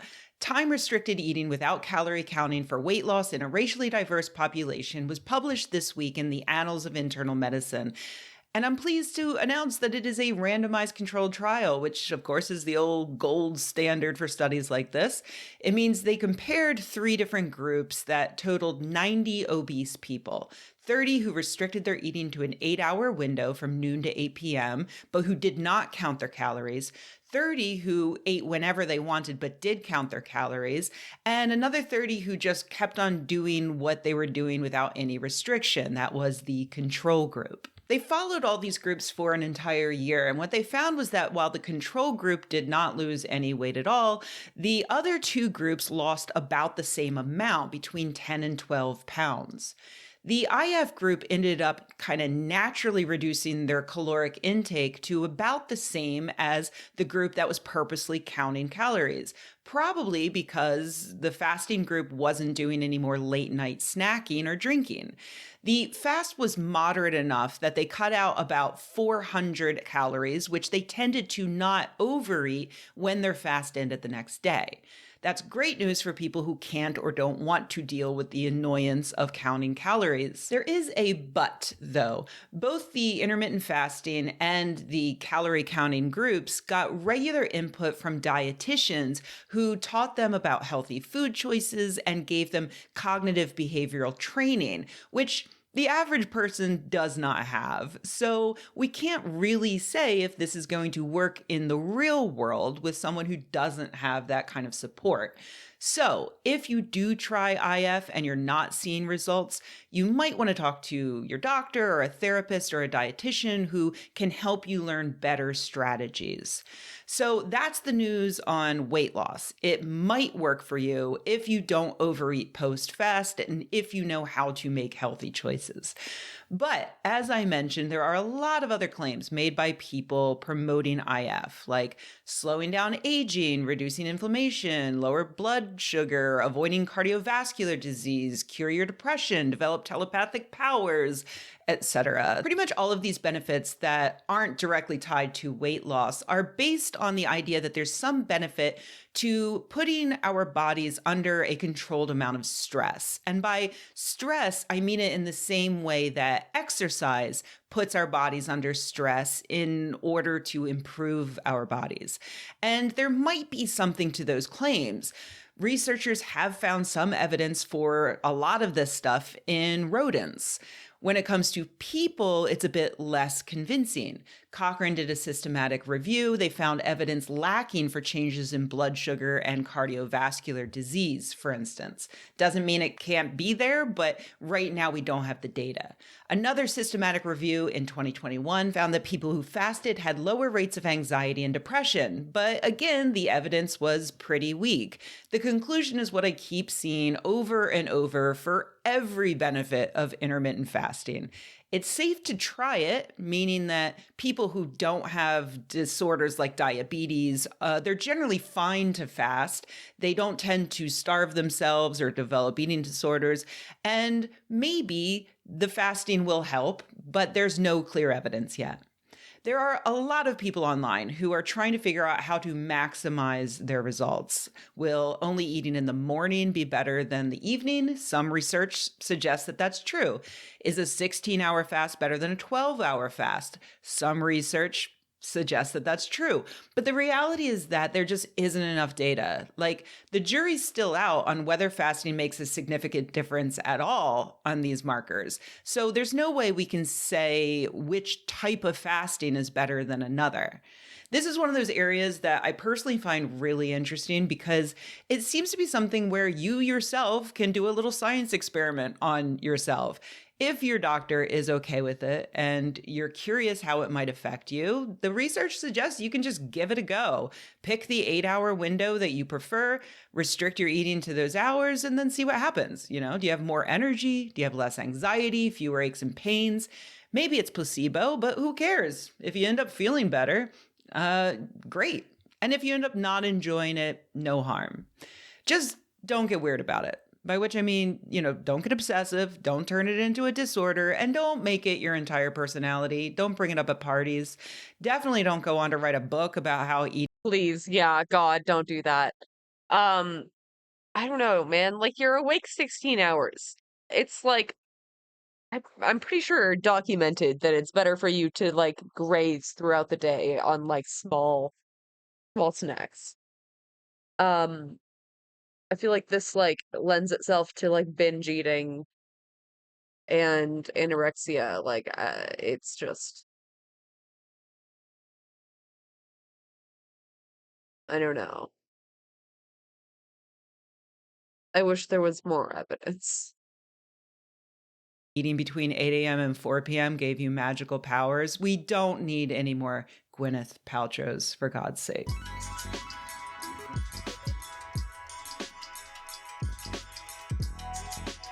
Hey everybody, thanks for watching. If you enjoyed this video, please give it a like. If you loved the video, please subscribe. And if you think the world could use more videos like this and you happen to have a few bucks laying around, head to patreon.com/Rebecca and join an awesome community of nerds like the people whose names... An intro into eating disorder. Yeah, literally. Like, I don't think enough people like realize that going into it, you know? Also, hey, welcome in. That's press. You see on the screen right now. Thanks.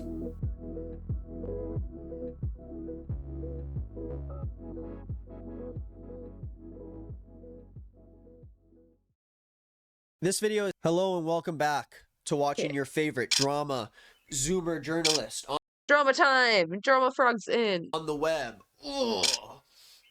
I found this article from the Cosmopolitan that came out yesterday about drama in the reborn doll community. To get right to the point, reborn dolls are a specialized class of hyper-realistic fake babies. I know it's a little bit alarming.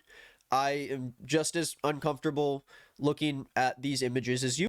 I hate that. Wow, why is it so real? That I feel like that should be illegal. That is haunting. Cursed as fuck, dude. There's like definitely a demon in there. You are. But reborn dolls have been a hobby for a niche group of people for years now. Despite the fact that most people have no idea what they are, reborn babies have grown an alarmingly large fan base from young fans on TikTok, with the hashtag rebornbaby having 3 billion views attached to it. Now, I'll include the link to the Cosmo article in the description below, but as I read up and I learned more about this phenomenon, I realized that this shit goes way deeper than any of us would expect. So I say, let's buckle up and let's learn about some freakish babies. But before you do that, hit the subscribe button. I know about half of you aren't even subscribed. After this video, I'm going to be talking more about the reborn babies on my He Said Us channel. So make sure you go check that out after this video. And thank you for the support. It means the world to me. I really am enjoying doing this. So before we get to the hot, steamy drama, let's talk about how these dolls work and why they've captured the interest of just so many people on the internet. According to the article, these kind of dolls can cost anywhere from $250 for a base model to more than $5,000 for limited edition versions, with hair strands hand-rooted one by one. Jesus Christ. That's so much money for a doll. And hand-painted layers of skin. These babies have it all. They look real. If I walked in on one of these things in someone's house, I think I would have a heart attack. Now, despite the fact that this sounds like a very niche community, the reborn doll community comprises of tens of thousands of collectors and doll artists, with a lot of them having a pretty sizable following. Now, this article specifically talks about one doll artist in particular, who is a 28-year-old military veteran by the name of Kirsten Haley. In the article, it says, at first, Kirsten was unclear what her offense had been. She had been a doll mom since 2018, and she loves her 32 babies: Lavender, Leilani, Kinsley, Paisley, Bentley, Bob, and all the rest. I don't know why she named one of the babies Bob and another one Leilani. I think those are two different sides of the spectrum, but maybe I think when you make the doll, the name kind of just comes out of it. You just make it and you go, that's Bob. That's Bentley. Now, Kirsten has a sizable TikTok audience of 600,000 followers, where she shows off her different babies. Meet Mariana. She is so adorable. She creates role plays with the babies. Wait, why was there like a net over it?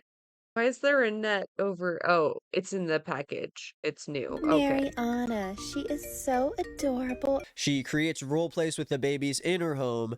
Your heart makes in dreams you. And sometimes she even brings the babies to Target or a park.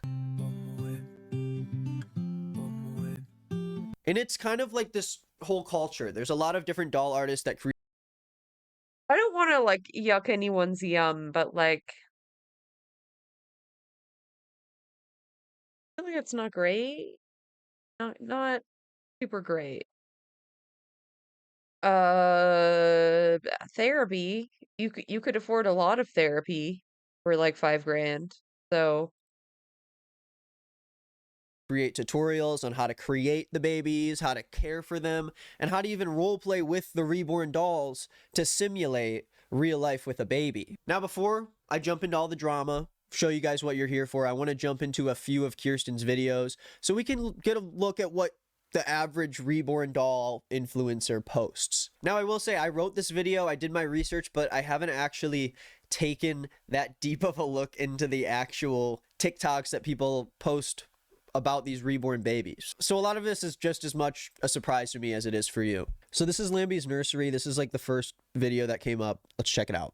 Squishy, squishy. Oh my gosh, what's in your mouth? Let's go ahead and pull this. And it's crazy to me because I'm just like, how does the mouth look like wet? How does the hair and the eye, like everything together is all squishy and like trying to stay calm as I go through this. 28, she, her, hobbies are healthy. Yes, they're dolls. It's time to say goodbye to the first reborn baby Oh my doll. God, they like they're trying. Yeah, hobbies are healthy. I don't know if this is a hobby.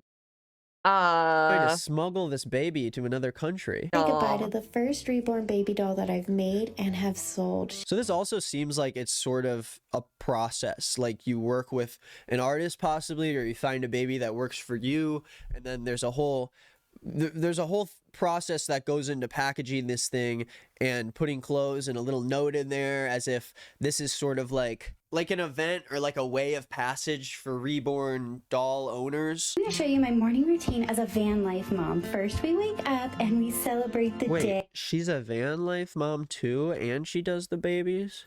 And I go downstairs and I go grab her That adds bottle. up.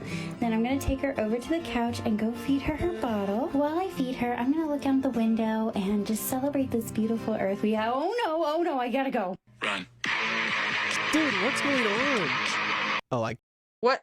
What was that? gotta see this one. Yeah, this is a condition. Yeah, honestly, it might be in the DSM. Oh my goodness, it's a Ah, very big day. why is it in a bag? Oh God, are they simulating a birth? Please, God, no, make it stop. Please. Oh my gosh. Lucy. Hi, sweetheart. Let's get this off of Get that you. thing away from me. Welcome home, baby Lacey. We're all so Ugh, it was like moving. Ew, the hands, dude. The hands. Away from me.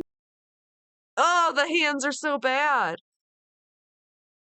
Oh God, no. Please, no, God. home, baby Lacey. We're all so glad to see you. Oh my. I think it needs a little bit of time to come out of the packaging. You know, when you get like a new bean bag and you take it out and it's got to expand. I think that baby hasn't expanded yet. Now I could get way deeper into this, but Why did it wave? Literally. gonna move on just for the sake of There's a demon in there. I'm fucking telling you. telling the story. Now, the first question when a lot of people talk to these reborn baby mom, the doll mommies, a lot of people ask them the question, why? And I feel like for a lot of people who are first looking at these babies, that's a pretty understandable reaction. They say that a lot of these doll enthusiasts get into this hobby just for fun, but there are like therapeutic reasons for why people get into this, like coping with pregnancy loss, for example. But on TikTok, a lot of people are learning more and more about these dolls and the community behind them because of a lot of little dramas. Does that help? Does that help though? I can't imagine having a doll that looked that real would help you from losing a pregnancy. I hope this isn't where my soul ends up for real. Purgatory.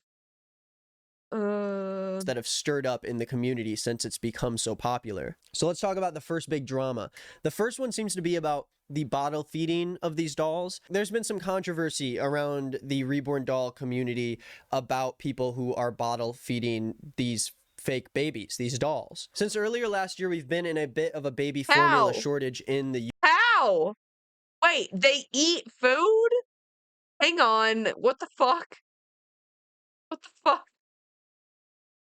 Oh. Use my rig? Oh, yeah. A clean rig is so nice, though. Take a hit for me.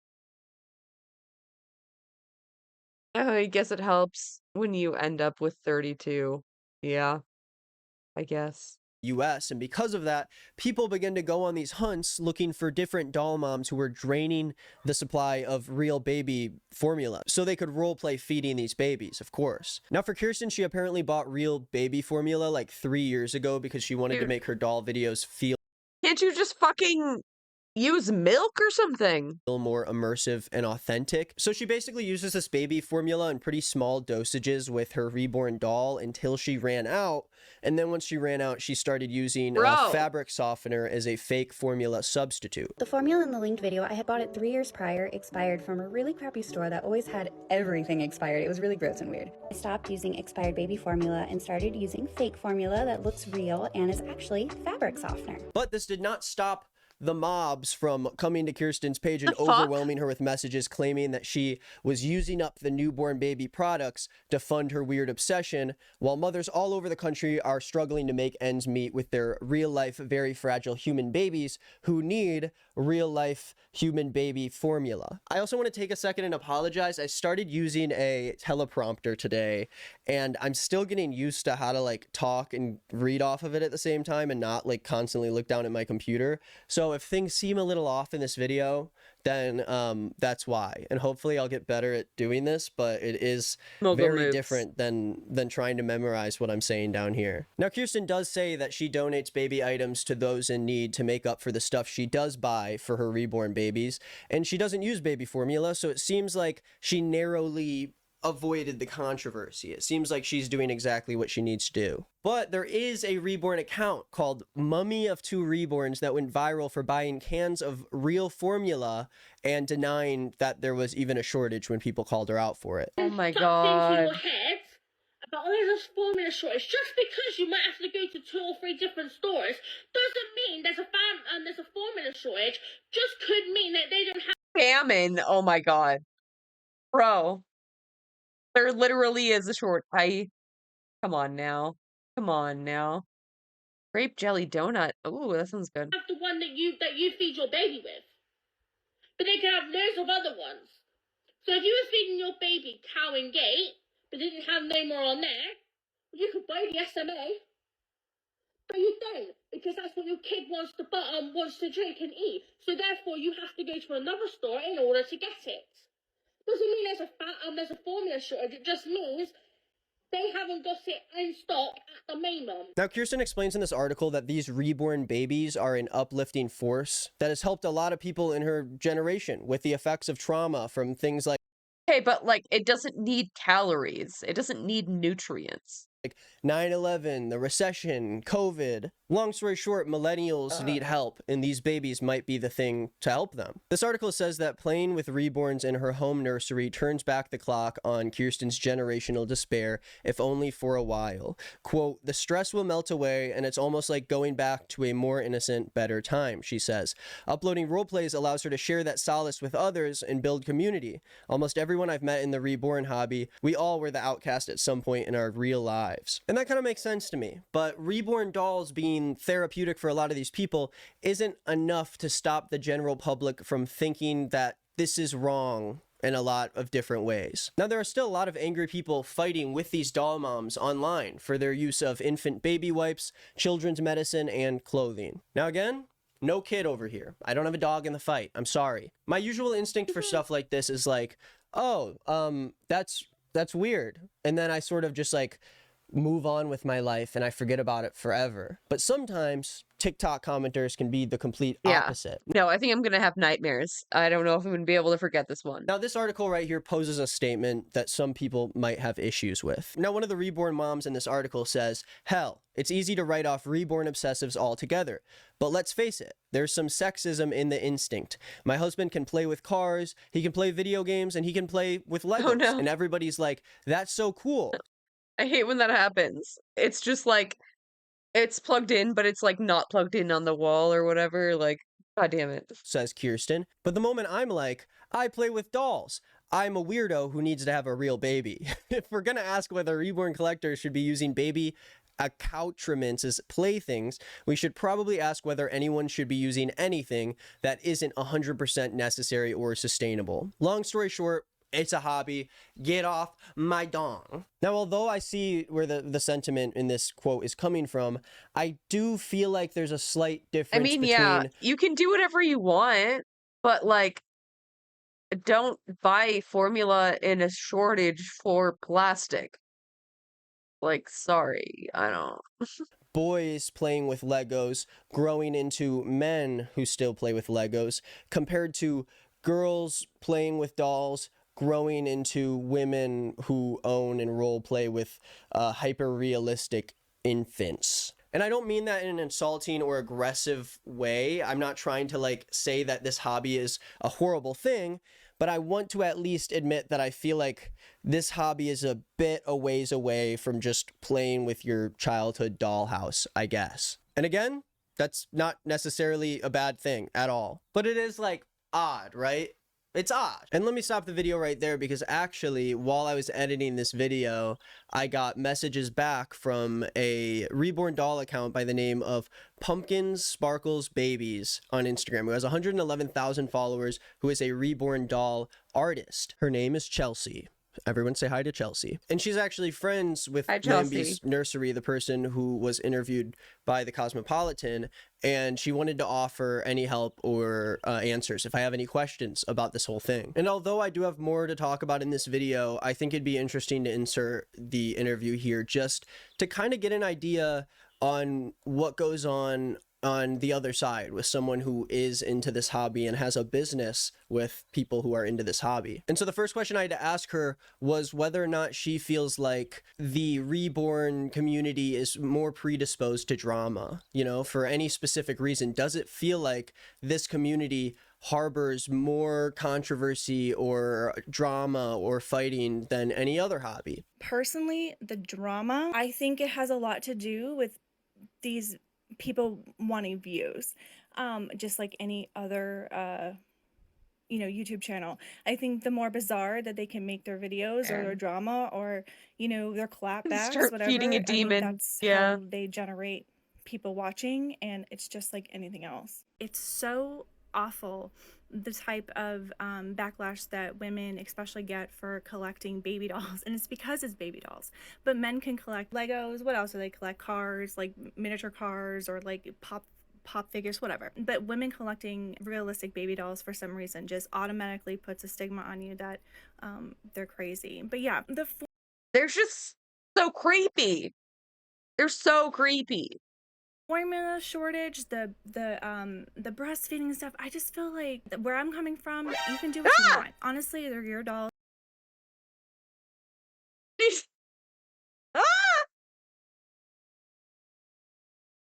That genuinely scared me so bad. Oh my god. Yikes. Right when I say they're so creepy, they just pull the whole head off.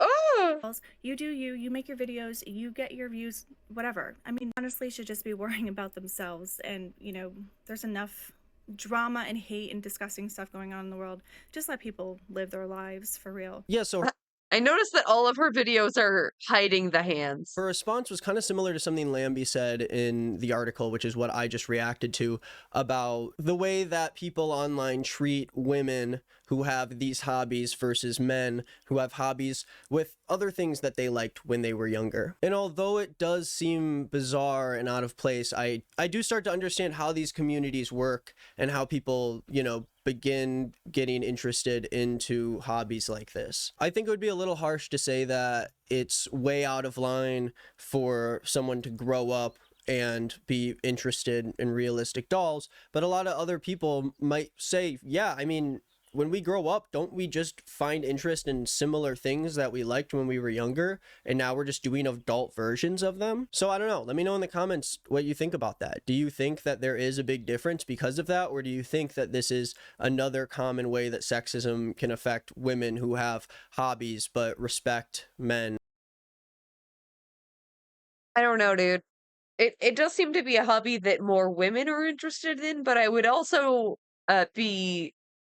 I would be suspicious of a man if I walked into his apartment and he had a real doll or whatever, reborn doll. Real doll. Wait, that's a sex thing. Wait. I mean, depending. But I don't like it. It's the doll itself that creeps me out. It's not necessarily the behavior. The behavior, I think, requires therapy, which, like, don't we all need a little bit of therapy? So, like, I don't think it's like just let women enjoy things. Like, I think there's a little more there in this specific instance. Who have very similar hobbies, I guess. And then the second thing that I wanted to ask her was whether or not she feels like being into reborn dolls is a weird or bizarre hobby on its own, and if it feels like it's an odd thing to explain to someone else, or if it just feels like every other hobby. As far as for me, I'm personally not a collector of reborn dolls. I am just an artist. I started painting in 2018. I do a lot of birthmark babies and babies that have like different types of therapy benefits. I work really hard to get my dolls into nursing homes for dementia patients. I also donate dolls to women that have lost babies. But yeah, I mean, for me, I like providing the therapy aspect to it. I think it helps all people feel comforted. So yeah, it was interesting getting those answers. I'm putting them in the video pretty loud. Birthmark baby. Birthmark baby. What an interesting niche of a niche. The Proud Israeli. I'm Batman. Wow. Hi. Quick question. How do you feel about Palestinians? Last minute because I'm making basically all of this today, but I do find a lot of interest in it and I wish I could dive even further into it. But I want to give a big thank you to Pumpkin Sparkles Babies on Instagram, and I want to give a big shout out to a fan of the channel that knows Pumpkin Sparkles by the name of Ellie. Hi Ellie, thank you for being a fan of the channel and I appreciate you supporting me. How cool is that? I get to do people just like me. W. Okay, nice to meet you.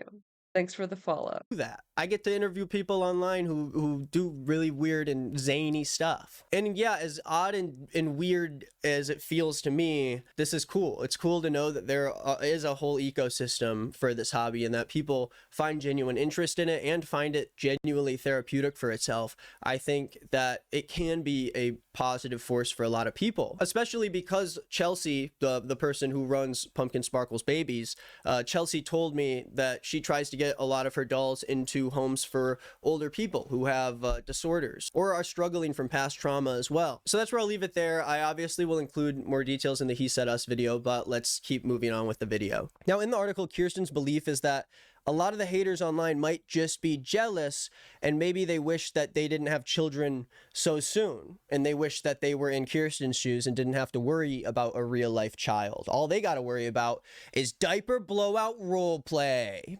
Yeah, that's real. It's gross. But let's talk about the next drama that these doll moms got into because it just keeps going. Now this time the drama was actually in the community itself. Diaper blowout. Why would you roleplay the worst part of having a child? The literal worst, the shittiest, literal shittiest part of having a child. In 2019, a vlogging doll mom put out a video where she breastfeeds a reborn doll named Gideon. She basically says that this could be used to dismantle the stigma that our bodies are sexual in nature, and it can show that breasts are there to feed a child. It's a natural thing, of course. But there were a lot of reborn moms who were actually against this kind of stuff. There were people in the community who were saying stuff like, people have enough difficulties to understand and accept our hobby. We don't need to give them any more reasons to find it weird or deviant. Shallon, someone else in the article, falls more into the latter camp. I try not to judge, but with that, I'm going to judge just a bit. If we're talking about people who are reborn moms, judging someone over something else with a reborn doll is pretty hard to do, right? Like it has to be tough to find something that crosses the line when your main hobby is like crafting these realistic babies. But there is a little bit more of a reason to not like this. Another reborn mom was worried about this issue because reborn dolls are resold and traded so frequently that it would basically be gross for people to do this and not disclose that they breastfed the baby to whoever they're selling the doll to. And the drama doesn't stop there. Yeah, that would be pretty gross. I don't know how you sanitize it after that. It might come and you There, weren't ready everybody. for No, it. it doesn't. We've got to be ready for the come. Oh. And Hi. Hi, Raiders. Hello. Thank you for the raid, Jaina. I hope you had a good stream. What were you up to? I was hoping I could stop in there, but I just kept going. We are just chilling. We're winding down, doing some fun stuff. We just are finishing this video about reborn dolls. The realistic haunting baby dolls. Truly fucking haunting. I'm gonna have nightmares, so I'm gonna be needing a lot of like fun stuff after this, because it's actually disturbing. Let me just wind it back. Let's see. We're at like 20 minutes. I have to show you like some of these. They're way too real. And like I feel like they definitely have demons in them. I'm not like that spiritual, but like how does the mouth look like wet? How does the hair and the eye, like everything together is all squishy and like trying to stay calm as I go through this.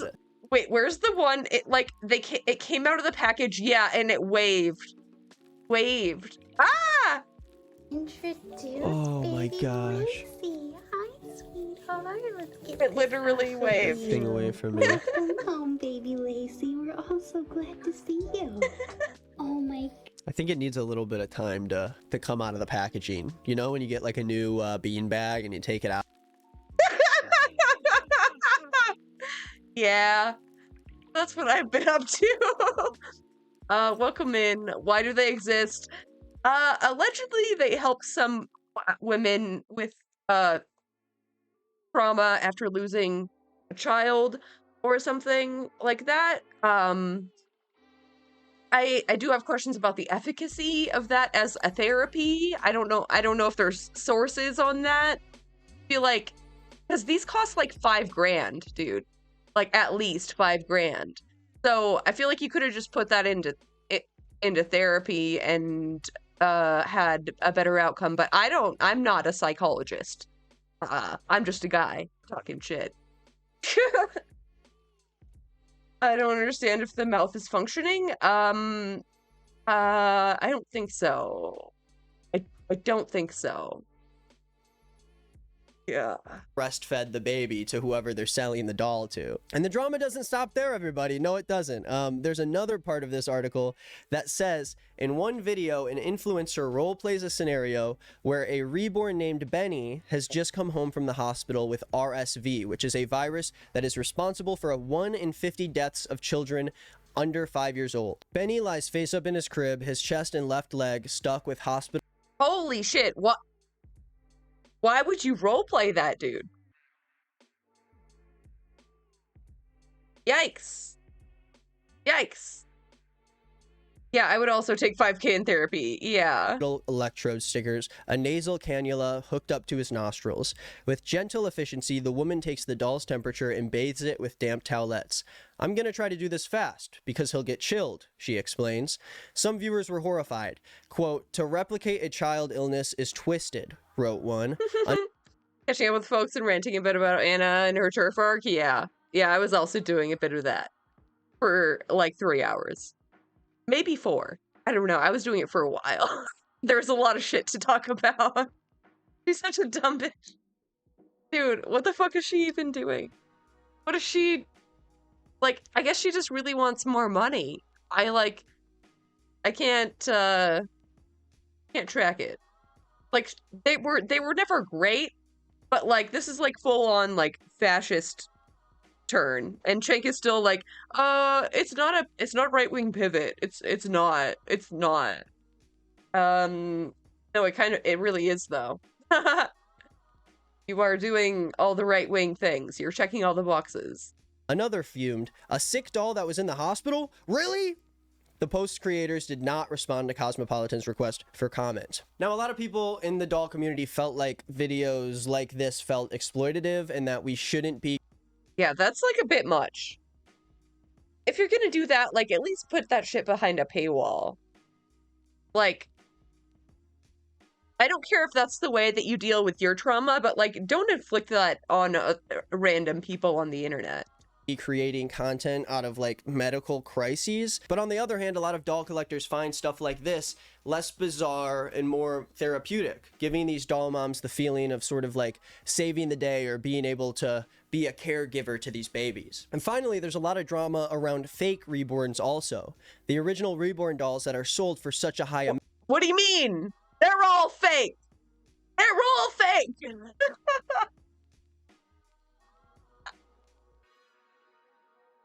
Not a right-wing pivot.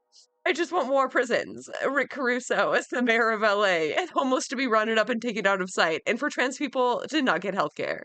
But we're totally not conservative. Yeah, totally just a 2% difference from everyone else. And he's just being unfairly ostracized, obviously.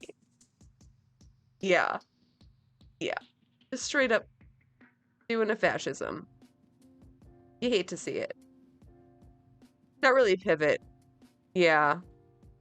I mean, I guess that's true. I guess that's true. I guess he's just like, they're both being, mask off about it. They're like, finally, we can stop pretending to be leftists. My day was pretty good. I spent a lot of it in bed being very dizzy for unknown reasons. But feeling a little better now. How was your day?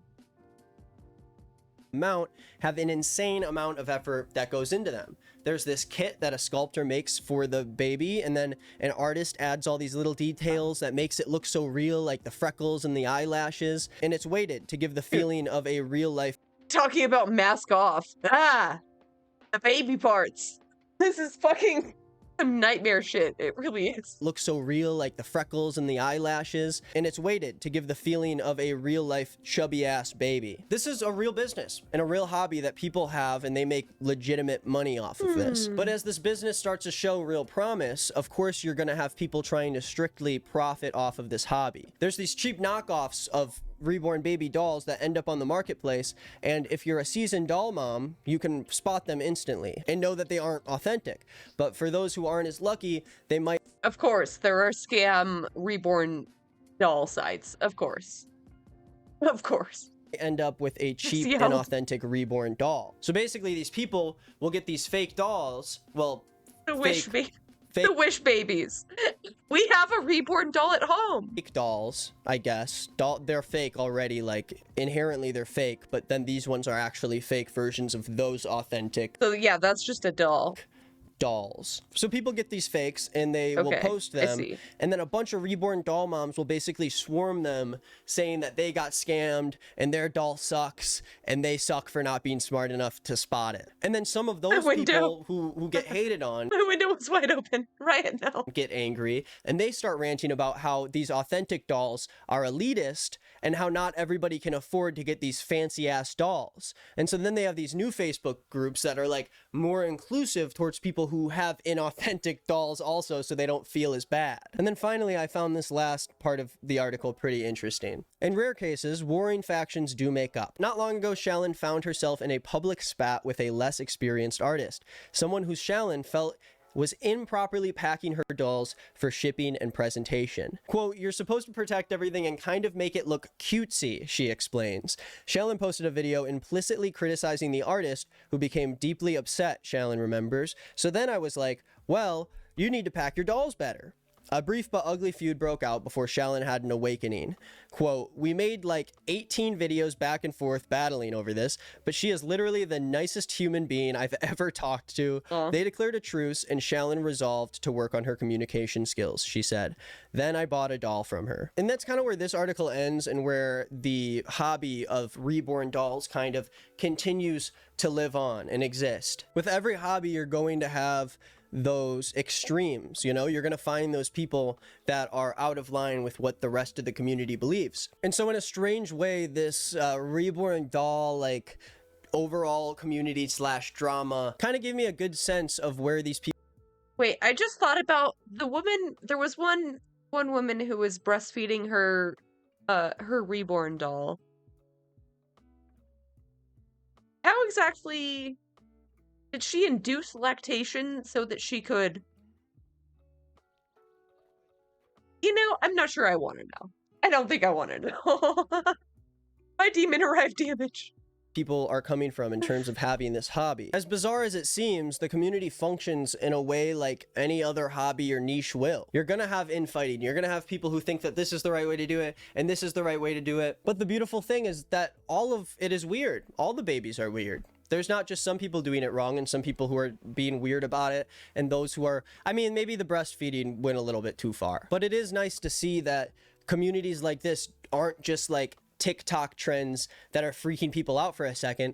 They fully exist and have an ecosystem all between themselves, and people don't even know about it. And I think that's kind of beautiful. And at least that's where I'll leave the story for today. I'm going to continue talking about it on the He Said Us channel. I'm going to look at some. The moral of the story is the internet is a vast and scary place. Be careful out there. Some babies, look at their pricing, see some of these accounts, and just see how diverse the community really gets. So if you want to continue watching me, you can go over there. I'll keep filming right after this video, and I'm excited to look into it more. Thank you for watching this video. If you're new here, my name's Nick. I cover weird stuff that's going on the internet, and I think you should join me. So subscribe if you enjoyed this video. Let me know down in the comments what you liked about it, what you want to see me do next. I usually post like Monday, Wednesday, Friday. It's positive leftist news time. Let's go.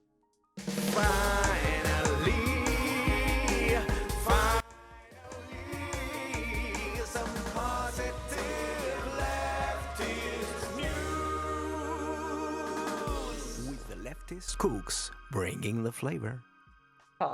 Hi friends, it's the news, and it's leftist, and it's positive. But why would we need to look at news and current affairs through an expressly leftist lens? Isn't the news neutral and objective? No, it's not.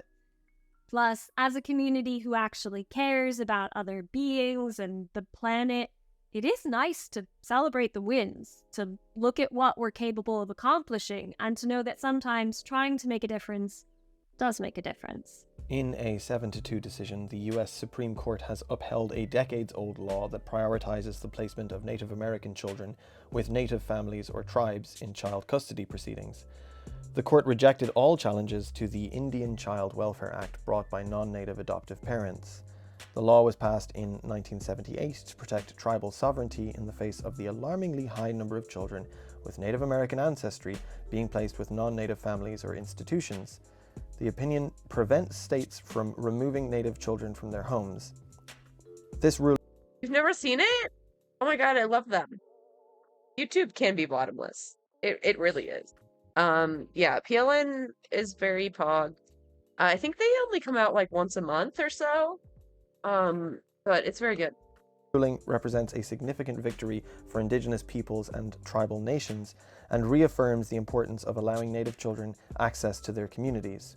In a press release, the Water Protector Legal Collective, WPLC, celebrated this landmark decision and vowed to continue to support efforts to support the rights and well-being of Native American children. Native American tribes in Maine took an important step towards greater sovereignty, as the state legislature voted to let most federal laws apply to Wabanaki tribes, putting them on the same footing as other federally recognized tribes across the country. Previously, tribes in Maine had been set apart from the other 570 federally recognized tribes across the country because of the Maine Indian Claims Settlement Act, which stipulated that they're bound by state law and treated tribal reservations much like municipalities. Penobscot Nation Chief Kirk Francis said, "Today signifies a landmark victory in the pursuit of Wabanaki self-determination. A welcome step forward, but of course we need land back, here and everywhere." Following years of sustained activism by the Palestinian Boycott, Divestment and Sanctions (BDS) movement and other rights organizations, G4S, the world's biggest private and corporate security company, announced that it will divest completely from Israel.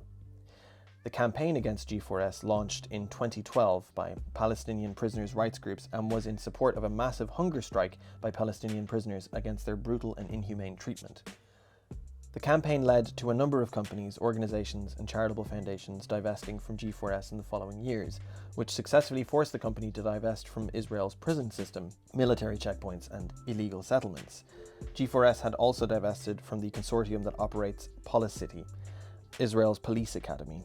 Our gratitude goes out to all the activists keeping the pressure up. Free Palestine. On May 26, Italian transit and education workers held a 24-hour general strike to protest against precarious jobs and push for higher wages. In 25 cities, workers joined the strike and marched through the streets yelling, "Down with arms, up with wages." In Rome, there was a cockroach. I'm sorry, I'm a murderer. I'm also not sure that it's dead, so Home school children and students answered the call of the USB Union and demonstrated in front of the Ministry of Education. In Lombardy, the train service of the Trenord company was suspended for 24 hours, while Trenitalia went on strike from 9 a.m. to 5 p.m. In Naples, the entire public transit system, including the metro, bus, streetcar, and cable car, was suspended for 24 hours, as was the case in Turin and Palermo. Workers also struck in Genoa, Florence, Livorno, Bari, and Catania. This militant strike movement is directed against the pro-business, social, and war policies of the government of Prime Minister Giorgia Meloni. All power to the Italian workers. After 18 days of holding 24-hour protests in front of the Canadian Border Services Agency headquarters in Mississauga, international students have secured an important win. The government is postponing all of their deportations until investigations into cases of misrepresentation are complete. Canada had been preparing to deport hundreds of migrant students who had false admission letters submitted in their student visa applications without their knowledge. Despite Immigration Minister Sean Fraser's acknowledgement that these migrants are victims of fraud and that the government's focus is not penalising victims, international students still faced deportation from a government that does not care that they have studied, worked and built lives here. The Najawan Support Network said of the win, "This tremendous victory was unthinkable just 1 month ago. The students achieved it through their courage, unity and resilience." They were supported all along by several grassroots organisations and hundreds of community members, as well as local Gurdwara, artists, public figures and small businesses. The organisation of a Morcha, permanent protest in Canada lasting over a month, led by Stand for Student, will serve as an example for many on how to wage struggle effectively and will open new possibilities for struggles of different kinds in the future. I do love this channel, but this wall of text is painful. It's painful, and why are you using like a white? I hate all that. This hurts my eyes very much. The Morcha will be studied in classrooms and written about in the history books, but the fight is not over. The deportations have only been postponed temporarily. The government could try to deport some of the students after the investigations are complete. If that happens, the students and community have vowed to restart this Morcha and maintain it until the deportations are permanently cancelled. Thousands of workers shut down major intersections outside Los Angeles' Crypto.com arena during Friday rush hour on May 26 in a powerful display of solidarity with striking Hollywood writers. As 11,500 TV and film writers continue their strike, the Union Strike Back March, Rally and Dance Party was called by the Los Angeles County Federation of Labor. Let's go. It clogged the intersection of South Figueroa and West 12th Street for hours. Teamsters Local 399 Secretary-Treasurer Lindsay Dougherty, director of the Motion Picture Division, spoke of Teamster truck drivers refusing to cross strike lines coast to coast. To all the bad employers out there, if you're gonna F around, you're gonna find out. Fuck around and find out, bitch. You're in the find out era. Good luck. No, for real, like, it's great to see all the action, but holy fuck. They are taking a long ass time to respond. Like, it's been what, like 3 months or something? 2 months? It's been a while. This is what solidarity looks like. Organisers in Rhode Island are claiming a victory as legislators responded to the housing crisis by dramatically expanding tenants' rights. Governor McKee is banning rental application fees, creating a rental registry to crack down on lead poisoning, and providing tenants with a critical opportunity to seal their eviction records. Reclaim RI is continuing to push to pass legislation to expand tenant eligibility for eviction record sealing, require fair notice for rent increases, protect against unjust evictions, and finally stabilize out-of-control rent hikes. They are also working to set up new systems and programs to fund Rhode Island's public housing authorities to produce new mixed-income public housing. Fantastic work. From June 7th to 9th, public sector workers in Portugal launched a 3-day strike called for by the National Federation of Independent Unions of Public Administration. Workers demanded a pay rise in line with inflation, in addition to a meal allowance of €9.60. The strike received incredible support, including rental application fees, fucking wild. Yeah, it's just fucking price gouging, like, for no reason. Like, additional fees at every fucking turn. including 60% of health workers, as well as 90% of teaching assistants and administrative workers in schools. There has been an escalating strike wave in Portugal in 2023, with strikes spreading across the entire country and to virtually all sectors of the working class. The workers, united, will never be defeated. On June 1st, Ben & Jerry's voluntarily recognized the Workers' United Union in Burlington, Vermont, following an overwhelmingly supportive card check officiated by Vermont State Representative Kate Logan. Rebecca Mendelson, a shift manager at the store and organizing committee, said this made Ben & Jerry's one of, if not the first, among Ben & Jerry's US locations to do so. Workers wrote in a letter addressed to Greenfield and co-founder Ben Cohen, "Forming a union will ensure that present and future scoopers have irrefutable rights. Congratulations to the organizers." The Romanian government has passed an emergency decree to raise teachers' I always knew I liked Ben & Jerry's. Ben & Jerry, they're pretty based. I like those guys. salaries after over 150,000 teachers stopped work in an indefinite strike beginning on May 22nd. According to the Minister of Education, new teachers would receive a salary increase of 31.7%, and more experienced teachers would receive a pay rise of 29.4%. Fantastic to see teachers staying united and pulling out a win. In late May, over 200 trans teenagers and allies across 17 states gathered in front of the US Capitol to hold a trans prom. The event was organized by 4 trans teens, 13-year-old Libby Gonzalez, 15-year-old Daniel Trujillo, 12-year-old Grayson McFerrin, This is so cute. I didn't hear about this. This is adorable. and 16-year-old Hobbs Chicumba.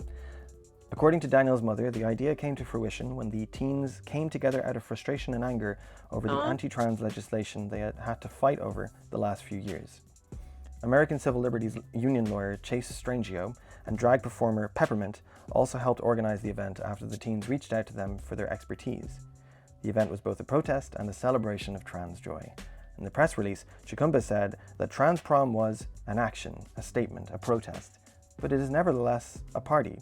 Attendees were welcomed by Tunnel of Love and crowds holding signs with slogans such as "Trans kids have always existed" and "Trans youth are beautiful." Chicumba stated that it's a moment for transgender youth to feel support from their parents and community, a sentiment which is unbelievably important with the current intensity of today's society. It's a moment for trans youth to relax and have fun, enjoy themselves, and revel in the gaiety of our encouragement. It's a moment for transgender youth to be what they really are. Yeah, I wish they could have just had fun, for sure. But like, I feel like the fun is like the best form of protest. Like, joy in the face of fucking cold, heartless fascism. Yeah. Youth. On Friday, the 9th of June, Iceland, in a landslide majority, passed a trans-inclusive conversion therapy ban, putting an end to conversion therapy practices on the basis of sexual orientation, gender expression, and gender identity. Not one representative voted against the bill. The Nordic country has now joined Canada, Brazil, Ecuador, Spain, Germany, France, Malta, and New Zealand in banning these violent practices. A writer and expert on LGBTQ+ issues in Iceland stated, "This ban on all conversion practices is an important reminder that vital legal progress for all LGBT+ people isn't a controversial issue for those that center justice and compassion in their politics." Iceland recognizes same-sex marriage, allows LGBTQ parents to adopt, permits changes to registered gender without medical interventions, and discrimination against LGBTQ+ people is not legal under Icelandic law. On Friday, the 14th of June, thousands of protesters took to the streets across Swiss cities in a massive women's strike. Let's go to Iceland? Iceland, commune? When?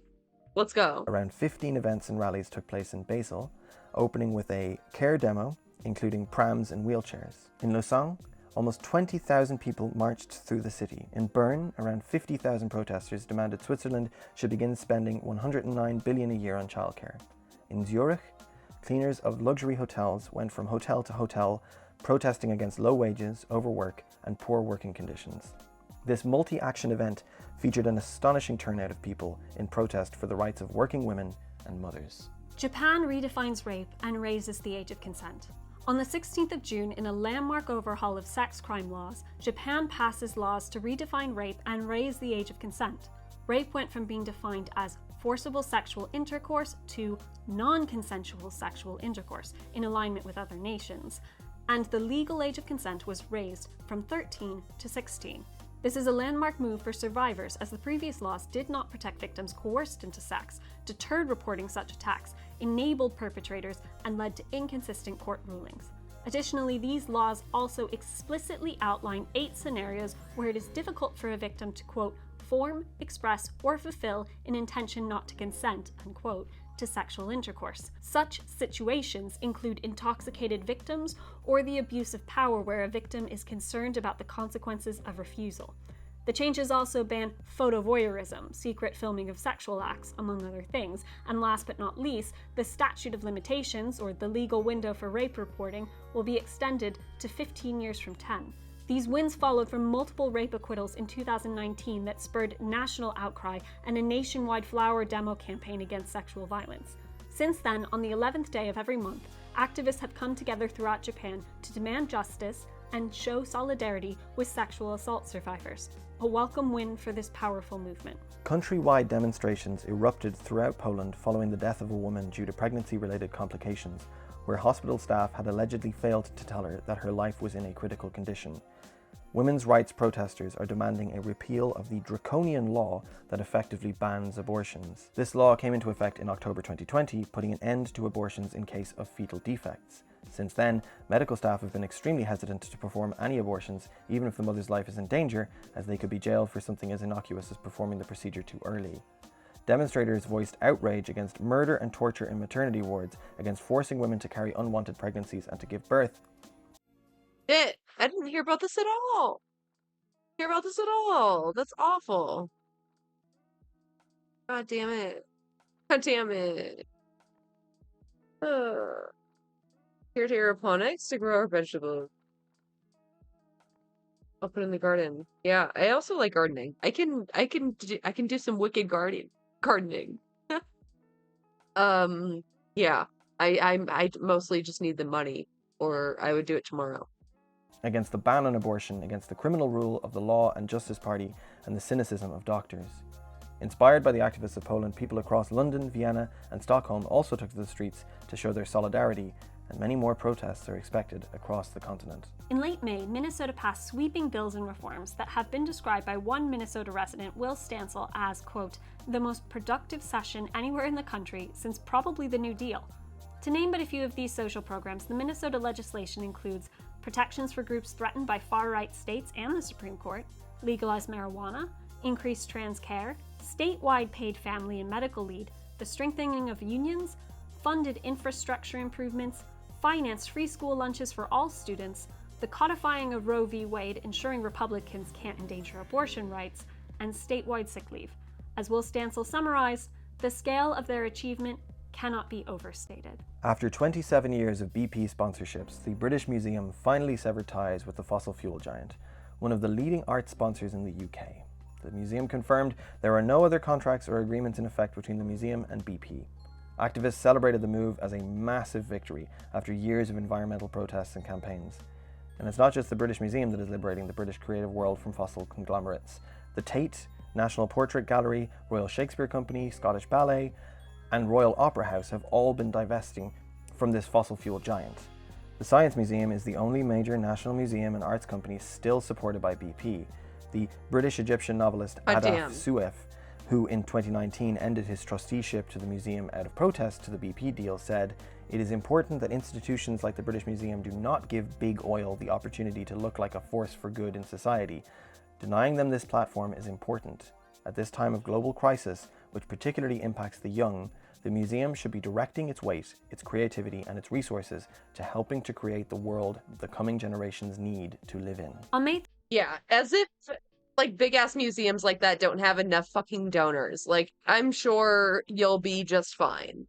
You'll be just fine. Want to move to Japan or a Nordic state? Yeah. Yeah.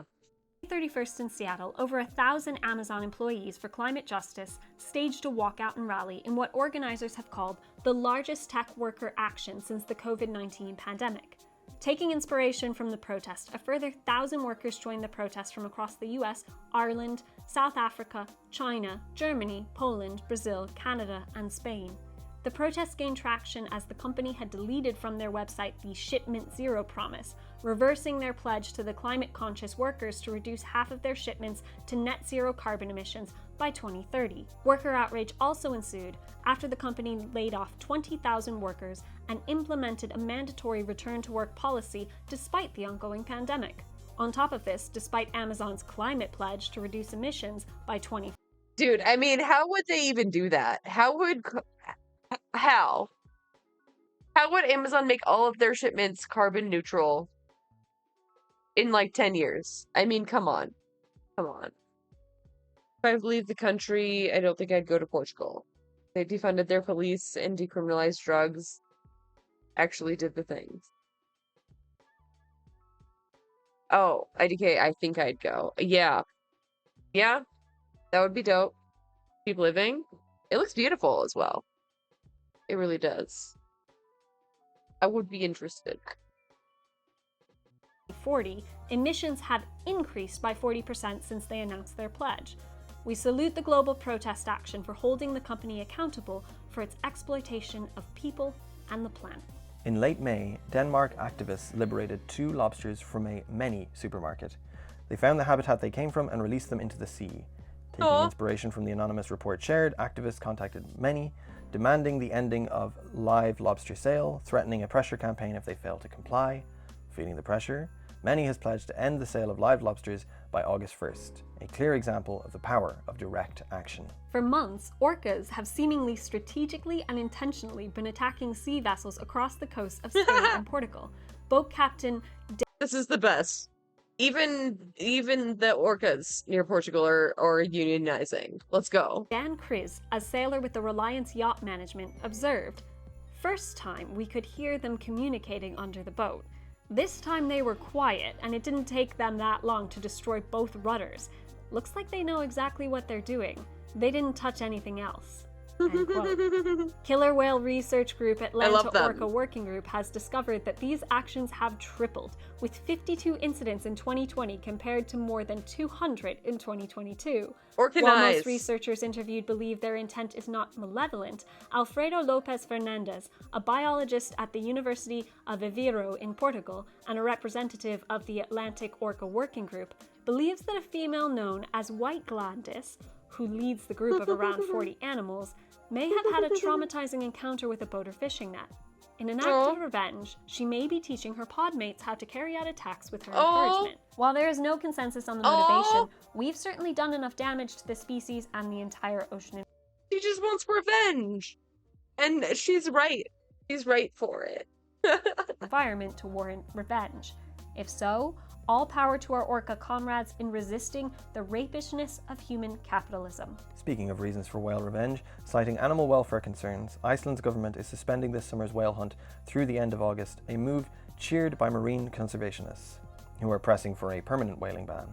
Humane Society International said this is a major milestone in compassionate whale conservation. Humane Society International is thrilled at this news and praises Minister Svavarsdottir for ending the senseless whale killing, which will spare hundreds of minke and imperiled fin whales from agonizing and protracted deaths.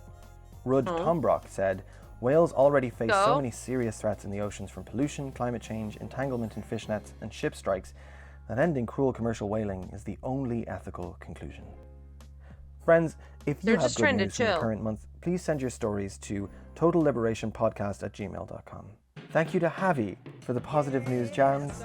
Thank you to Cosmo for the positive news background.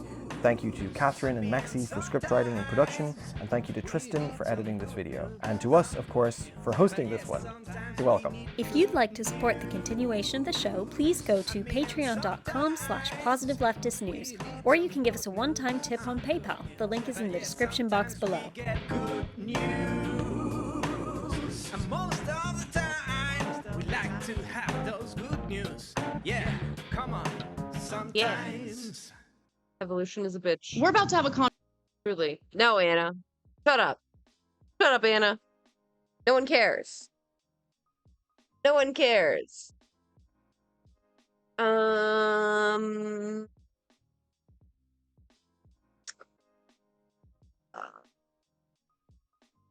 of this is fun. I'm terrible at curating fun. God damn it. Maybe this cutie vlog. Maybe that.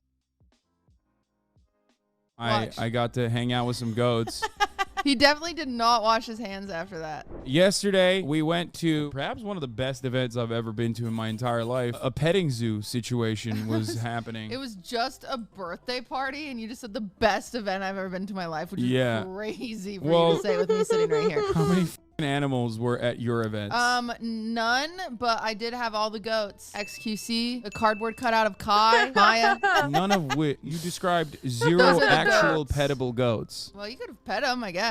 I don't think X would like that. There were horses at shit camp. Yeah. Yeah, there were horses at shit camp. No goats though. And snakes. And yeah, frogs. those were those are animals you objectively do not want to pet or be pet by. Okay, for the well record. that feels like speciesist of you. Anyway, we went to this situation, this event, and I got to hang out with some goats. And I didn't realize when I filmed this, we're out here. Ludwig's in the background just picking his ass. So here's the thing. I didn't even realize this was happening. So and then cute, QD though. DM'd me and was like, Paul, you have Ludwig picking his ass. I didn't see it at first either because the goat is so cute, but he full on is. So when that happened, I said, fuck, should I delete? No. And Cutie did not even respond and then told me, no, actually pull it up on It's stream. funny. I showed Yeah. it to Lud in the car, and he just laughed. So I did that this morning. doesn't we care. shot the podcast, another episode. This was a Will return got me this episode. onesie. Will got Cutie this Eevee onesie. We all got onesies, actually. It was awesome. And, you know, it was great. It was a great episode. We shit on Austin a lot. You know, my favorite pastime. I feel bad for him a little Don't bit. feel bad for him. He put us through hell. And that's it. And today we have a special broadcast after. I'm going to... I do always feel a little bad for Austin. Like they pick on him like all the time, like constantly. swap over to the IRL portion first. I'm Here. going to make him a bingo sheet. A bingo sheet's fine. I know, but you're saying what you're we going to have a should- competition to see who's the biggest weeb, but you have no way to determine that. What does that mean? No, we're gonna have like it's like. How do off of you the bingo sheet. quantify? What I was thinking is we do Also, a weeb don't off. say you were thinking. I'm the one that came up with the bingo sheets, That's asshole. true, and I'm the one who improved it by turning it into a competition about is Okay. the bigger otaku. So I was thinking, Pride Month's over. It's time to come out as an otaku. Last year when I went to Anime Expo, I said I wasn't a weeb. You guys probably recall. I wanted to stress to everybody that I was not a weeb, right? Well, okay, the title of this betrays And everyone immediately said Kappa. what actually happened, but the title of it was I am a weeb. Noticed earlier today. Yeah, I think you said that yesterday. So last year, I wanted to defeat the Hassan is a weeb allegations. You won't do a Naruto run? Bitch, I'll Naruto run right now.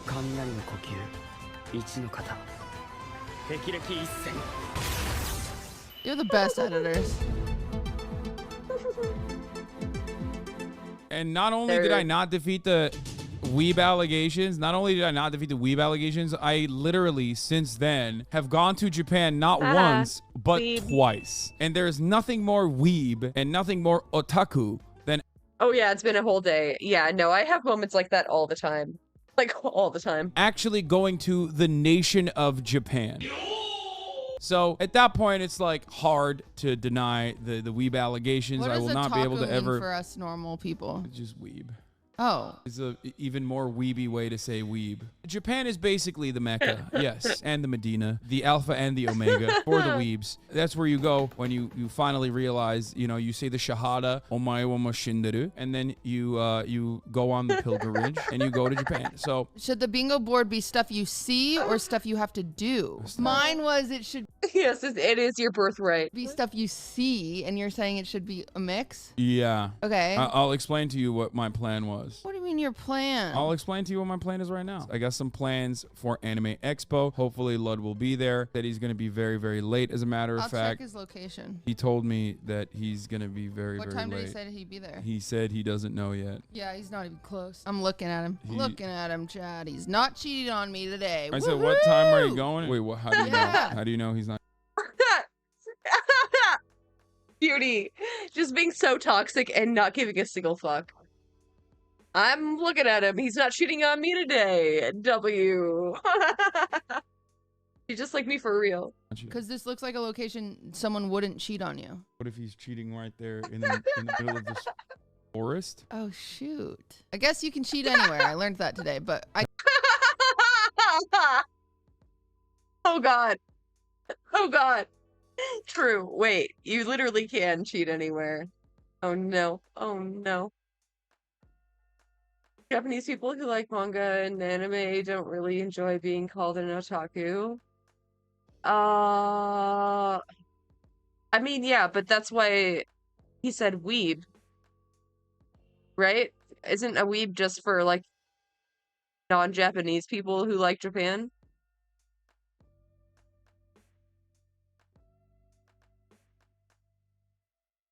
Maybe I'm confused. I don't know.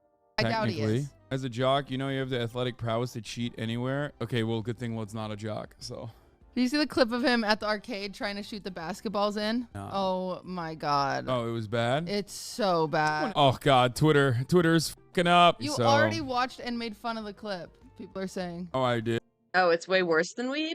Oh. I don't Of him remember. playing basketball. Dude, it was that not memorable. Holy. Okay, let's watch the greatest jock on YouTube That's real my quick. guy. Thing. Oh man. Come on! All right, let's go. You can do it. You can do I hate it. when that happens. Same. It was just unlucky. He knew the camera was on him. He was feeling Rigged. pressure. But also, we're Rigged. gonna beat their ass. Yeah, I was gonna say The you're yard on versus my your side hand, on this yeah. anyway. Who gives a?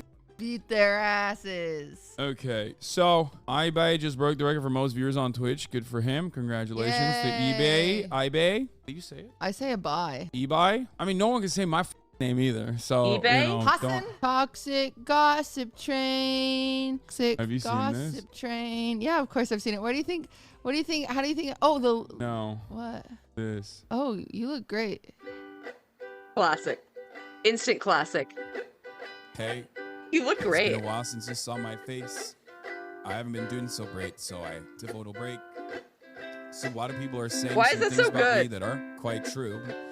Doesn't matter if it's true though, just as long as it's entertaining to you.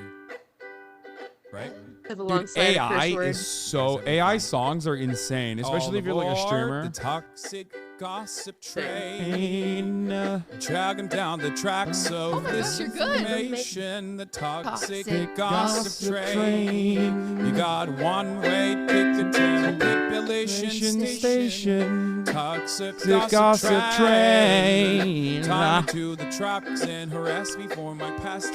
These rumors look like You're facts. good. If you don't mind the gaps, I won't survive in the crash. But hey, What the heck? at least you're having fun. You're singing at the concert. You're singing this at the Hi, concert. everyone. This When is you go to, so like, a family insane how gathering, good this is. In all seriousness, I do think it's really important to hold people accountable for their mistakes. You know, we should hope that everyone can learn from their mistakes and grow and change their behavior and be a better person. And this is something that I've I've always always tried to do when I make mistakes. That I will continue to try to do. What? Oh, you don't Oh, you don't care? Got you okay. wanted me to take accountability, but that's not the point of your mob mentality, is it? No. Your goal is to Your goal is to ruin ruin the life of the person you despise while you dramatize your lies and monetize their demise. He's so you're so Yeah. off. He's trying his best. Not the AI being better at singing than him. Say that I was 100 It's too real, yeah. It really is. in the That's wrong. not Mom. there. I'm sorry, I'm not gonna take that route. It's of wrong. Admitting to lies and rumors that you made up for clout. Oh, they cut Oh, this. no, we're here. Made Yeah. up for clout. Can everybody act on someone new to harass? She did some things that I do not like in her past. So everybody gather around because we're about to attack. But not based on facts. facts. Oh no. Your loaded lethal weapon is your fingers on the keys. You don't need any armor when you can hide behind a screen. So shoot me down quick with a click and bam. My reputation is My deceased. reputation's deceased. God, you're so off. Oh, shut up. I know I'm trying. Toxic Gossip train. Jogging down the tracks of this Misinformation. Toxic gossip train. Got a one-way ticket You guys. Manipulation station. Stop. How long does this Toxic happen? gossip Okay. It's not that long. train. You tied me to the tracks and harassed me for my past. Rumors look like facts when you when you don't mind the gaps. I I won't survive the crash, but hey. Hope you had some fun. Hope you had some fun. Yeah. There it is. Welcome. Wow. It's a good thing you're pretty. Let's go. Shut up. Damn. Well, if AI can do it, you should be able to do it. You just need some lessons. Yeah. How do I say Alexa in Oh, you like it? Yeah. Serbian? He needs to rehearse it like 20 times. That's it. Alexa. Oh my God, you did show up. Are you calling me? You literally showed up because Cutie said it in an Australian accent. Cutie's accents are notoriously good. Could you give us a bit of Australian? Hi, I'm Australian. Hi, I'm Australian. Better than his sons. I'm Australian, Better mate. than his Hans. Oh, okay. Try me, Okay. mate. You're back. No. It's because I do a bogan. It's because I do a bogan and he gets mad. He gets proper bent. I mean, okay, that's like bent. more British. I'm just swinging wildly between fucking British. Toxic gossip train. Toxic gossip train. Sure. You're so bad. You never farm emotes. Look how much they want it. Look how much they need it. You I never do farm that. emotes because I speak like a normal human. Alexa, come here. Oh, the constable. The constable. Come on Why do you now. need Advil? Come on. He has a. I know. Someone said that they knew someone who had the shirt, and I asked them to tell me where it's from, but I have not heard. I will tell you if I find out. I do love it though. What did you do last night? Uh-oh. What did you Don't do last say it night? like a dad. What did you do last night? Why do you need Advil? What did you do last night? He partied. It's 1:12 p.m. Marsh partied. Did you go to a party last night? Yeah. You hosted another party last night. He hosted a party last night. I'm gonna go grab it for you. What's on the bingo card? So far, the bingo card has see someone Naruto running, do a Naruto run, buy a figurine, see a One Piece cosplay, Baki cosplay, speak Japanese, use a sword, buy sexy anime merch. It's kind of bad. Get harassed by Christian protesters? Wait, do Christians hate Anime Con? Hassan just came in and he was like, it's Anime Expo. Don't call it Anime Con, guys. Oh, now I can call it whatever I want? Yeah. That's weird because you just yelled at me. Oh, now you're telling me what you did and didn't do? Classic Hassan. Gaslighting you because you're a woman. Classic. Kiss other person that's not Ludwig. I don't I don't know. know if you should do that. Yeah, I don't know. I don't know if I want to do that. I only want to kiss Ludwig. I don't want to kiss Ludwig. Ew. You guys are so gay, am I right, chat? Wow. Isn't that so gay? Wow. You're so good. You never stop farming. This is the difference. You're like a actual Twitch streamer versus me, a person who just happens to stream on Twitch. I am not an actual Twitch streamer. You stream like 60 hours a week. I know. I stream like 2. Think about it this way. I stream 60 hours a week and I have Not her, just like with her cat and her salad. God, I love her so much. I know. It's so fucking cute. Such a mood. I'm like 2. Think about it this way. You found it? Let's go. I stream 60 hours a week and I have literally not farmed as many emotes as you just did You're just over the not course as of good as 1 it. Am I year. right, That's what I chat? mean. It's You're true. a much better Clap. streamer. Easy clap. Okay, I was planning on leaving soon. When I'm do you have also plans? And they did it. NMP And they said all I'm did it immediately. Obedient chatters. Very good.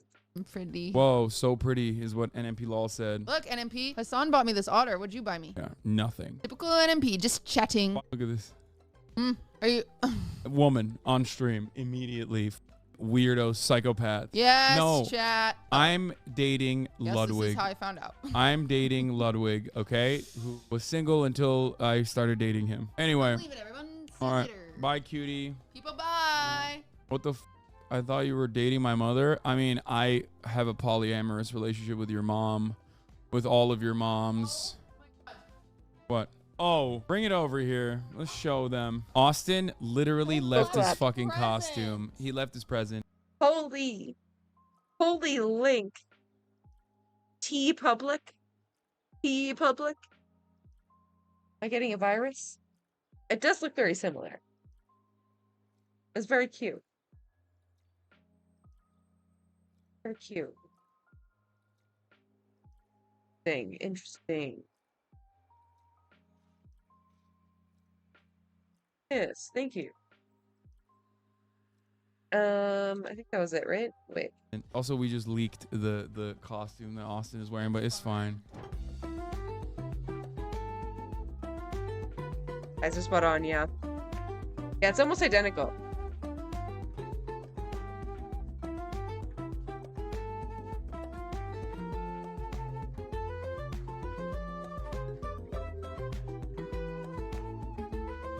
I've seen it somewhere else too.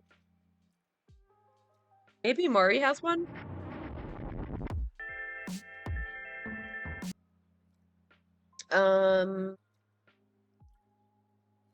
Okay, we have a Swell Entertainment. Guess who got her order of the Twitter gourmet marshmallows? That's it. That's my intro. Hi, I'm Amanda. You're watching Swell Entertainment, and if you're new here because you came from Twitter or what I have not heard about these. I never know about trends. I am not trendy. Have you? I want to make something abundantly clear. This is not my normal style of video. I am sitting on my apartment floor in front of my window. I usually like to face the light so you can actually see my face. Basically, I'm doing this right now without a microphone, without my usual setup, and not in my usual spot, because I want to make sure that no one can try and say that I waited too long to review these and that's why they taste like X or something like that. So I literally just got this package today and we are opening it up and we are trying these marshmallows immediately. That's why we're doing it like this. A little bit of a little messy, okay? A little shenanigan-y, chaotic. But we're gonna try these flippin' marshmallows because I ordered them back in March. So let's talk about these marshmallows and why I bought them. So I'm on Twitter. I get a lot of content from Twitter. I promote videos from Twitter, etc., etc., etc. That's why this video is happening. But Annie Franny's is described on Twitter as we make gourmet marshmallows in small batches, following one account. Of course, they're only following Elon Musk. Of course. Joined February 2023. They have been promoting their tweets, constantly promoting their gourmet marshmallows. When life hands you coconuts, why not turn them into delectable marshmallows? Indulge in the refreshing delight of our watermelon marshmallows. They're very nice looking. They're big, blocky, chunky looking marshmallows. And finally, I don't know what it was. I think it was the mint chocolate chip one that they advertised where I was like, that needs to be in my mouth. I need to eat that. I need to feel luxurious. That sounds so good. And maybe these will be my new marshmallow suppliers, because imagine you just have a cube of marshmallow that you just plop in some hot chocolate. That's luxury. That is fine dining on a cheap bitch's budget. I tweeted it and said, why do I want to order one of these? And I then went and ordered them because they were doing like a 3-for-1 sale, buy 3 get 1 free type of deal or something. I can tell you exactly what deal. I'm so curious, but I think it's going to be a disappointment in the end. Like most of these things are. It was actually. Let's pull it up. Buy 3, get 1 free. And then also we'll double your order to 6 pieces, free upgrade. There was a discount or whatever. Anyways, so I was like, perfect, I'll order this. And then maybe I can do a video because they've been advertising like crazy. And then one of my viewers replied and said, that actually you should read the replies. Everyone is saying that they're not getting their orders and they never got their shipping confirmation and all the stuff that they've been waiting for months and they never got it. And I said, perfect. Okay. Because it's almost better if I don't receive the product. Like I said, I placed my order on March 13th of this year. And I've been seeing these ads for a while. Like their account says they made their account in February 2023. A recent account starting like a few months before is not terribly a red flag. It's a red flag if it's like there's a new account popping up every month. Okay, this does seem to still be their only account. So it broke down to 1 cookies and cream, 2 chocolate madness, 2 chocolate madness, so 4 chocolate madness. And then in doing that, I ended up getting 1 mint chocolate chip gourmet marshmallow. So I ended up getting that for free. That was my 1 free for buying 3. Okay, 3 different styles. Hang on. $17.50 for 3 pieces of marshmallow. Am I crazy? Are they like huge? That seems like a lot. I guess they are gourmet. I'm not familiar with the price of gourmet marshmallow. Marshmallow. So I ended up getting that for free. That was my 1 free for buying 3. Okay, 3 different styles or whatever. So my total came to $45.75. Shipping was $11.99. Taxes was $0, and so it came to $57.74. You saved $8.75. USPS priority. So I paid for priority shipping because I figured, I want the marshmallows to come as quickly as possible. She says she finally gets them 3 months later. Because of the amount of 3 months products I buy for videos, the amount of events I do, the traveling that I do, sometimes I forget. I forget about things until I'm like, oh, wait a minute. I saw another ad. I should check on that. So I sent an email April 9th that says, hello, I ordered almost a month ago and have not heard an update. Amanda Golka, signed for my iPhone. That was it with my order number typed in there. Okay. Heard nothing back. and probably just didn't even think about it. That was around the same time as Creator Clash, so that's probably why I didn't even think about it. Then almost a full month later, I sent another email that said scam company in the subject line. I placed my order forever ago, I still have heard nothing and have not received my order. My order number is blank. And then they did reply to this one, I think because I put the title scam company in there. Hi man, I'm so sorry that you had to wait so long for your order. It is only 3 of us that make the marshmallows, respond to customer service, and ship orders. We've tried over and over to get more help, but have not had any luck finding a long-term solution. I will make sure a fresh batch for your order is made and shipped out right away. Once again, I am terribly sorry you've had to wait so long, and I do appreciate your patience. That was May 3rd, so that was about literally 4 minutes later. So it's like, okay, you sent that out. And I think I just was patient and I waited because I heard nothing. And then what happened was on Twitter, they tweeted out another ad, June 12th. It is currently June 29th. If you've been thinking of trying our gourmet marshmallows, we're offering buy one, get one free. So the same deal that I got forever ago. Plus, we are tripling the quantity of marshmallows for each flavor. For example, buy a 3-piece, receive a 9-piece. So that's what I got. And I replied, still haven't received my order. They replied, hi, I'm sorry about this. Have you received any updates regarding shipping? I've emailed you guys 3 times. It was 2, but still. And each time I was told you would send it out that week, only once. Never received anything. I'll make sure this is right. I'll send you an update once I have more info. Thank you. That was the 13th. Do I think I actually received these marshmallows because I tweeted at them from a Twitter account that had a blue check mark with 28,000 followers? Yes, I do. Because why else would no one else get their notifications? So then I received my shipping notification. Yeah. This was the 14th. I don't know if this is like a representative sample. I feel like a normie would not be getting their marshmallows. Maybe at all. The next day, your order is on the way. Again, items in this shipment: cookies and cream gourmet marshmallow 1, mint chocolate chip gourmet marshmallow 1, chocolate madness gourmet marshmallow 2, chocolate madness gourmet marshmallow 2. So I should be getting 27 pieces. And then another one, so I should have received a 9-piece as well of the mint chocolate chip. Let me do the math really quick because I want to make sure I get this correct, because whatever I'm supposed to get is not what I got. So let's just do that. I should basically be getting 54 marshmallows. 54 squares of marshmallow. It has the right order number. It has everything that's supposed to be in it. So when I clicked this is all done through Shopify email as well. That's what they use. Every time I clicked view my order, regardless of my original confirmation order or this one, it says 404, page not found. Page not found. 404. Like a goofy 404, which makes me think that this is just an actual landing page they decided to set up. It's in like their style of like marshmallow. So anyways, let's talk about the amount of marshmallows I got. So this is the chocolate. This is also sussy, dude. She really does like go through it to just like test things. And you know, I appreciate her for that. This is the baggie. The seal is falling apart. I don't even think these are food safe. These baggies. No, is that mold? What is happening? Is that mold or untempered chocolate? Or both? I don't know if you should eat that, Amanda. The chocolate chip. Okay, they're obviously they look smaller to me, but also whatever. Let me pull up what the photo is supposed to look like of the chocolate. Yeah, so she's putting her whole hand. Oh, it's powdered sugar. Maybe? I hope it's powdered sugar. Over one of these marshmallows. And like still able to... Why does it look like a sponge? They're spongy, I'll give them that. They're not hard as rocks. Again, those are supposed to be massive. Okay, not the size that I got, but still. So in each bag is supposed to be 4. These bags are sealed, but they are falling apart. So we've got 1, 4, 8. God, Amanda, please don't eat it. Please don't. 8, 12, 3 in this pack. So 15.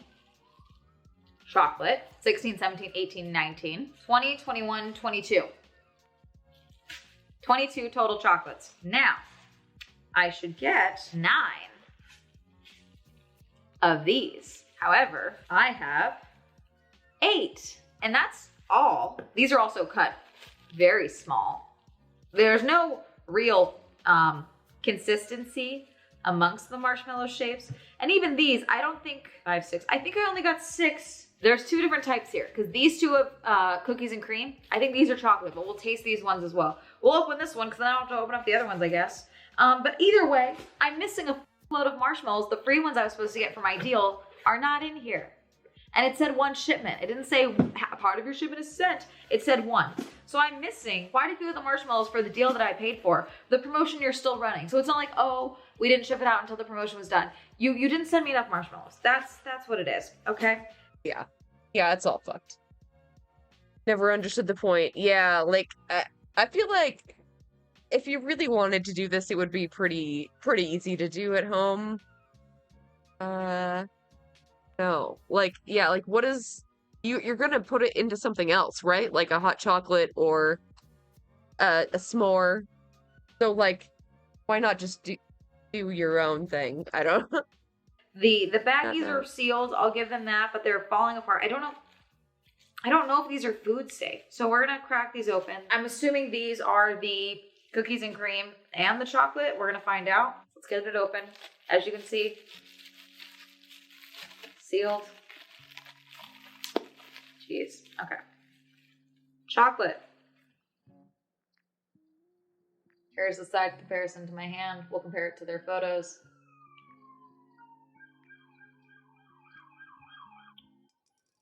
Okay. I don't think these are mixed all that well.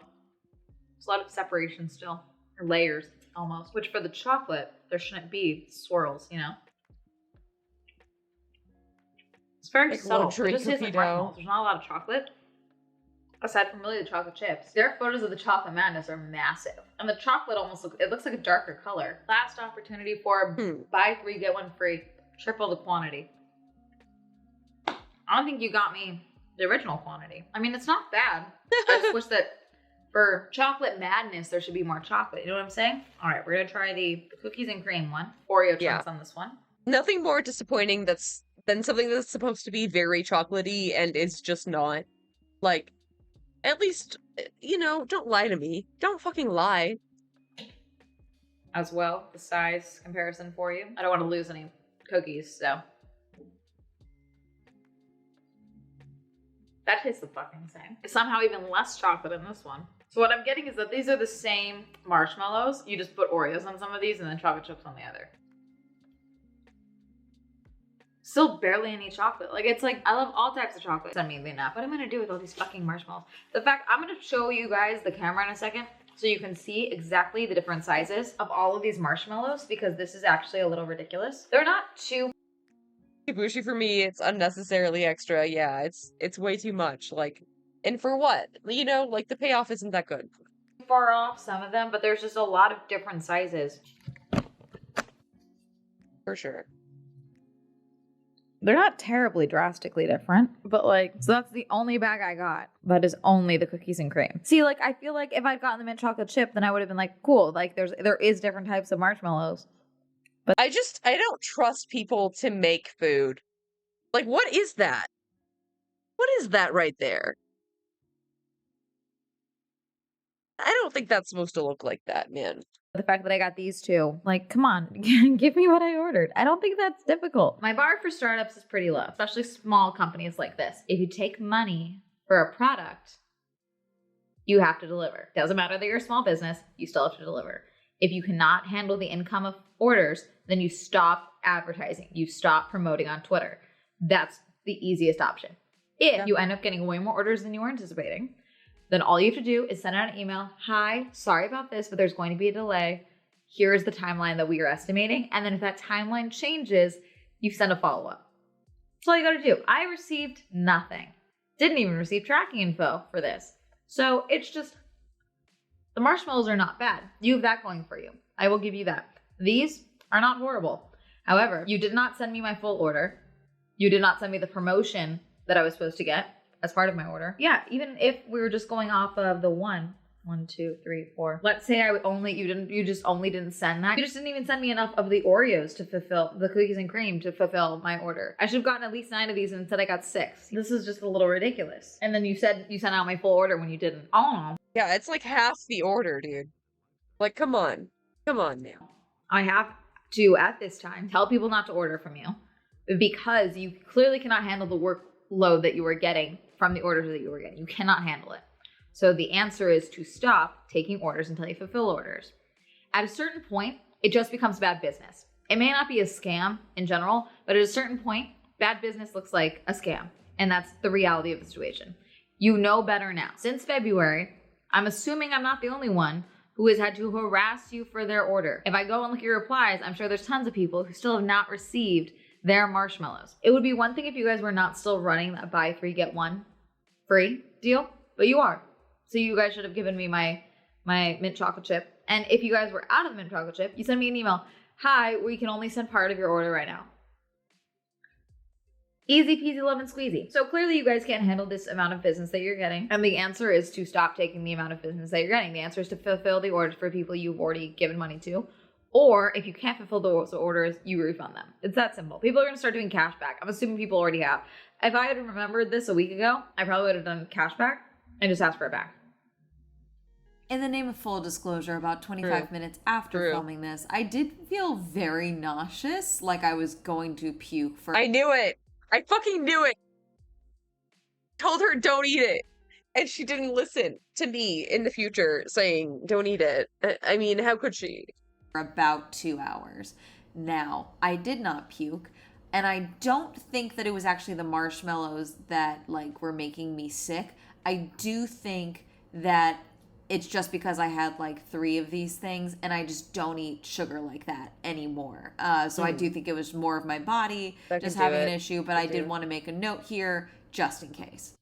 Have you seen these ads on Twitter? Have you bought anything from them? Did you see that I bought something from them and you were like, your money, swell, no? Or were you one of those people that was like, thank God we're getting a video on this? I was just worried for your health, honestly. Either a scam or people are in way over their heads. Yeah. Yeah, it could be both. Could be both.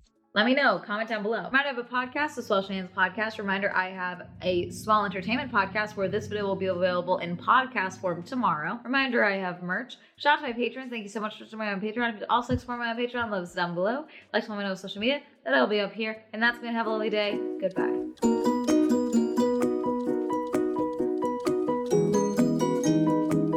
The way this is still too many fucking marshmallows, and it's not even the amount of marshmallows that I ordered accurately, is a little infuriating to me. Thank you, Andrew, Alan, Awful, BJ, Cameron, Christopher, Chris, Crispy, Crispy, Crash PC, China, Dirty One, Don, Elliot, Donnie, Evan, Eric, Eal, Hopeless Homer, Incognito, Isaiah, Joe, John M, Jordan, Joseph, Kenny, Kim, Kristen, Justin, Lamb, Lexus, Luis, May West, Madeline, Matt, Matthew S, Meme Lord, Michael, Michael J, Michael T, Micah.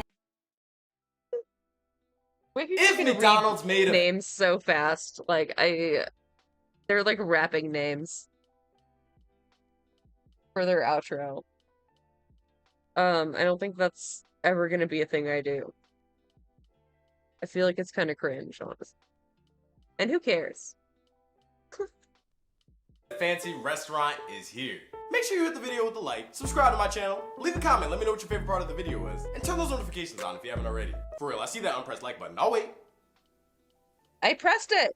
I pressed Appreciate it. that. If we get 100,000 likes, I'll drop my next video early. And if we get 15,000 comments, I'll respond to the first 15,000. And shout out to Parker, Ashley, and Kenneth for being the first 3 people to like and comment on my last video. Enjoy. That's kind of your names. eyebrow. That is not a limo. Yeah, the Rover was in the shop, so I had to make do. Make do? Bro, I drive a lemon. Lucky? Sounds way healthier than my McLaren. Speaking of, did you want some breakfast lobster or did you eat your second course already? You believe in breakfast? Lobster. Bro, this is too much to digest as it is. You okay? Because if you get car sick, we can take the copter. Bro, I can't even relate to your class. We take the same ones, what you mean? I can't believe my parents are mad I'm getting B's. I mean, they do it. Bro, what do your parents do for a living? Something about inventing Wi-Fi. Your parents' jobs are way more exciting than mine. I'm a director. My parents have to call the mayor if they want to stop traffic. Where did I go wrong in life? If you ever want to swap parents, just say the word. The word. Oh, word. What you doing? Word. Moving in. I'm enjoying every moment I get in first class. Wait, there's a second? Bro, I'm too broke to be giving out privilege checks. Why are we at Mickey D's anyways? My birthday dinner, remember? Of course. Hey, bro, anything you want here for your birthday, it's on me. Budget busters. Let's do it. All right, now that we scratched that off the checklist, I just can't decide what to order. Do I seem more like a caviar steak or truffle lobster kind of guy? Those aren't just ramen flavors. Hey, bro, about this plan. Hey, bro, it's all good if you have your reservations. We'll just go twice. I'd pay for it, but I got Lambo payments to keep up with. Rich Laughs and Evil Laughs really are in the same genre. Hey, bro, why don't we go to Mickey D's instead? Because Budget Busters is closed. We're wide open. Heavens! That give you enough time to reconsider? The 24-karat steak does sound a tad healthy for the occasion. All right, chauffeur, do you have the Rover keys for the valet? 24-karat steak. Hi, can I get a... You got a reservation? What? This is McDonald's. McDonald's. Hence the curly stash. McDonald's. The new 5 stars. Keep up. Table for 1, I presume. Can I just get something to go? To-go machine's broken. Seat it or beat it. Strongly recommend entertaining that second option. You know, I just might exit out of order. Try again. How did you... Okay, riddle me this. Who was gonna splurge on some McDonald's? Mickey D's, what you need? Yes, I'll have your McDouble special cooked however the chef recommends. McDouble. You want the combo for 50 cents less? Discounts. Comical. I'll actually pay the full price. Is that alright, Philip? Whatever. Here's a... Of course I'll donate to the poor people of McDonica. Nothing but a write-off. Sir, this is a water cup. Oh, I'll actually take a bottle. None of that tab nonsense, alright now? And what sauce do you... Surprise me. Oh, and a little something for yourself. There's more where that came from. Sir, you do know this is McDonald's. Silly peasant. McDonald's. Okay? It means art of the artificial in French. Give it a Google. Sir, don't you have a croquet match to get to or something? That's today. Very well. Send my compliments to the chef while I wait on my chauffeur, will you? Uber XS for Todd. Oh. Ain't no way. Would you mind bringing my bags out to my ride, or... Oh, you go get something boxed up. Mighty fun suggestion. I'll have a to-go box of your finest 4-piece. Who am I? 6-piece for the lady.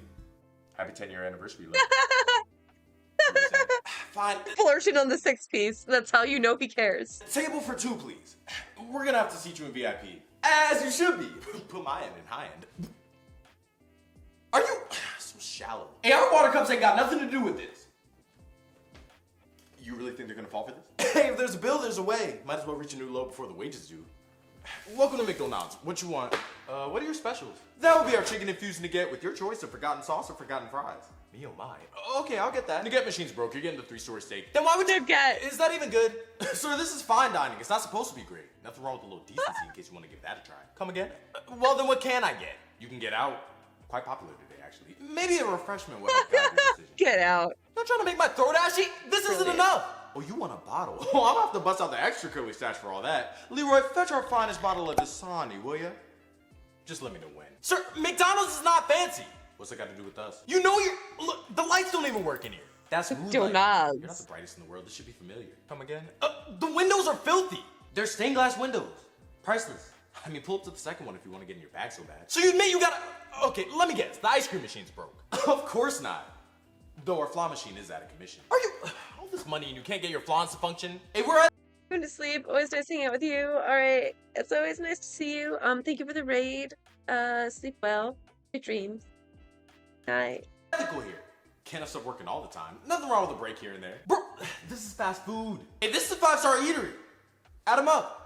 Plus, if this is McDonald's, explain the curly stash. A lot of logic there. No, you know what? Forget it. I'll get... You can have a menu with everything out.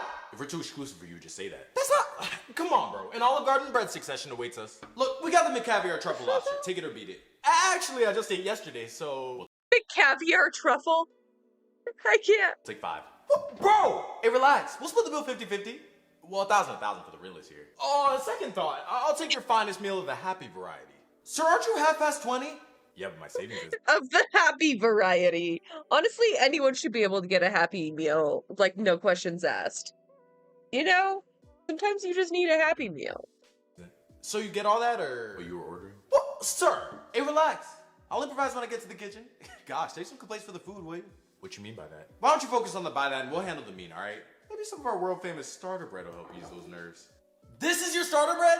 Imported straight from Tepe Frio. That's a deep fryer! Bro, I'm telling you, this is McDonald's. Sir, the only MDs here are the doctors at table 3. Now, if you'll excuse me, I have a scuffle scheduled with the Waffle Mansion at high noon. Right on time. Excuse my reach. Allow me, not after you. I think I lost my appetite. You're not hungry? See, it's either I get full or my account does. That combo doesn't exist, unfortunately. Tight money, comedy. But all jokes aside, what second course should I get? Oh, you didn't know? Yeah, the real good stuff's on course 6.5. Sure, it's 4 times more expensive, but you get what you pay for as long as they remember to serve it. That's it. Bro, I'm still mourning my losses from my last ramen splurge. I ain't got the bread like that. I mean, we can the bread or... No, bro, I can't afford... Like, you're the rich one here. What's a rich? My card just has a fear of rejection. Accusing me of wealth like you ain't got it. Bro, the McDonald's ice cream machine makes more than I do. You're being dramatic, bro. You've always saved money for a rainy day. You mean before hurricane adulthood? Look, money's always been a little funny, but lately it's been getting hilarious. Come on, bro. You gotta give yourself some credit. What if I had any? My credit hasn't scored any points all year. I'm starting to root for the other team for real. I do love an underdog. But look, bro, you're just built different. Who else you know out here putting their money where their mouth is? Got me there. Can't wait to get this over with. Number 5, say ice cream machine's broke again? There he is. Well, it's about time. Here you are, sir. Sorry it took all 5 minutes to prepare. All right, fellas. Finally. Mind if I take my lunch break here? I haven't eaten all hour. May I? I never. Would you mind doing your job? Very well. So are we ready for the check, or y'all start perfecting your eyesore abilities? Check! We never got our food! Oh. I mean, y'all look pretty fed up by the looks of things. We can let a plate or 3 slide. No, we can't! We've been foodless for 2 hours! Hey, look, y'all don't bring much to the table yourselves. The food tastes better when you're hungrier anyways. Ronald, hold me back! Where is it? We were foodless for 2 hours, honestly. Like, why fancy-ass restaurants always fucking like that? Like, why am I paying for a 3-hour service of dinner? Like, can you just speed it up? Honestly. Thank you for the follow. Aw. We're the first ones here! Hey, everything's out of order here. Orders included. I'm sure your high and mighty meal will turn up someday. I can't believe I'm waiting all this time for some measly McDonald's. McDonald's! Just earned yourself another 15-minute penalty on McDonald's! Another? Look, can you just check on our food? I'll give him a gander. You sure you want to pass on that pay and good day combo? Go! I swear if this hand toss happy meal doesn't come soon. Anything for the customer. You mind passing it back? I've had better serves. Take the... Well, at least it's here. Le nougat, my good sir. Bon appetit. Oh, I appreciate the sample, but I'll just take my meal. That is the meal. You think small portions makes you fancy? Oh, we've been doing this way before the rich caught on. Plus, how much more could you want? I mean, you're already... That's literally, like, most of fancy dining is just having it be tiny and pretty presentation. That's like 90% of it. Bully yourself. I never. This isn't even what I ordered. Oh, our chef knows what's best for our customers. He orders a suggestion, really. You gotta be. And what's up with these soggy fries? They're not soggy. They're tender. And who are you to question a world-famous establishment's methods? He's onto something. No, he's not. This is fast food. Hey, this is upscale. Tell me you're not gonna wait more after you eat this. Fast food. I'd let it sit an extra hour just to kill that rumor. You what? Dad, that's a broke guy. Sir, this is luxury nuggetry. You can't be. This is horrible. It's an acquired taste. An acquired? It's undercooked. Medium rare. That's half of what you're paying for. Medium rare chicken nugget, dude. Ew. Fucking ew. Right there. More out of order than the flavor machine. That's saying something. Is this even real chicken? Of course not. Gather around, vegans. That doesn't mean it. Sir, keep your AI-generated chicken concerns to yourself, will you? Judging our food. You and Keith McLee? Wish he was lying. Whose side are you? I'd have to waterlog myself to get full. As you wish. Honestly, it probably is, like, almost vegan. It was, like, a long-ass time ago. They were exposed for, like, putting a shit ton of, extra soybean whatever material into the nuggies. I don't know if that's still the case, though. I don't know. I'll be right back. Gather around, vegan. Cost extra. Hey, y'all charge for water refills? And this is boneless water. There's a premium. I mean, we could bone it back up. How? It's tap! And this is the most sought-after drink in the world from the finest bougie-shaped clouds available. That's too many words to be cheap, let's be real. How much do you think it'll be? What, you want me to ruin the surprise? I ain't about to give y'all spoilers. Meal excluded, of course. Run that back? Wait, was that expired? The unelite, I swear. It's aged. Let's take the name brands here. Rich folk eat that stuff up. Do you know how dangerous serving spoiled food is? Who said we were serving y'all spoiled food? But if we did, we would give y'all something to relate to, just saying. Sir! Look, that's off the table. Trust me, I can't stand the spoiled as it is. Serving spoiled food, that's got a nice ring to it. Huh. Hey, boss, crazy idea. Hear me out. You know, that's enough decoy chicken for one day. Is there anything budget-friendly here? Don't mind if I do. Okay, you don't even have to show me up like that, Kyle. What you mean? Don't act like you don't know how much of a flex that McCaviar is. And I thought I was a baller. That stuff goes for like $50 a bite during the special, so I can't imagine what it is today. I think I just ate my rent. If you'll excuse me a moment. Oh, I'm doomed. I gotta get out of here. Need a lift? That's the spot. Bridges get a little tight with all the funds, you know? Trust me, it's not worth it. There's no opening worth leaping for here. On everything. Wait, why are all the stalls locked? Did you make a reservation? No, it's a bathroom. What, you think you get a stall on call? We'll buzz you when your order's ready. Now, do you want to get a number 1 or number 2? Don't worry about it. Look, you gotta have something open. We're a little busy at the moment, but some outdoor seating just opened up. I ain't about to... I can't even have a bathroom breakdown in peace. Why isn't the water running? Oh, we don't do tap here. Gotta look out for our customers with broke sensitivities. I'm sure it's hard for you to understand. Take your time. And how am I supposed to wash my hands? Okay, the water's not getting any wetter. Are you... What's this about to do to adjourn? Baptize him? I didn't come here to splash around. I mean, I can get you a refill for a couple extra Benjamins if you really want something taken off your hands. Oh, my... Just show me where the soap is. Come on, you expect people to wash up with this? I mean, you got washed up with that, and how hard could it be? Oh my... Yeah, I'm gonna need more than this. That extra sauce won't extra cost. Come on, it's soap! Sanitary sauce! Compose yourself. This should be more than enough for your 10-piece fingers. Are you? Oh my God. Almost tighter, my money or me. Sanitary sauce. Sanitary sauce. Hey, yo. Every cake counts. Yeah, right. Change of heart. Hey, that wasn't supposed to happen. Let's not dwell on the past. Did you want to round up to the nearest 1,000 to help in the fight against global warming? Let me get out of here. Got my own charity cases. In a way. Okay, there's got to be a way for me to keep from supersizing my debt. Anyone need gold digger repellent? Manager! I specifically asked for a 1.5 meal. This had more 1.65 energy if you ask me. Sir, you cleaned your plate. How else was I supposed to make sure it was wrong? I was trying to help y'all clean up this mess. I should really be getting a check for my troubles. Got me there. I'll take that off your bill, sir. Here's some free meal cards in case you find it in your heart to come back. You, manager, my turn. Is there a problem, sir? Yes, this food has been dangerously average because, it's too salty. Oh, let me take care of that for you. Reasons to complain. Should I make you less salty while I'm at it? Well, that's just the start. This water's too slippery. No matter. How much dry ice do you want? 1 lump or 2? It's too loud in here for me to taste my food properly. Oh. That should do it. Rather drop the noise than a client. If you want your hearing back, just holler. Guess I'm gonna lose some type of sense here regardless. Hey, you better get my hearing back or am I gonna have to get beast paper on it? As you wish. Perfect timing to tell you your bill will be here shortly. That bill coming our way reminds me I got this call. I'll be back in a quick hour. Wait, bro! My bad. Did you get my mobile order? The french fries? Oh, common mistake. No, I said I want the franchise. Make it 2. It's a splurge day. Hold up. Dad? Is no an option? How are you here? You can't even afford regular Mickey D's. Oh, I never had McDonald's money so the McDonald's money could stack up. Just max out the food at home fund, actually. The trust funds didn't hurt either. Wait, who trusted you with the fund? Oh, Grandpa reinvented the wheel years ago. Here, you might have heard of it. What? Why didn't you tell me we were rich? You never asked. And what is this we you speak of? Well, you think you can help me out? Because I really... Whew, can't afford that question. This parenting subscription really needs a better cancellation policy. Well, that's unfortunate. You ready for the bill? Do you accept rain checks? What is this? Big bill. All this? Oh, that's just a snippet. I would bring the whole bill, but I'm not even trying to do the trees like that. How is it this thick? Oh, everything looks bigger from here. If you didn't come to MD's to give your bill a BBL, what'd you come for? God! Well, I guess $700 isn't the worst total. Oh, no, that's your down payment. You can pay the other $10K back over the course of the year. I think I just saved my retirement. Sir, there's gotta be some type of... Like a CVS receipt, dude. Mistake. It says 1,000 now. It was always 1,000. No, it was just 700. Hey, look, the McDowell effect gets me too. Could have sworn my future didn't look this dim one career change ago. Mind if you process while your card does? Bro, why don't you just use mine? Where'd you get those? My dad used to help make the french fries back in the day. Or was it the franchise? There's too many to keep track of nowadays. Marvelous. Matter of fact, I'd like to pay for the table behind me. So generous. We'll charge the card on file. No, I meant with the free meal card. Oh, that only works for parties of 5 or less. But I'm sure the party of 30 you covered will appreciate it no matter how it's paid off. Hey, when y'all are done with your eating competition, dessert's on him. Oh, God. Actually, can I? No takebacks.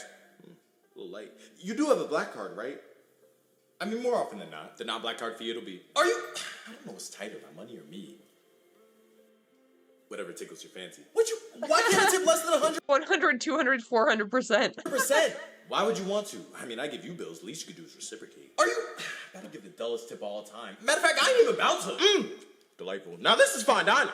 Speaking of fines, feel free to tip maybe 100, 200%, whatever floats your yacht. Gotta stay rich somehow. Now was I talking about my 14th or 15th house? As you wish. Is that my money break?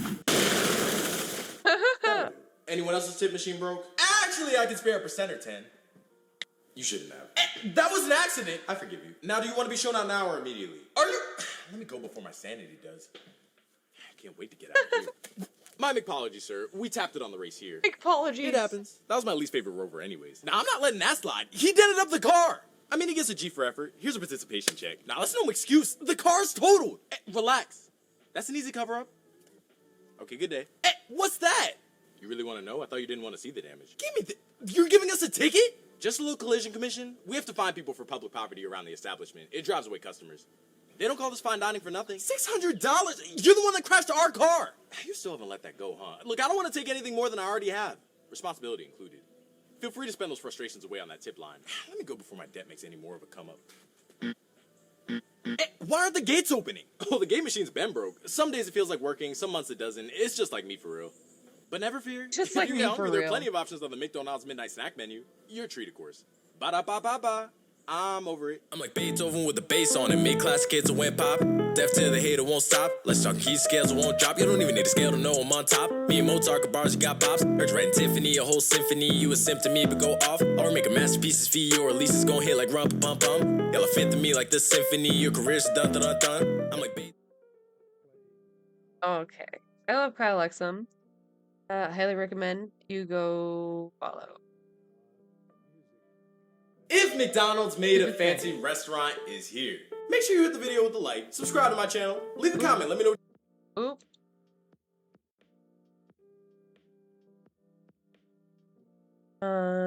Very good comedy skits. Very, very good. It's well written. Wonderful. Always very funny. I think that'll do it. Oh, I wanted to play the Hassan song, but not there.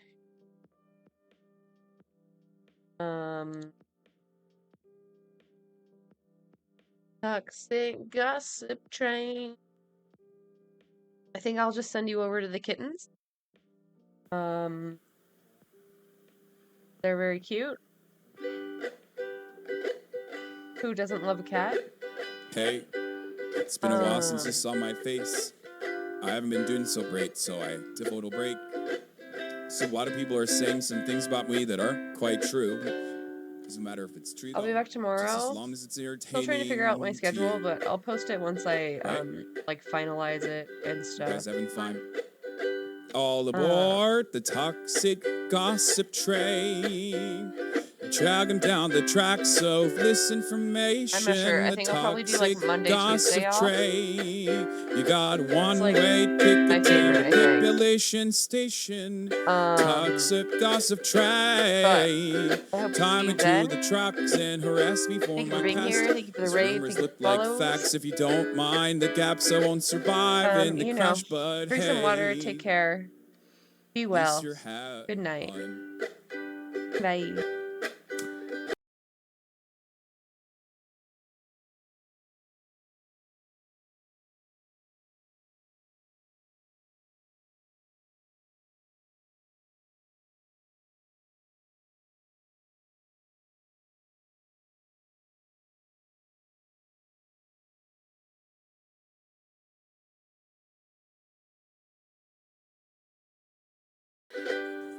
I hope that you'll be willing to listen.